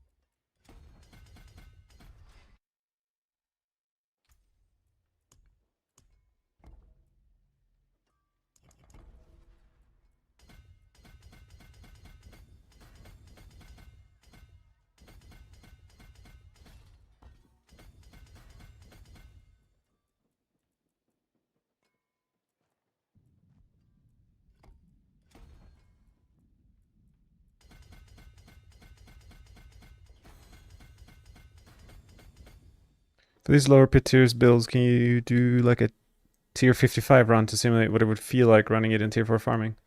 Yeah, I could. I did... I don't know if it was off stream or not. Maybe it was off stream. I played some pen shot in tier 4 Nightmare Dungeons.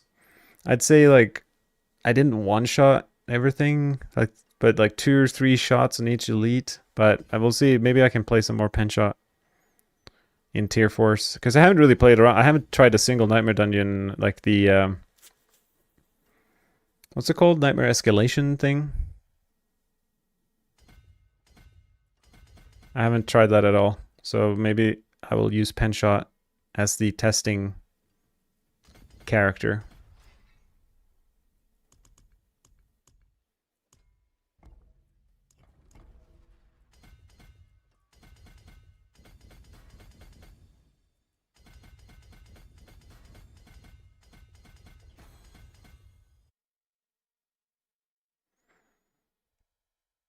Wow, Shadow Step in 75 was 3 minutes? Sounds like an 85 is about to happen for Shadow Step, if you ask me.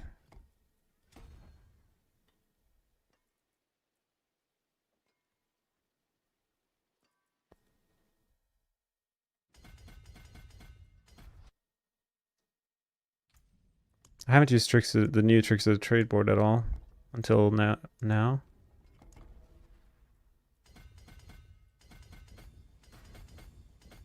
Do I need to like dash through things? I hope not.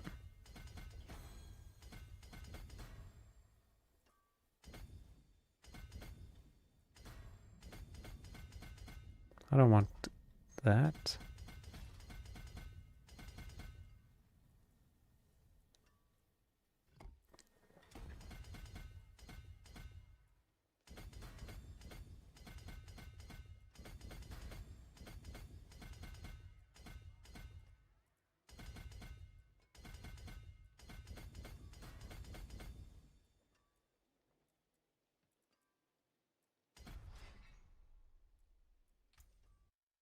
The final board is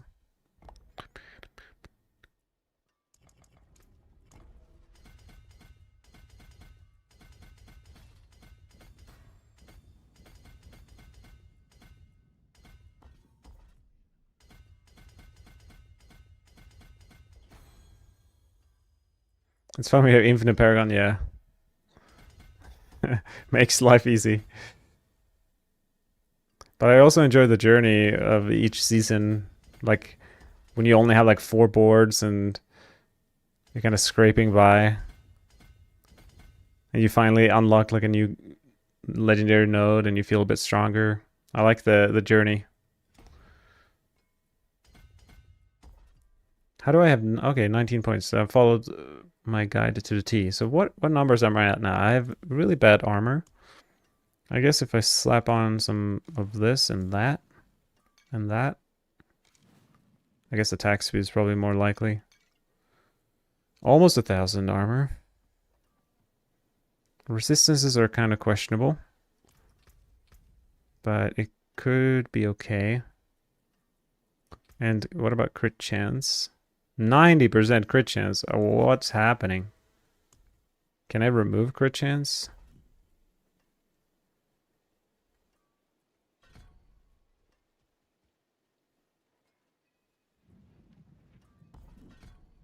Okay. A little bit less crit chance. And what if I grab a bunch of strength?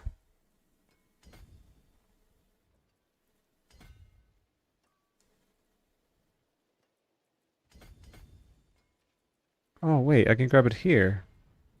For double value in the... I'm getting close.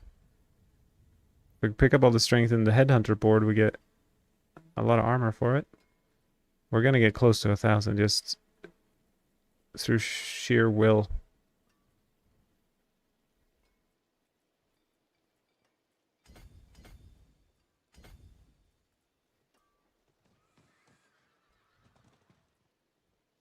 Okay, that's about all the blue nodes. So I guess we can just pick up other strength.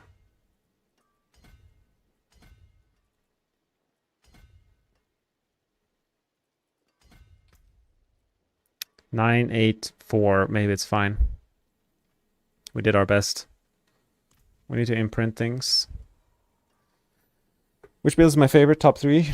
I'd say Flurry is my favorite. I mean, Death Trap is up there. It's so fun to play, although even if it was like less strong, it would still be fun, but because you're pulling everything and moving so fast. And probably Pen Shot with the new Eagle Horn bouncing things everywhere. But it's just a little bit too weak. But in terms of just pure gameplay, I think Pen Shot, Flurry, Death Trap. I would like Poison Trap if they fix the inner sight bug a little more. And but I haven't played Rain of Arrows and TB Poison. And those are usually fun as well.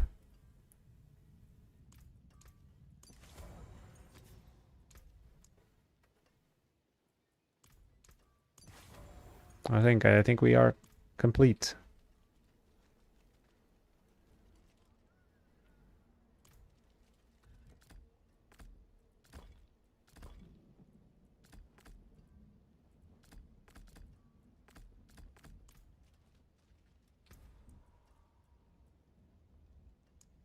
We're gonna start on 75, see what happens.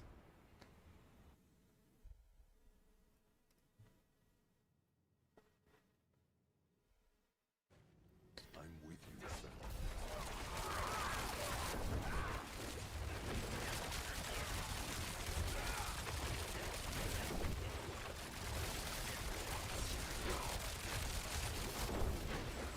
This is barrage.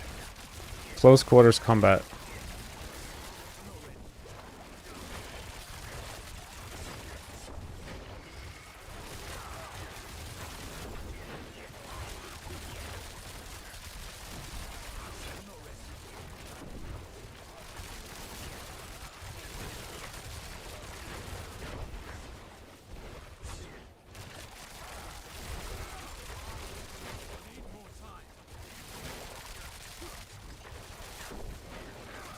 It's actually kind of fun to play, but it's definitely not the strongest thing I've played, which I didn't expect it to be.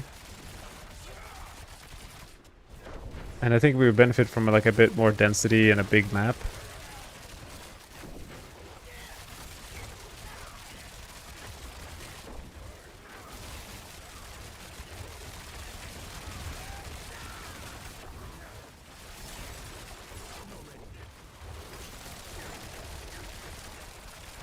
Yeah, look at the amount of arrows.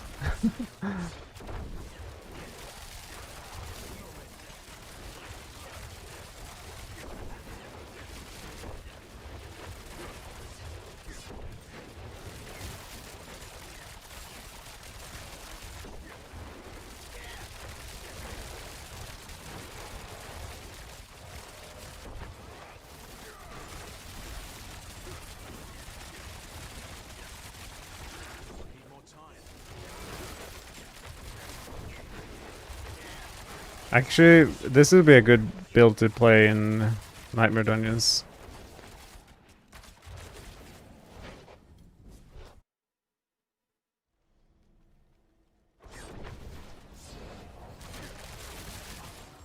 And builds like this might get buffed before the Season 9 starts. Umbra Dagger, I'm not using Umbra Crux. I mean, I haven't played that Barrage that much, but on paper that just seems bad. Because we're dropping so much damage for Umbra Crux.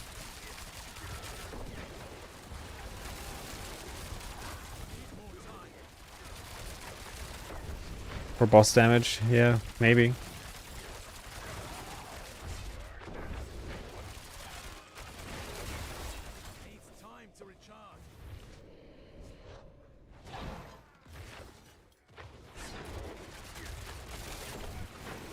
Looks fun, by the way. Yeah, I'd say.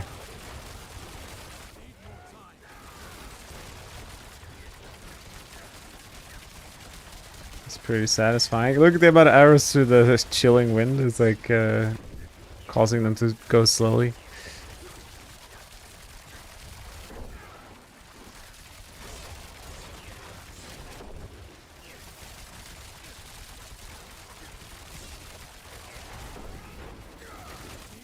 I wish all of these arrows also bounced on the wall. Like Eagle Horn.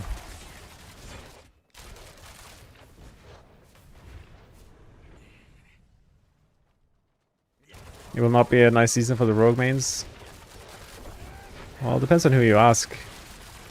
I really don't value comparison between classes at all, because I only play rogue, so it's always just a competition within the class itself for me. And if every build is doing tier 80, then so be it. Wow, the amount of arrows. Oh, it's satisfying to look at.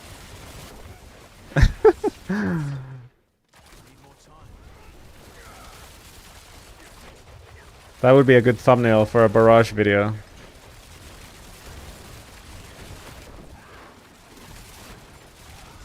Alan's got a beautiful quote right there. If you search fun, all classes are valid. There you go. If you want to clear the highest pit, then only a few classes can usually do that.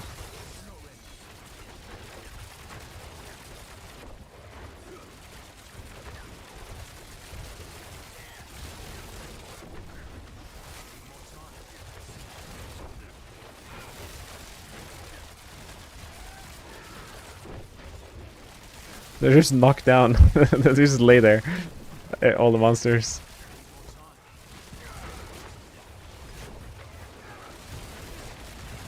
Wow. I can like outrun my own arrows. So this is like gonna be like a 6+ minute tier 75. So we're not breaking records here. It was a pretty good tier to start at.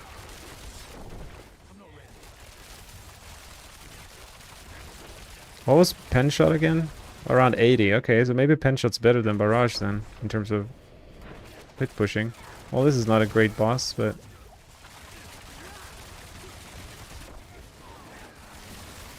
Wow, what's happened to my damage when it got staggered? Where's the boss? I thought the boss would be an issue.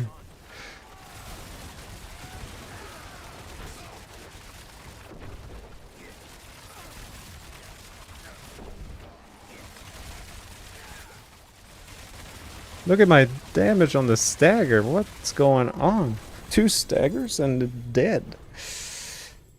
I mean, maybe tier 80. Maybe not. I'm not sure.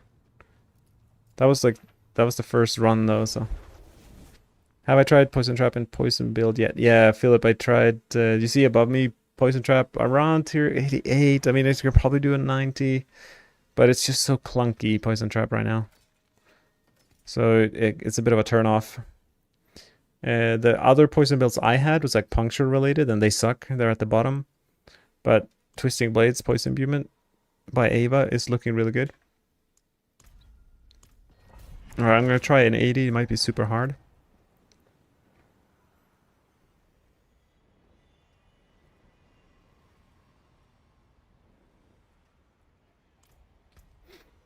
I think I'm going to replace my dash with Shadow Step.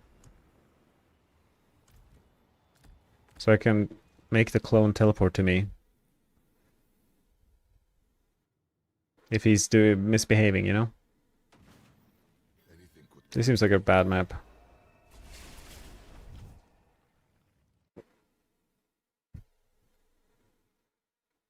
Surely this would thrive in like a massive pull.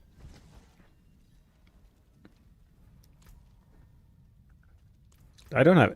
Wait, I have one thing that pulls, and it's this power. Every 11 seconds. My attack speed is 100. 34.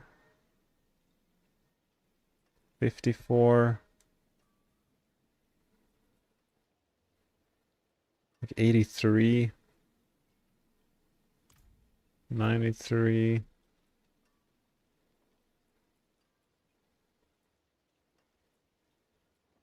I'm trying to figure out where I get all... Oh yeah, I have... In my Paragon, I get attack speed from... 10 there. Maybe that's it. I was just thinking if I can replace one of these with...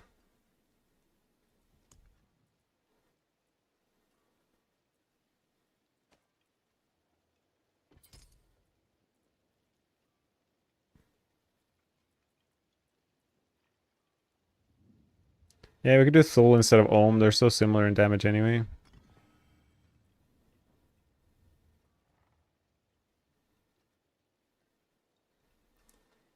I think I'm capped in... I'm gonna check my planner if am I capped in attack speed? According to the planner, I'm not. But why am I... Oh, it's because I'm using the elixir, that's why. Maybe? 91. Oh, it's because I have a GA star list. Yes, okay. We're good, we're good.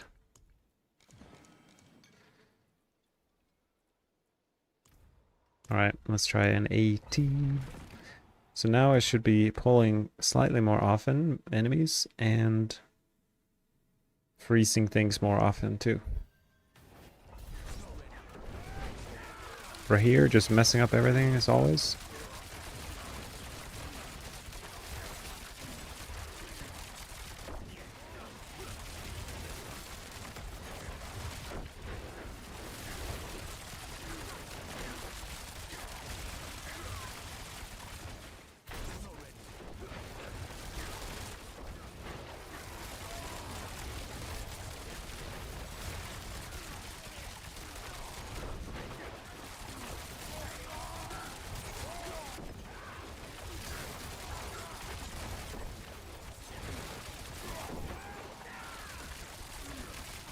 I mean, things melt when the stars align.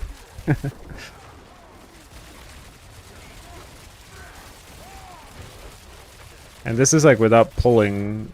If I could pull 2 elite packs together in one go, that'd be great. This is surprisingly strong.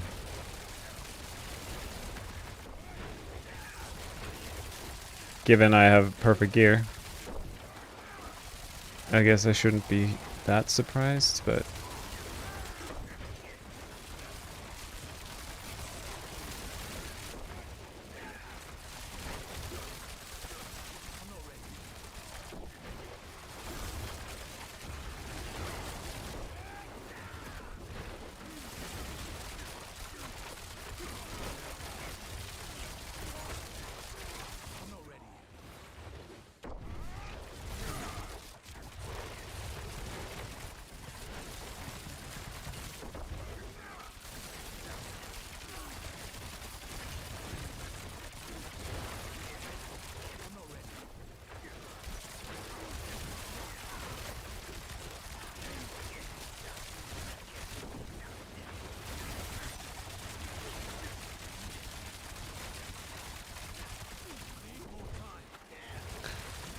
Even the big elites die pretty fast.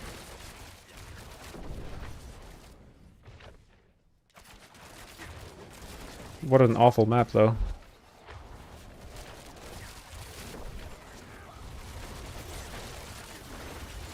The monster type is pretty good, making up for it.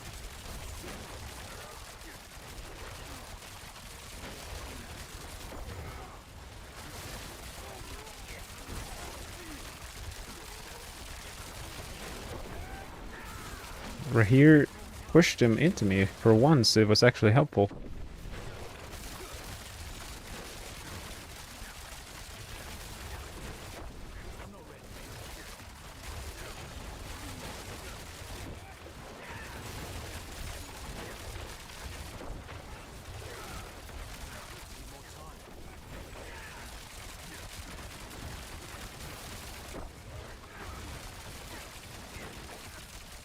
Oh, it's so satisfying when they are knocked down and frozen and my damage goes through the roof.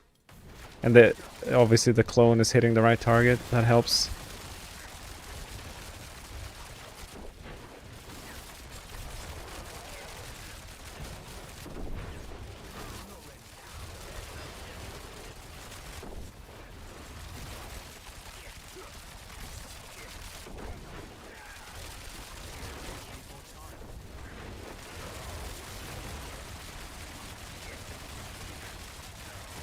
It would be cool to have like a shadow clone aspect that did something, or like a unique even.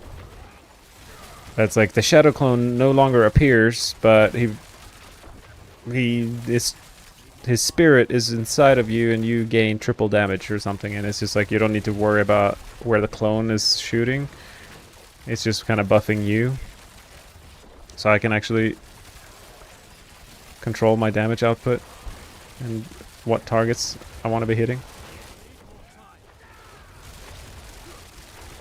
Well, I'm not res or armor capped, and I'm not dying. So there's that.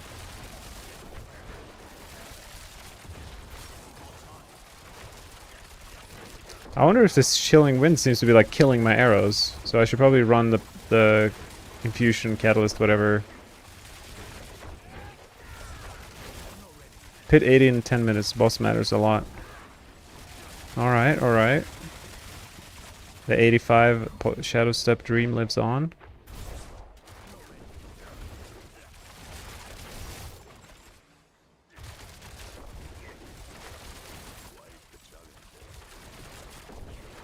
Yeah, I'm waiting for some kind of aspect or unique to kind of fix the clone reliancy.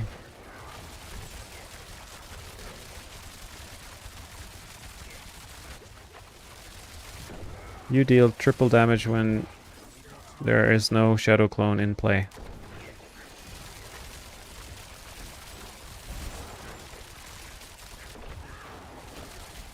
Right here. You're starting to do what I don't want you to do. He was doing fine for like 5 minutes.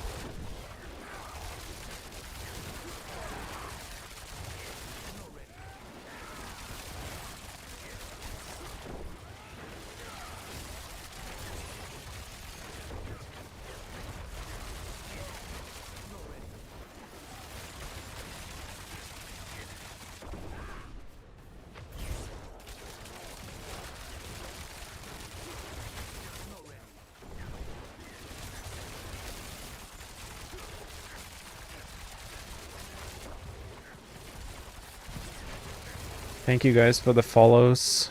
Appreciate you hanging out with me as I test everything rogue. Phillips says, yeah, I would love to see the Twisting Blades, Poison, or Shadow Rogue come back. Favorite classes of all time? Yeah, I hear ya. A lot of people feel that way. I wonder how much of it's nostalgia. And also the gameplay was just nice. Wow, those things died fast.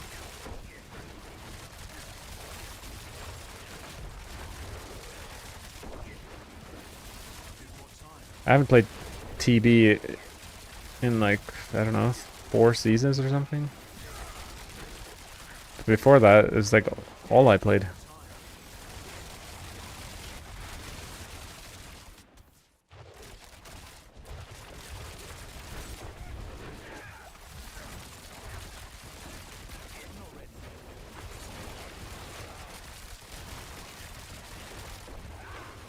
Hi, Glorping.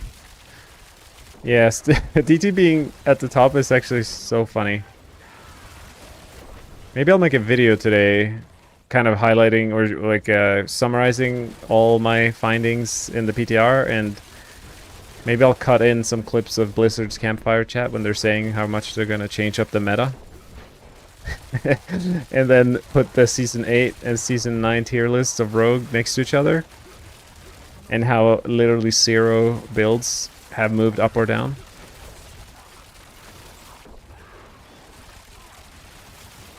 We spawn the boss with 7 minutes left.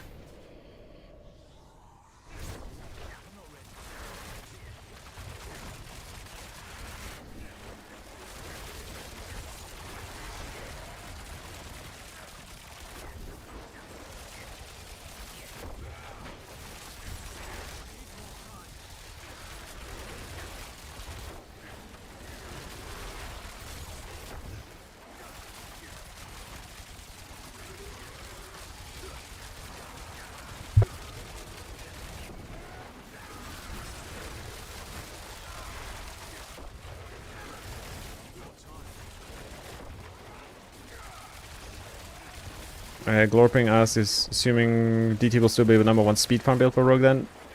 Everything comes down to what Blizzard decides to do in the patch notes after this PTR.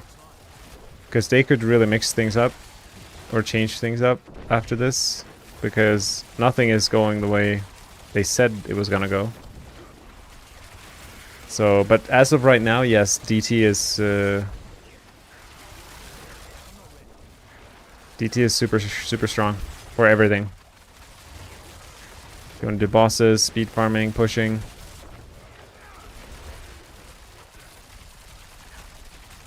Oh, I tanked a Lilith wave even. Not even capped.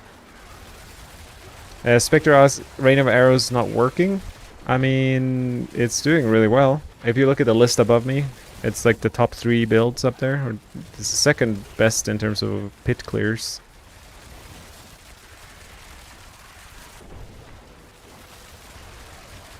So this is like a 2.5-minute boss fight.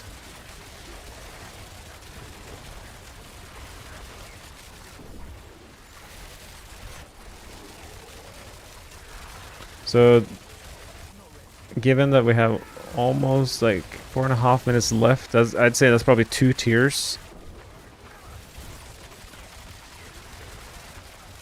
So I'm confident to put Barrage at like tier 82. Which makes me want to play pen shot more to see if we can get close to this. But this is so easy to play. Like, this is probably the easiest. If you want a one-button build, this Barrage is like, all I'm doing is holding right-click. And I'm clicking my other skills every once in a while, but... It's been very, very easy to play this Barrage. And we just did 80 with 4.5 minutes left.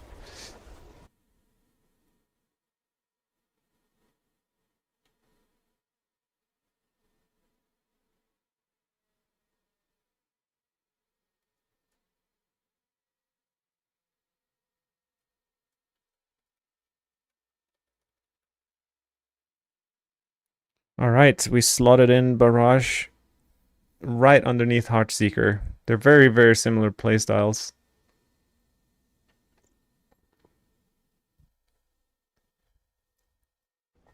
Maybe I should put Barrage at like 81.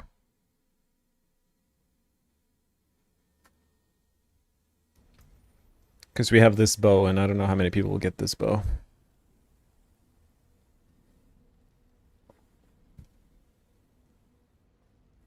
So, a quick question for those of you who are here. If I, like, do you guys want planners for all of these builds that I played?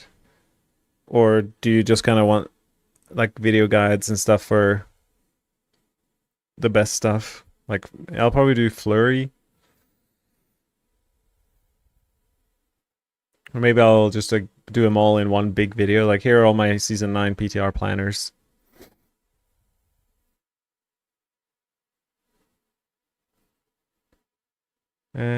What else? Plans for all of them would be fantastic. Okay, okay.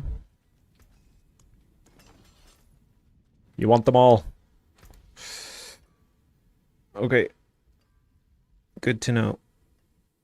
So rapid fire, do we care about rapid fire? I don't think so. I think I'll trust Dioxide's rapid fire testing.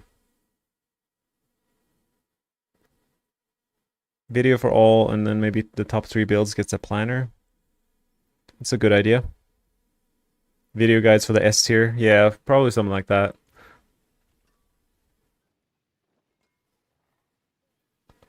Danny asks if Twisted Blade will be able to do 100. No, I don't think so. I'd say 95 max. And that's like a week or 2 of pushing.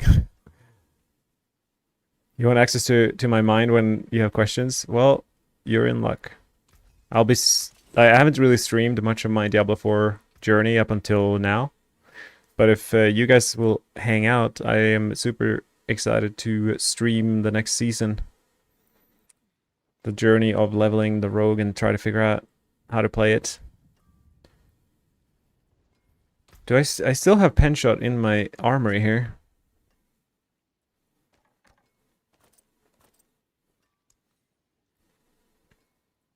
Some of my pen shot gear has the wrong runes. Finest jewels in Sanctuary. My Eaglehorn bow needs to be better. I'm gonna get a 4GA bow of Eaglehorn.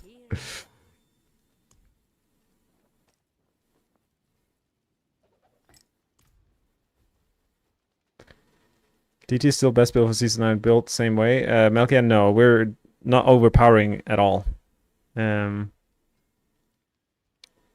We're only critting with DT. I can click it here for you. Wait, should I save the Barrage build maybe? Maybe I should in case I want to play it more. What build will I not play more? I don't know if I'll play. Wow, I want to keep all of these. Maybe Invigorating Strike. I'll override it. Okay, actually, before we change build, let's try a Nightmare Dungeon with this Barrage build.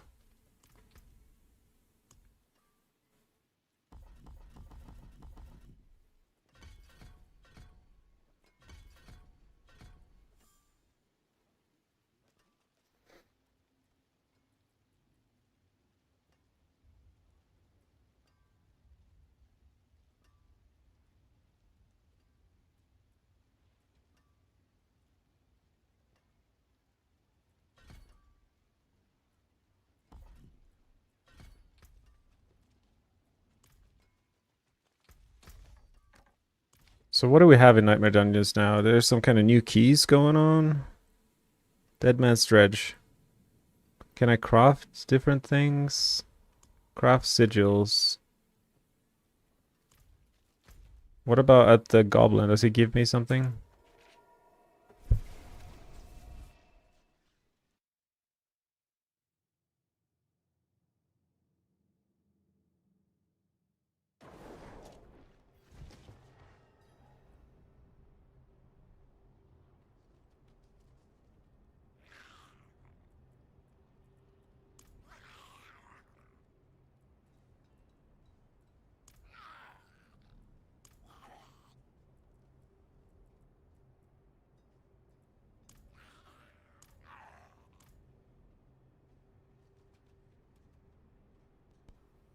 Oh my squall. Hello, sir. Long time no see.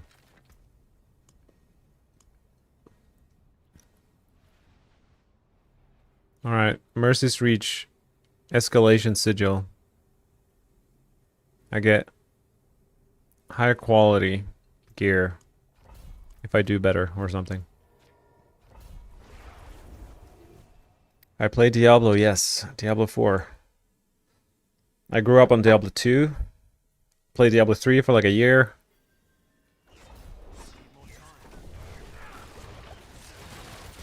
What does this just do? Horetic Artifact. It does nothing. Does it do something? Oh, I just collect it? That's so annoying. Why is it like a 4-second thing? Do I need to do this on all of them to get better rewards? I mean, maybe I just like won't bother.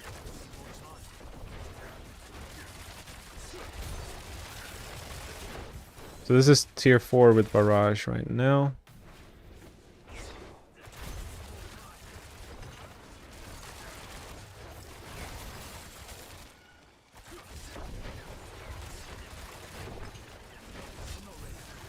Ava, since there's caps around 82, 83, inversely scales with difficulty. Yeah, so we end up not being able to benefit from anything. That makes sense. Is it better for you to, if we watch on Twitch or YouTube, or it doesn't matter? Oh, that's very sweet. Do you even ask? I don't mind if you watch on Twitch or YouTube at all. I mean, I personally watch a lot of streams, and I watch on both depending on depending on the weather, almost. I like the Twitch chat usually in most streams because it's like more activity, but my chat, you guys are very active on YouTube. Maybe because I have more followers on YouTube. And I don't know, how did you guys find my stream? Is it because you're subscribed to me, or did you see it like recommended in your... Oh, this should be a fun room to just kind of spam into. Wait, did you get like recommended my stream because you're into Diablo? Curious. YouTube is way better. Well, I'm glad it's thanks to Dioxide. He recommended that I dual stream, like multi-stream on YouTube and Twitch at the same time, and I don't see a reason why not.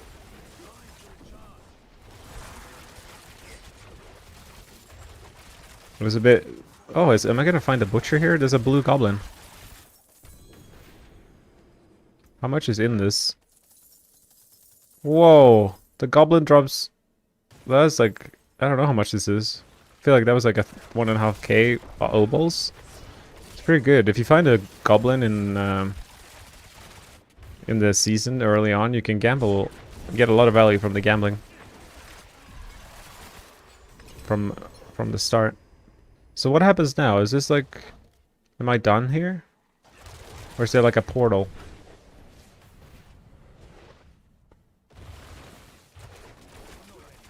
I feel like there's more rogues than anything else, to be honest. You think? I don't know. Oh, here we go. Teleport to the next dungeon. I feel like what's your guys' take on like every poll I've ever seen is like 10% of players play rogue. But in terms of creators, I guess there are a few. But I feel like most people play like Necro, Barb, Sorceress.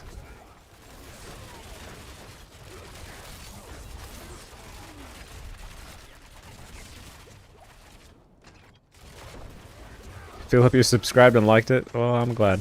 I appreciate you. I think a lot of Rogue, or like Rogue grew in popularity in Season 8 because of... Wait, what's happening here?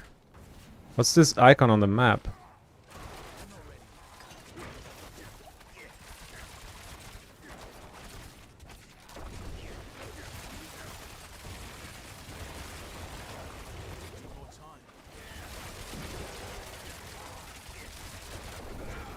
Oh, Horadic portal. I can't go in it. Oh, I can. Stay nearby the pillar to complete the ritual. Slay monsters for Horadic attunement. I think I accidentally dashed out of the thing, but...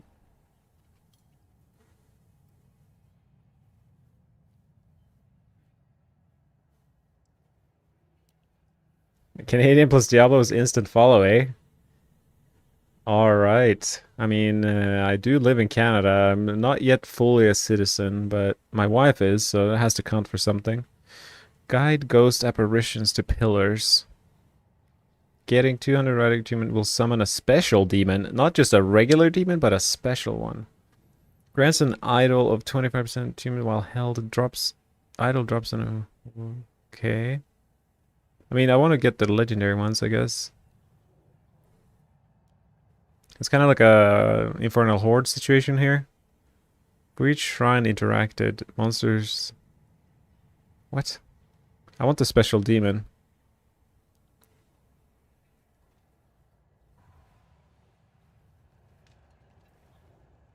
Wait, I get to pick 3 of them?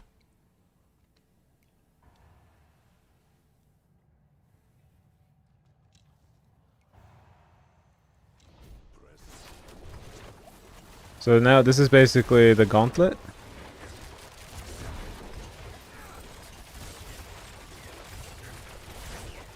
I don't know what's happening. There's so many things on the map. There's icons everywhere. Do I want to stay in here? I don't know if it's worth staying in this little circle. I feel like there's so many other options for me. It wasn't that long of a thing to stay in, I guess. There's another circle.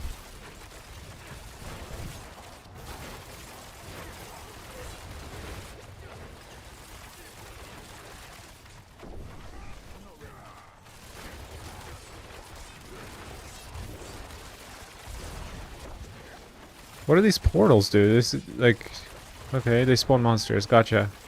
But do I need to wait for them? No, they're gone. Okay, cool, cool, cool. It's not very clear. I feel like I'm asking a lot of questions, but I guess you play it once and you kind of get it. Oh, the butcher, what's up? He's gone. Oh, it's because I got 2k attunement, and then he butchers. He was a special demon. Wow. He's special, alright. Rogue is most skill class. That's normally don't play too much. Yeah, I feel like even the perception I have of Rogue is that it should require higher APM, more button clicking. And if you want to like do nothing, you play Necromancer.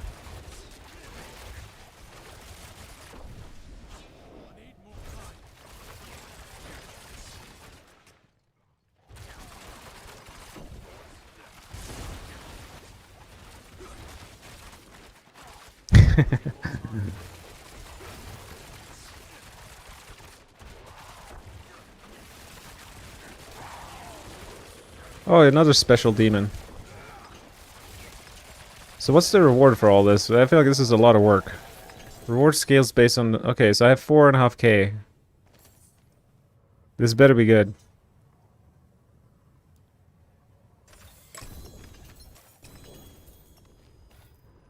Okay, so I got a bunch of like the seasonal stuff, I guess. And 3 non-GA items. Okay.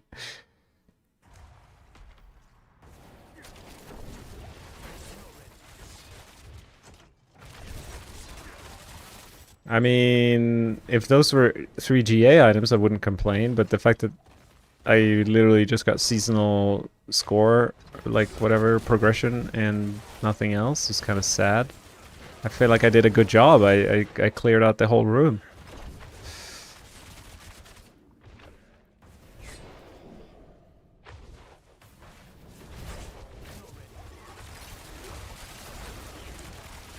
So when does the escalation stop?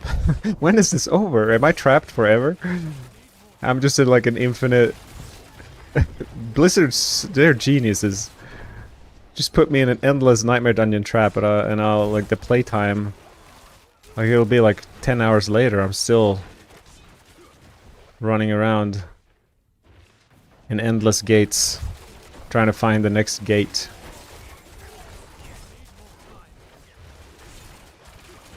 Bring back the Rainbow Goblin and Cow level? Yeah, I mean... What are we waiting for?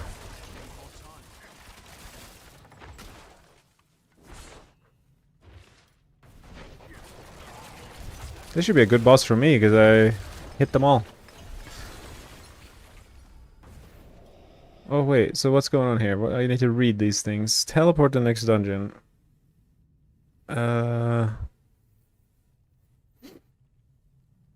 Heraldic knowledge, monster attack, speed, lightning damage. Suppressors, I don't want that. It's a bit awkward that like the text didn't fit the screen there. Suppressor like got cut off. I guess it's fine for me because I know what they're trying to say, but for a new player it'd be a bit confusing. What are they suppressing? Their emotions? In this dungeon, the monsters don't have any time for sadness. Wow, this staircase is taking its time here. I mean, barrage, everything aside, barrage has been a lot of fun in tier 4.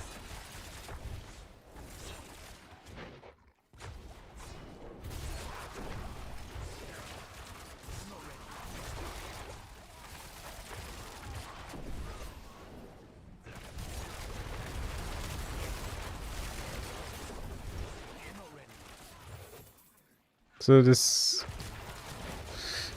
chests don't seem... I wonder how important it will be to open these chests for the seasonal score stuff, because there's so many of them. It would be quite annoying if I would kind of be required to open them all. Like sometimes you just want to go, you know? And that's the beauty of... Like after pit pushing for 2 seasons, I feel like I'm craving a bit of speed content. So if you could like not slow me down, that'd be great.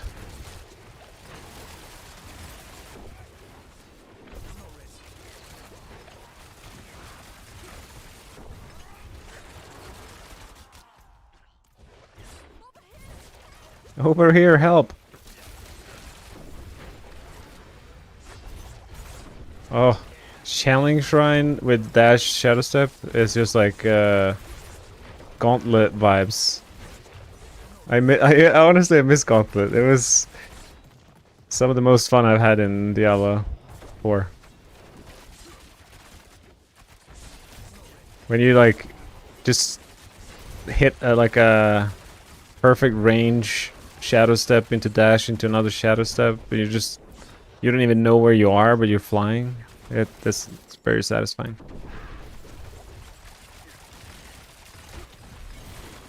There's more? Like, how many are there in a row? Does it just continue until I stop?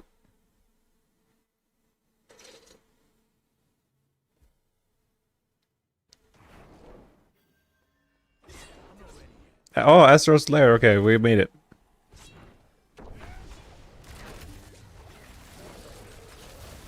I mean, okay, I'll leave him at 1 HP. Maybe right here. You got this. Come on, right here. Wait, did Rahir just kill the wolf? No. Oh no, he's regenerating. What are the mechanics here? Do I go in here? Oh my god, that hurts. Somehow that like deadly looking demon blood wave it does damage. Just don't mess with it.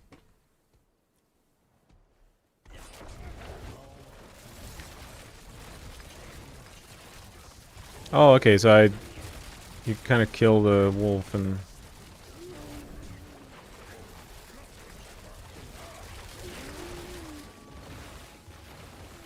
Does the wolf come back? Or is it just kind of bugged? Good. Oh. But yeah, it seems like the wolf kind of got bugged this second time. All right, maybe I'll kill him.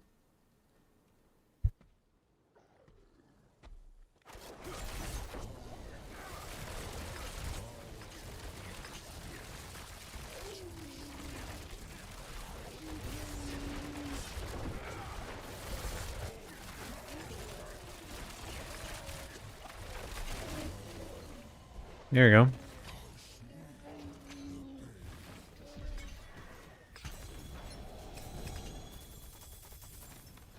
go. Look at him at gold. 710. This is like 50 million gold.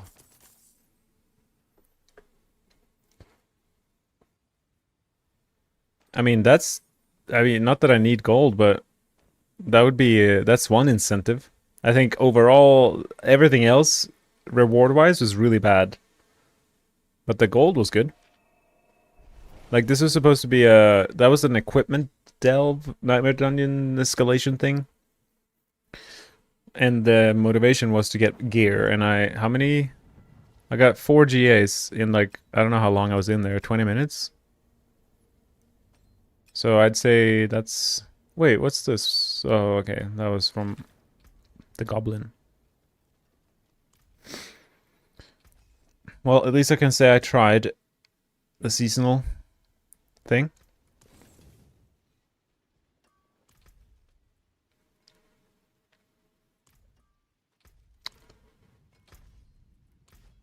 So I'm considering stopping for now, but maybe I can play with pen shot a little bit. We'll see. Kind of want a new eagle horn first. What is my eagle horn's? I don't know. It's missing like 10% damage. I guess it's not that bad.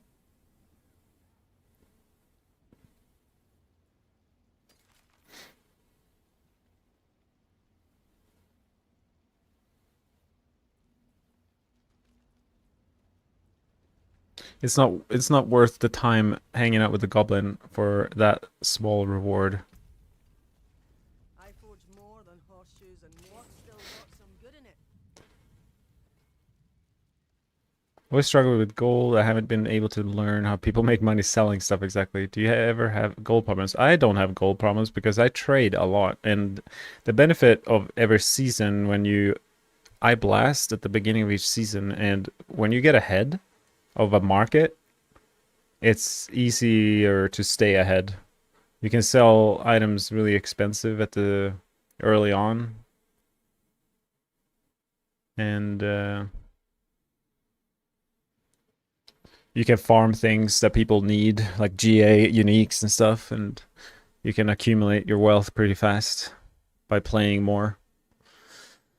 So that's usually how I get gold. But a few seasons ago, like I traded less in like season 3 and season 2. I used to struggle a bit more with gold back then.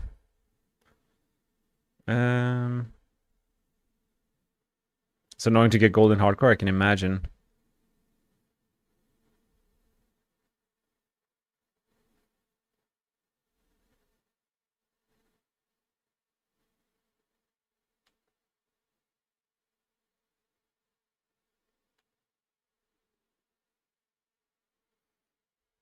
Okay, I'm gonna suss out if there's any improvements to pen shot, and then maybe I'll try optimize it tomorrow on stream or like in game. But I'd say barrage was a success. What did we end up at? 81? That's pretty good.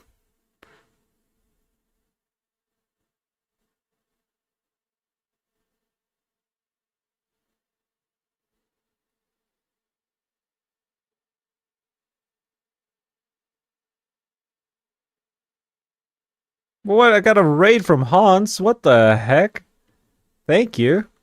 I don't think it's my first time ever getting raided, so we're here for popping my raided cherry. Thank you all. I have tested a lot of rogue builds, as you can see with the list above my head. So if you're into rogue, you're in the right place. Appreciate you, Hans. What have you been doing? PTRing? Are you also roguing? Do I have a fellow rogue in the house?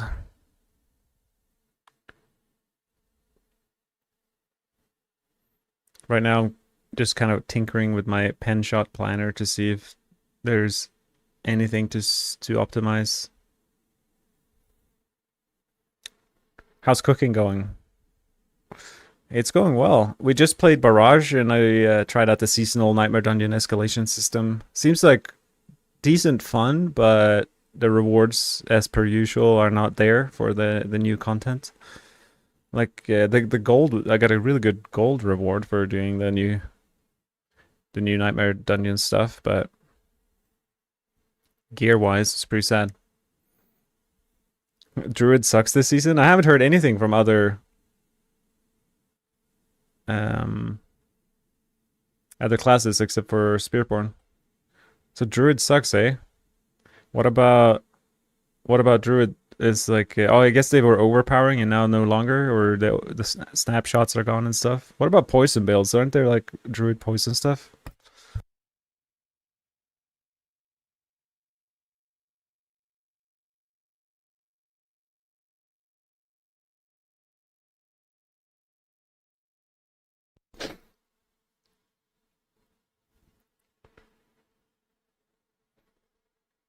I guess one immediate thing we can do for pen shot that I just did for Barrage was to use Tibbies for a little more damage. Funnily enough, the DR from Unstoppable is kind of makes up for not being armor capped and rest capped. Yo man, did you catch a good pit? Oh, you've been pushing 112? How's that going? I haven't really checked in with the leaderboards in a while.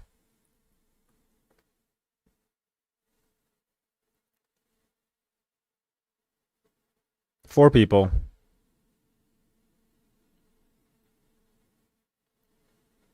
Oh, I'm still top 10.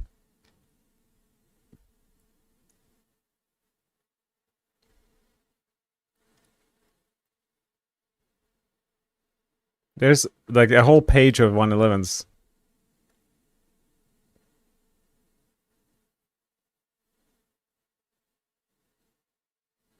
Oh, yo man. Okay, you're Madness from YouTube. It's more comfortable on Twitch. Nice. Well, good to know.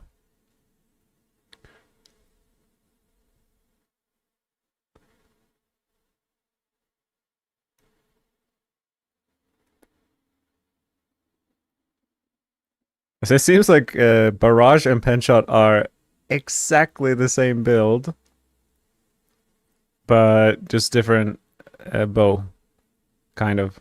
That's pretty much the only difference. Like the boards are the same.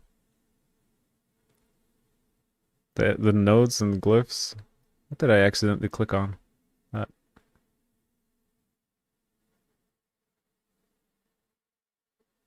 Oh, you're 1 min off of 112 clear. Unfortunate. I don't have the patience for that. Doing 111 almost lost my sanity.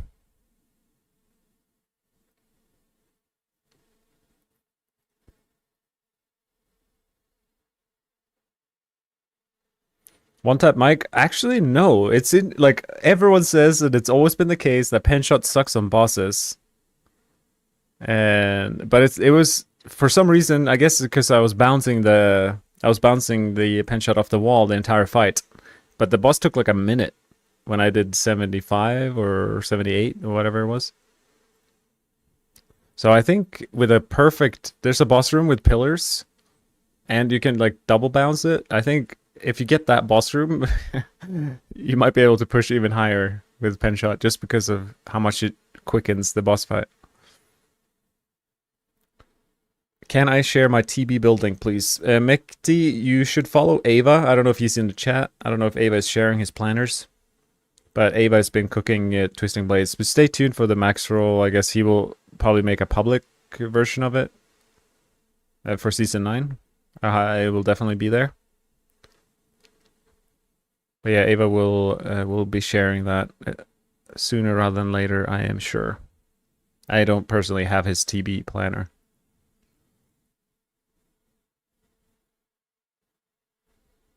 So I'm using conceited aspect. Is that really the best thing we have? The progress bug. The progress bug is not okay in the pit pushing. Like, you could be behind the timer and still spawn the boss with 5 minutes left or whatever. It's kind of not okay.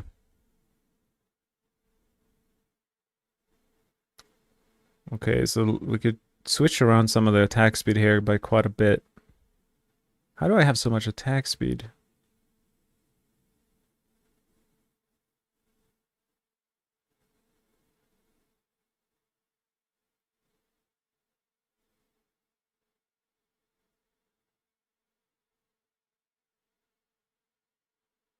It's random, yeah, it seems very random.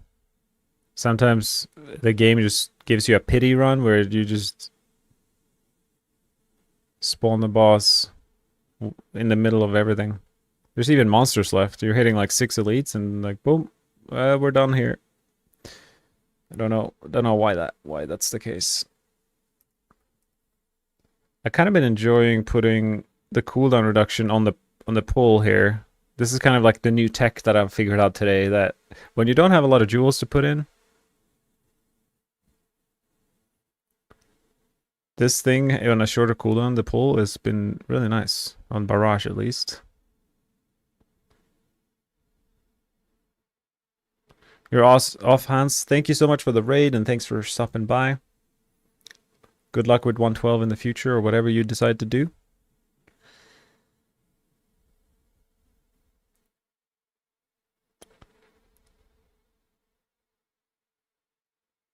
So far, the only improvement I've done to Penshot is Tybalt's Will and a little bit of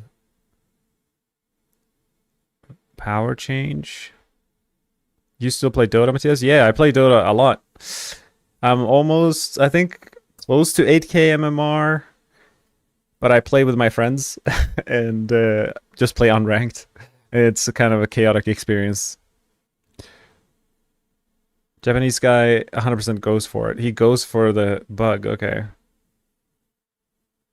First, nobody pushed till the end. Oh, thanks, Ava, for sharing the planner with it. With the people. Nobody pushed till the end. Okay. You feel like he knows how the bug works? Well, maybe. Maybe he's holding on to some secrets. Okay, so if I use this new amulet...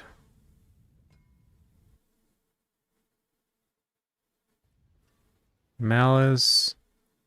Frigid... Wait, it's literally what the planner says I should use.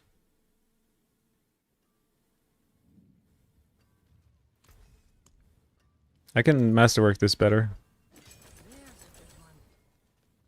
7k hours? That's a lot of hours. I don't have that. I think I have like 3k or 2k hours of Dota. 2.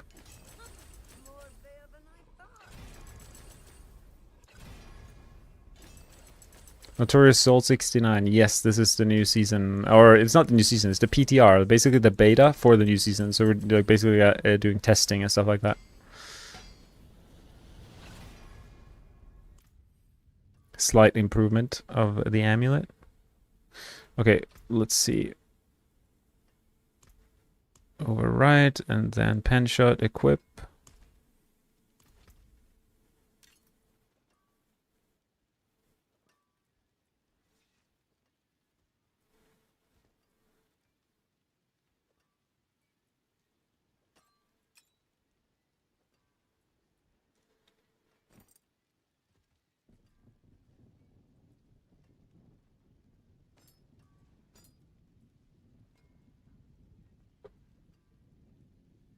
Brandon, am I a programmer? No, I'm not a programmer. I am a video editor. For work, I run like a business that helps brands and companies with their social media content and stuff like that. Create images and videos and distribution and marketing. Basically, it's marketing in the modern day and age. That's what I do for to put food on the table. You have a season 8 question on my exposure build. Go for it, Dante. Joyboy, Joker, yeah, it's poison imbuement. Yeah, thank you. PI is poison imbuement. One Tap Mike plays Dota Auto Chess years ago. Yeah, that was a lot of fun. I have many good memories of those days.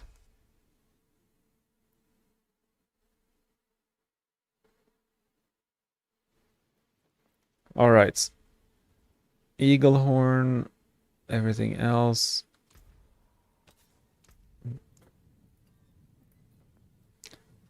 Every time I think of penetrating shot, I think of the pasta penne. Isn't there some pasta that's called something penne? What is TBPI? $1, it is Twisting Blades, Poison Imbuement. Okay, so what aspects am I using here?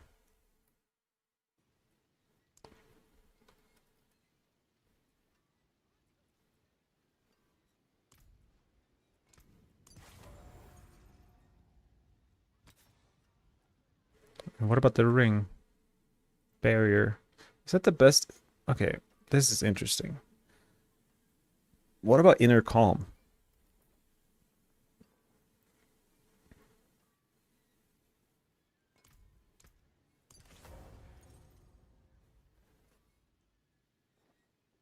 Death Trap still looking good? Yeah, it's very good.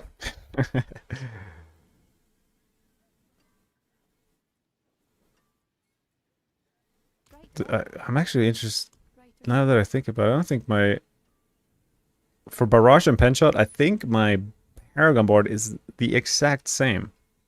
Isn't that kind of funny? 2 builds, nothing changes.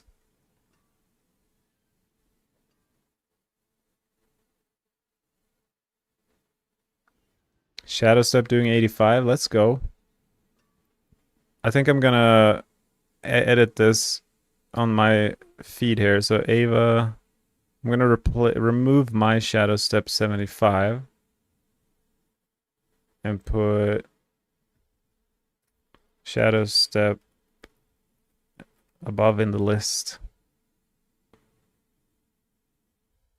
Casual threat, yes, you can still spam Death Trap like in Season 8. If you want to watch my Tier 100 clear a VOD of it, I'll link it to you in a second. I have a VOD for Tier 100 and DT T100 clear S9 PTR.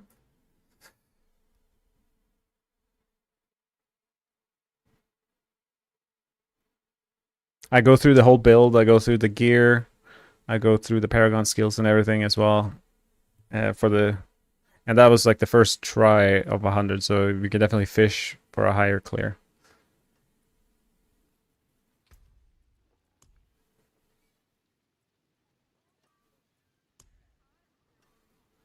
For Season 8 exposure build, is it okay to roll Masterworks for ultimate cooldown on boots instead of Maxrus? Yes. I'd say at least once. I'll have a look right now.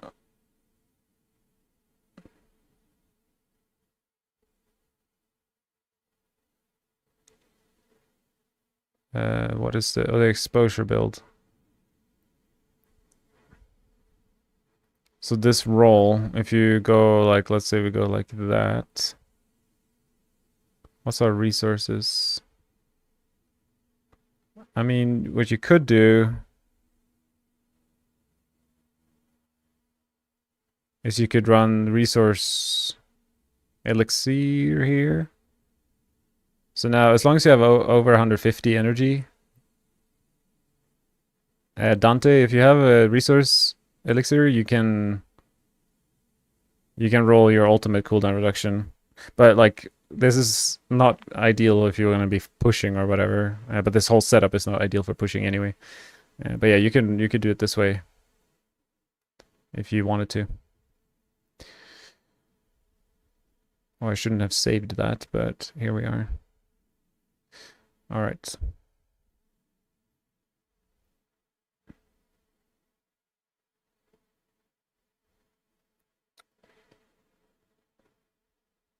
Yeah, keep the energy above 150.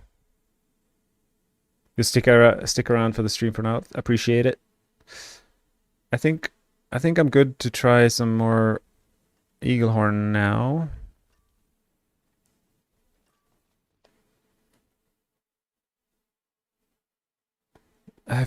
For Eaglehorn, I was running Cry to pull things together. The question is if that's needed.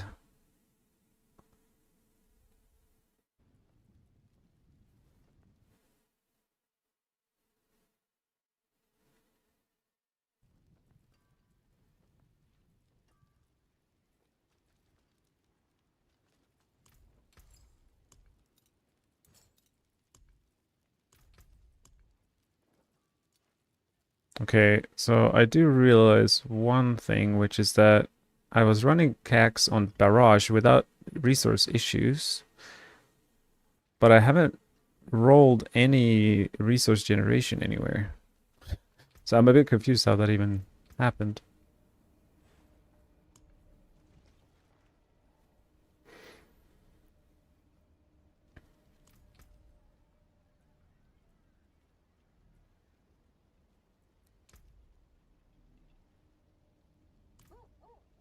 Okay, I got a question. Death Trap will with Overpower or Crit Strike better? Overpower in Season 8, Crit Strike in Season 9. Because Overpower is so nerfed.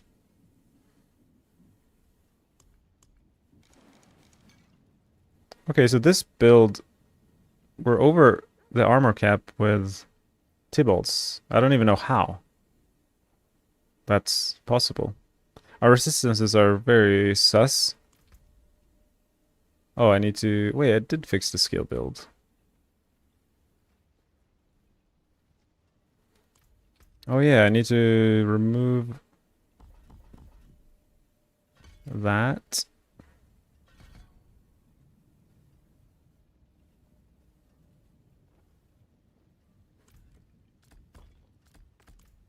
Alright, let's see if we can do 80 with pen shot. It might be impossible, but I want to try it out. I'm going to remove the planner. Don't you worry about it.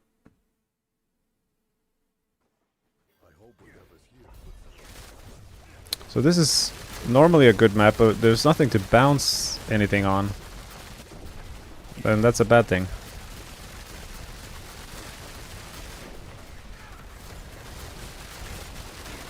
I think it's an insta reset.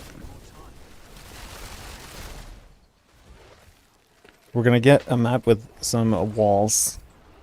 But it seemed like things were dying, which is a good thing.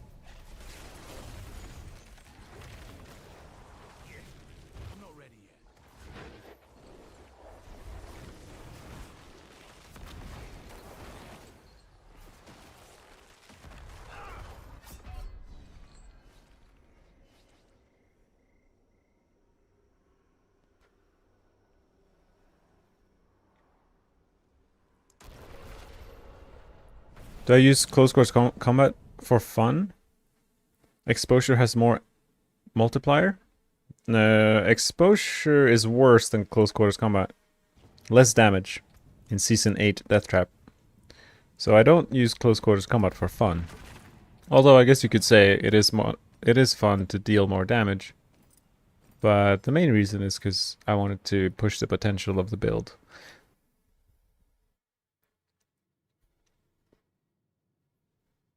Oh, my DT planner has close quarters combat? That would be a mistake. I mean, this is also lacking walls. Are there walls anywhere on this? I guess these pillars would be bounceable, but we're gonna be a little more greedy than that.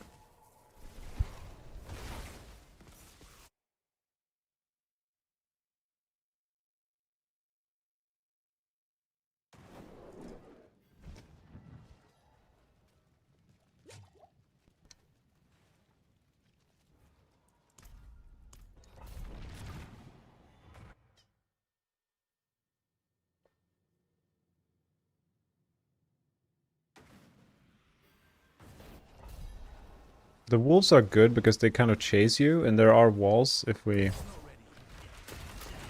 Like, these walls are decent. Maybe pulling, like... Having some kind of pull is worth it.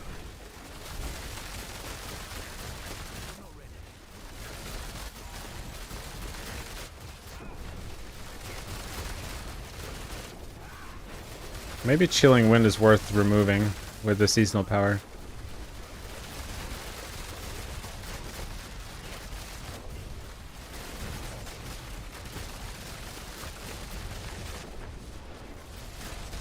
Wait, how am I applying... Okay, I'm applying Vulnerable with Soul, that makes sense.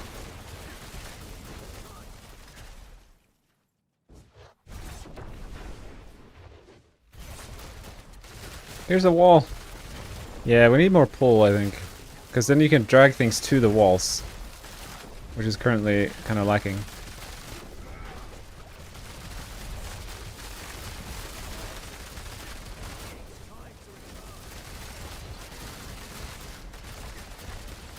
N64, yeah, PTR is free gear. If you invest the time. There's a goblin that gives you random gear, but if you just spend a few hours, eventually you'll get the gear you want. Look at this. I'm shooting the pillar and it bounces to the other elite. That's some next level. It's like I feel like I'm playing science. Or mini golf or something.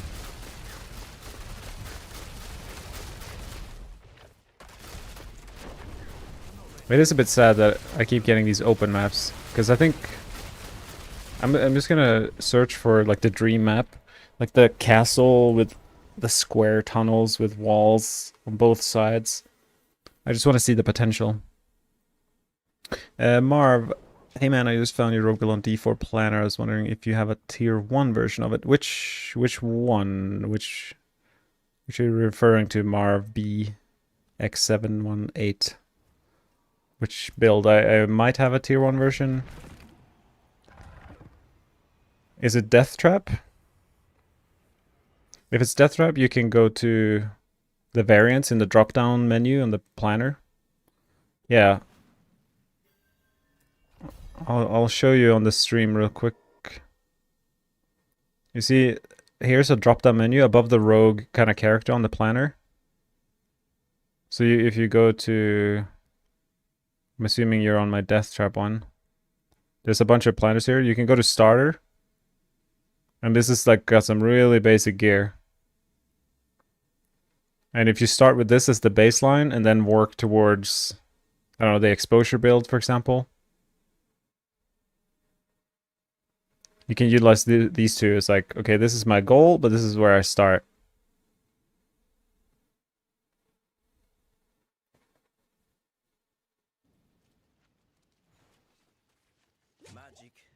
Michael, any chance you can talk to how the pros progress once they hit level 60? For example, if I start Devs and I have a 1.2 transition, something that can kill the bosses. Yeah, I'd say tune in for Season 9. And also tune in, I'm going to be doing leveling testing over the next, like at some point in the next 3 days probably. I'll be doing leveling testing.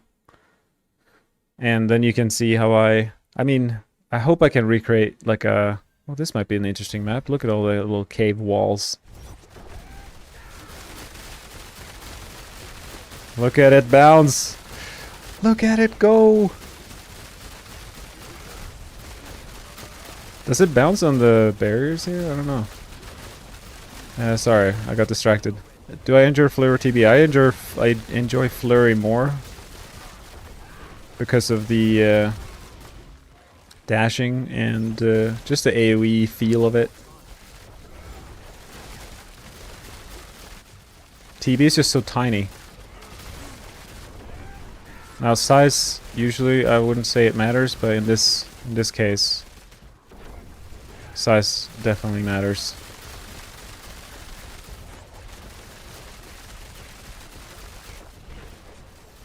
I don't even, like, what's happening with my pen shot? It's not bouncing on this pillar. Like, some of this terrain is flying through it.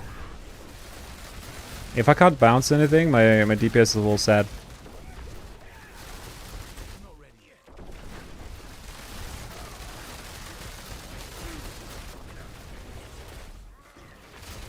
So I do have some cax problems. But I guess I could... Wait. Right. Okay, I could press my ultimate to get some aftermath kind of procs to mitigate the impact of the cax. But yeah, Michael, I guess the philosophy I have when I level is I'm very open to whatever drops. So if I get an early unique, like if I find a wind force early on or an eagle horn, then I just play that build. Personally, because I think it's the most fun. To just like go with whatever gear I'm finding along the way. But for the most part, it's much easier to play a build that, in my opinion, that transitions well into the end game through the leveling, so you don't mix it up. But I guess oftentimes as soon as you get to tier 1 or around there, as soon as your build basically hits a wall, then I guess it's worth the respec to whatever's kind of the S tier for that season.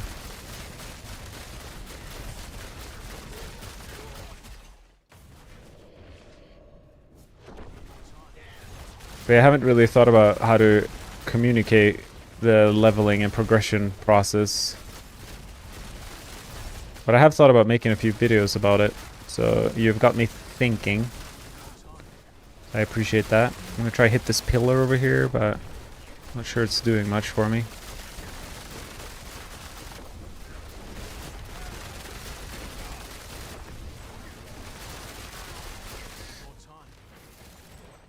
Okay, I should fish more. It helps a lot to understand rogue inside out. It definitely does.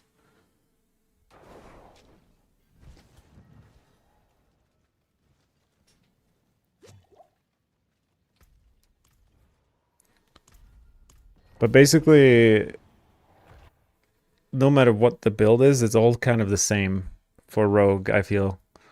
You use dash and shadow step as much as possible for as long as possible. And you want to run content where like the elites die in 2 seconds or less. So if you can't kill elites fast, then lower the difficulty.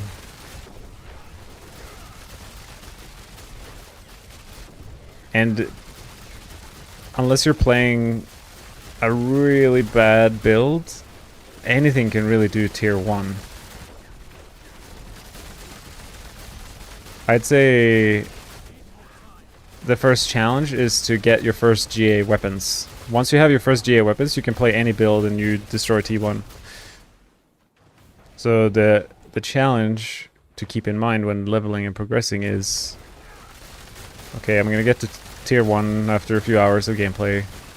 And then do I do a whisper, or do I go to the Helltides and hand in a chest, or basically solving the first GA weapon for your build. If you're playing melee, dagger or sword, if you're playing ranged, crossbow or bow, to get that initial damage boost makes a huge difference.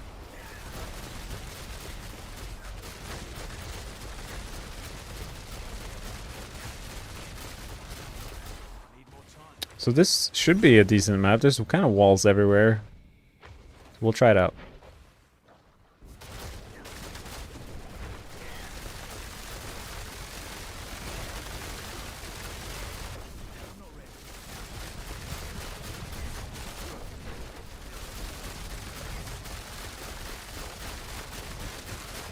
So imagine if I could have them in here, in this little corner. That would be something.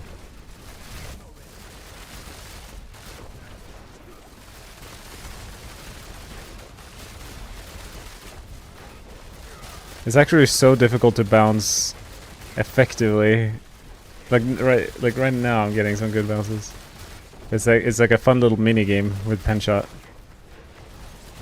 that no other build has. Like right now you get the double value. I hit through the wolf and then bounce back. doubling my damage. This should be a better room. Or like maybe here.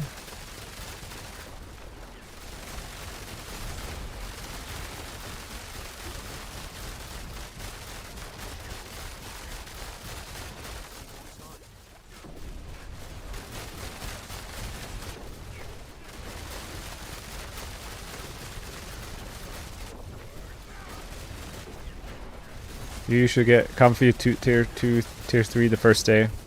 Then you get stuck trying to push into tier 4. Which early rogue build would you say is the best for killing the bosses early on? I mean, it depends season to season, but typically I start off most seasons with a poison build because poison builds do the boss ladder really well.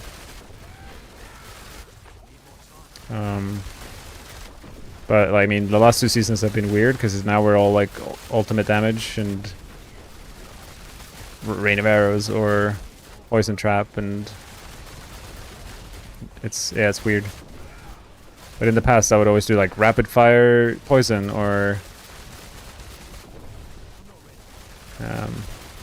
TB poison to start off seasons.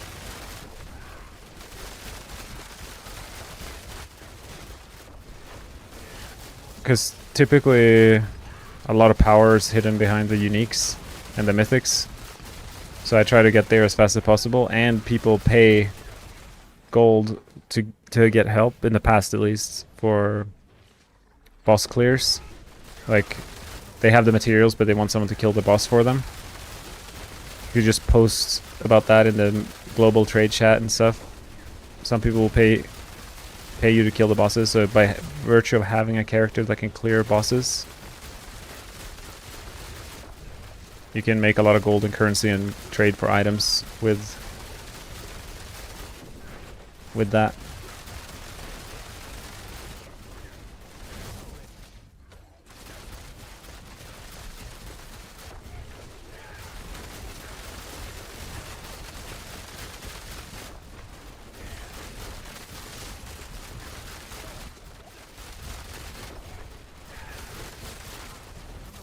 Is it better to just stick killing them in tier 1? Yeah, I mean, season 8, this last season, when Death Trap was super strong, I farmed tier 3 bosses for the first week almost, like at least 3 days probably. There's almost no benefit to going higher. I mean, you don't want to use up all your materials, but at least get your core items. Oh, this is a good map, right? This is a bunch of walls. Where's the wolf?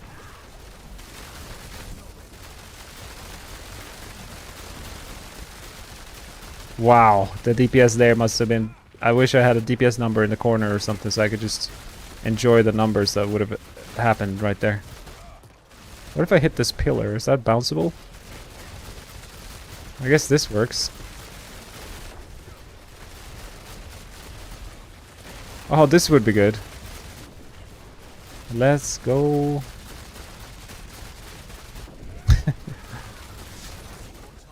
I want to find an elite pack that is between walls. Here.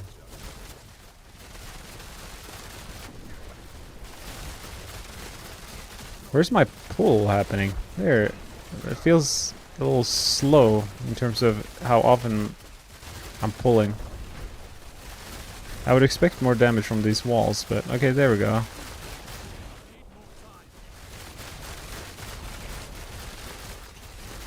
One little slippery wolf.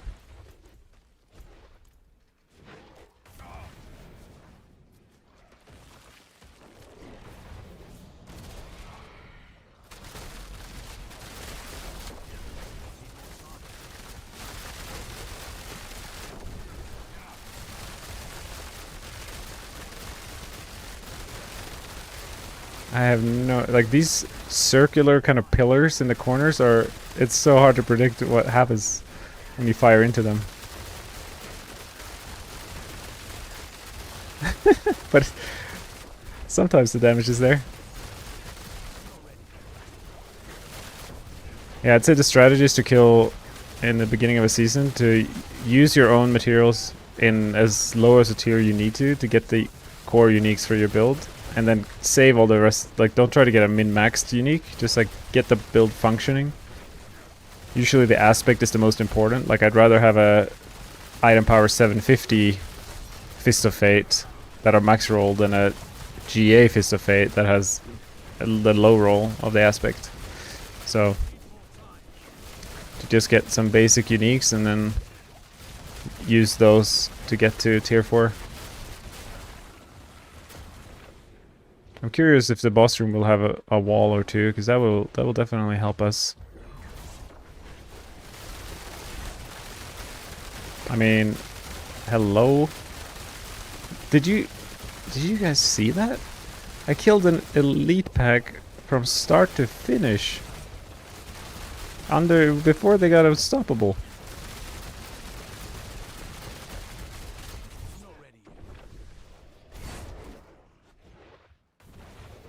Oh, the dream room. Oh, it's so juicy. Oh, it's so satisfying.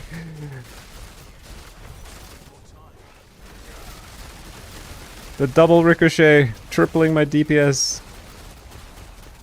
Almost died from the after-death explosions.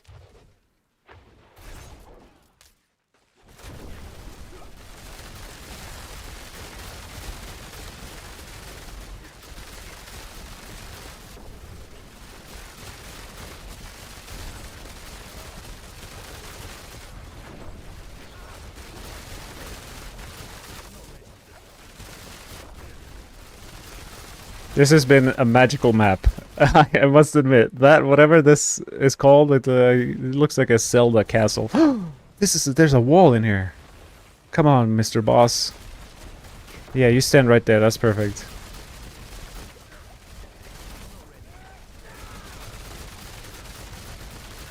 Die. Die, sir. I mean, I've been enjoying pen shots so much. It's so satisfying.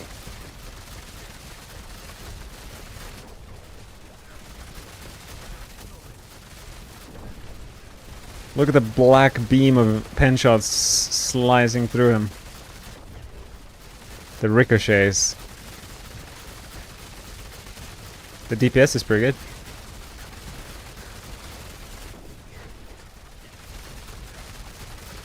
This boss is so good because he just stands there. Has any shadow thing even come out? I don't like this. Yeah, it's like one of the first shadows just appeared. I'm kind of dying in this puddle of death.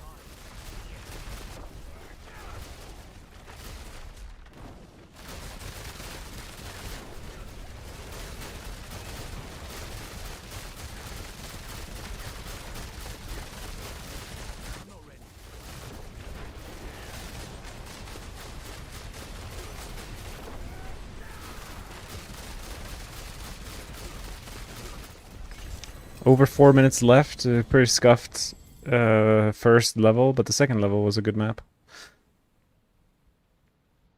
But I'd say with a perfect pushing setup, this could probably do like 82. I'll put it on 81, tied with Barrage for now.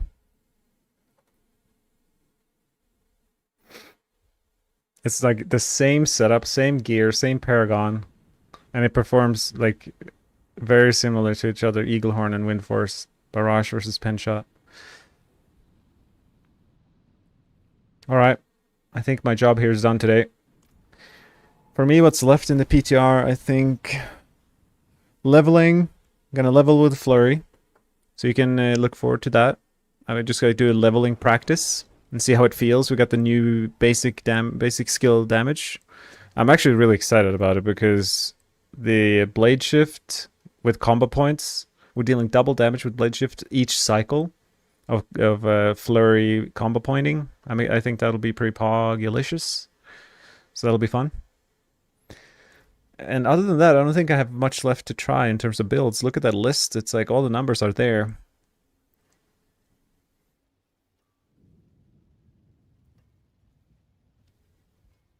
A little bit curious about Twisting Blades, Poison Imbuement, just because it would be fun to play. But other than that, we'll call it. Call it for now. I appreciate all of you who hung out with me. It makes it so much more fun to PTR and play the game when you guys are hanging out. So I appreciate it. I will see you around the Diablo Sanctuary world. Hope you have a good rest of your day.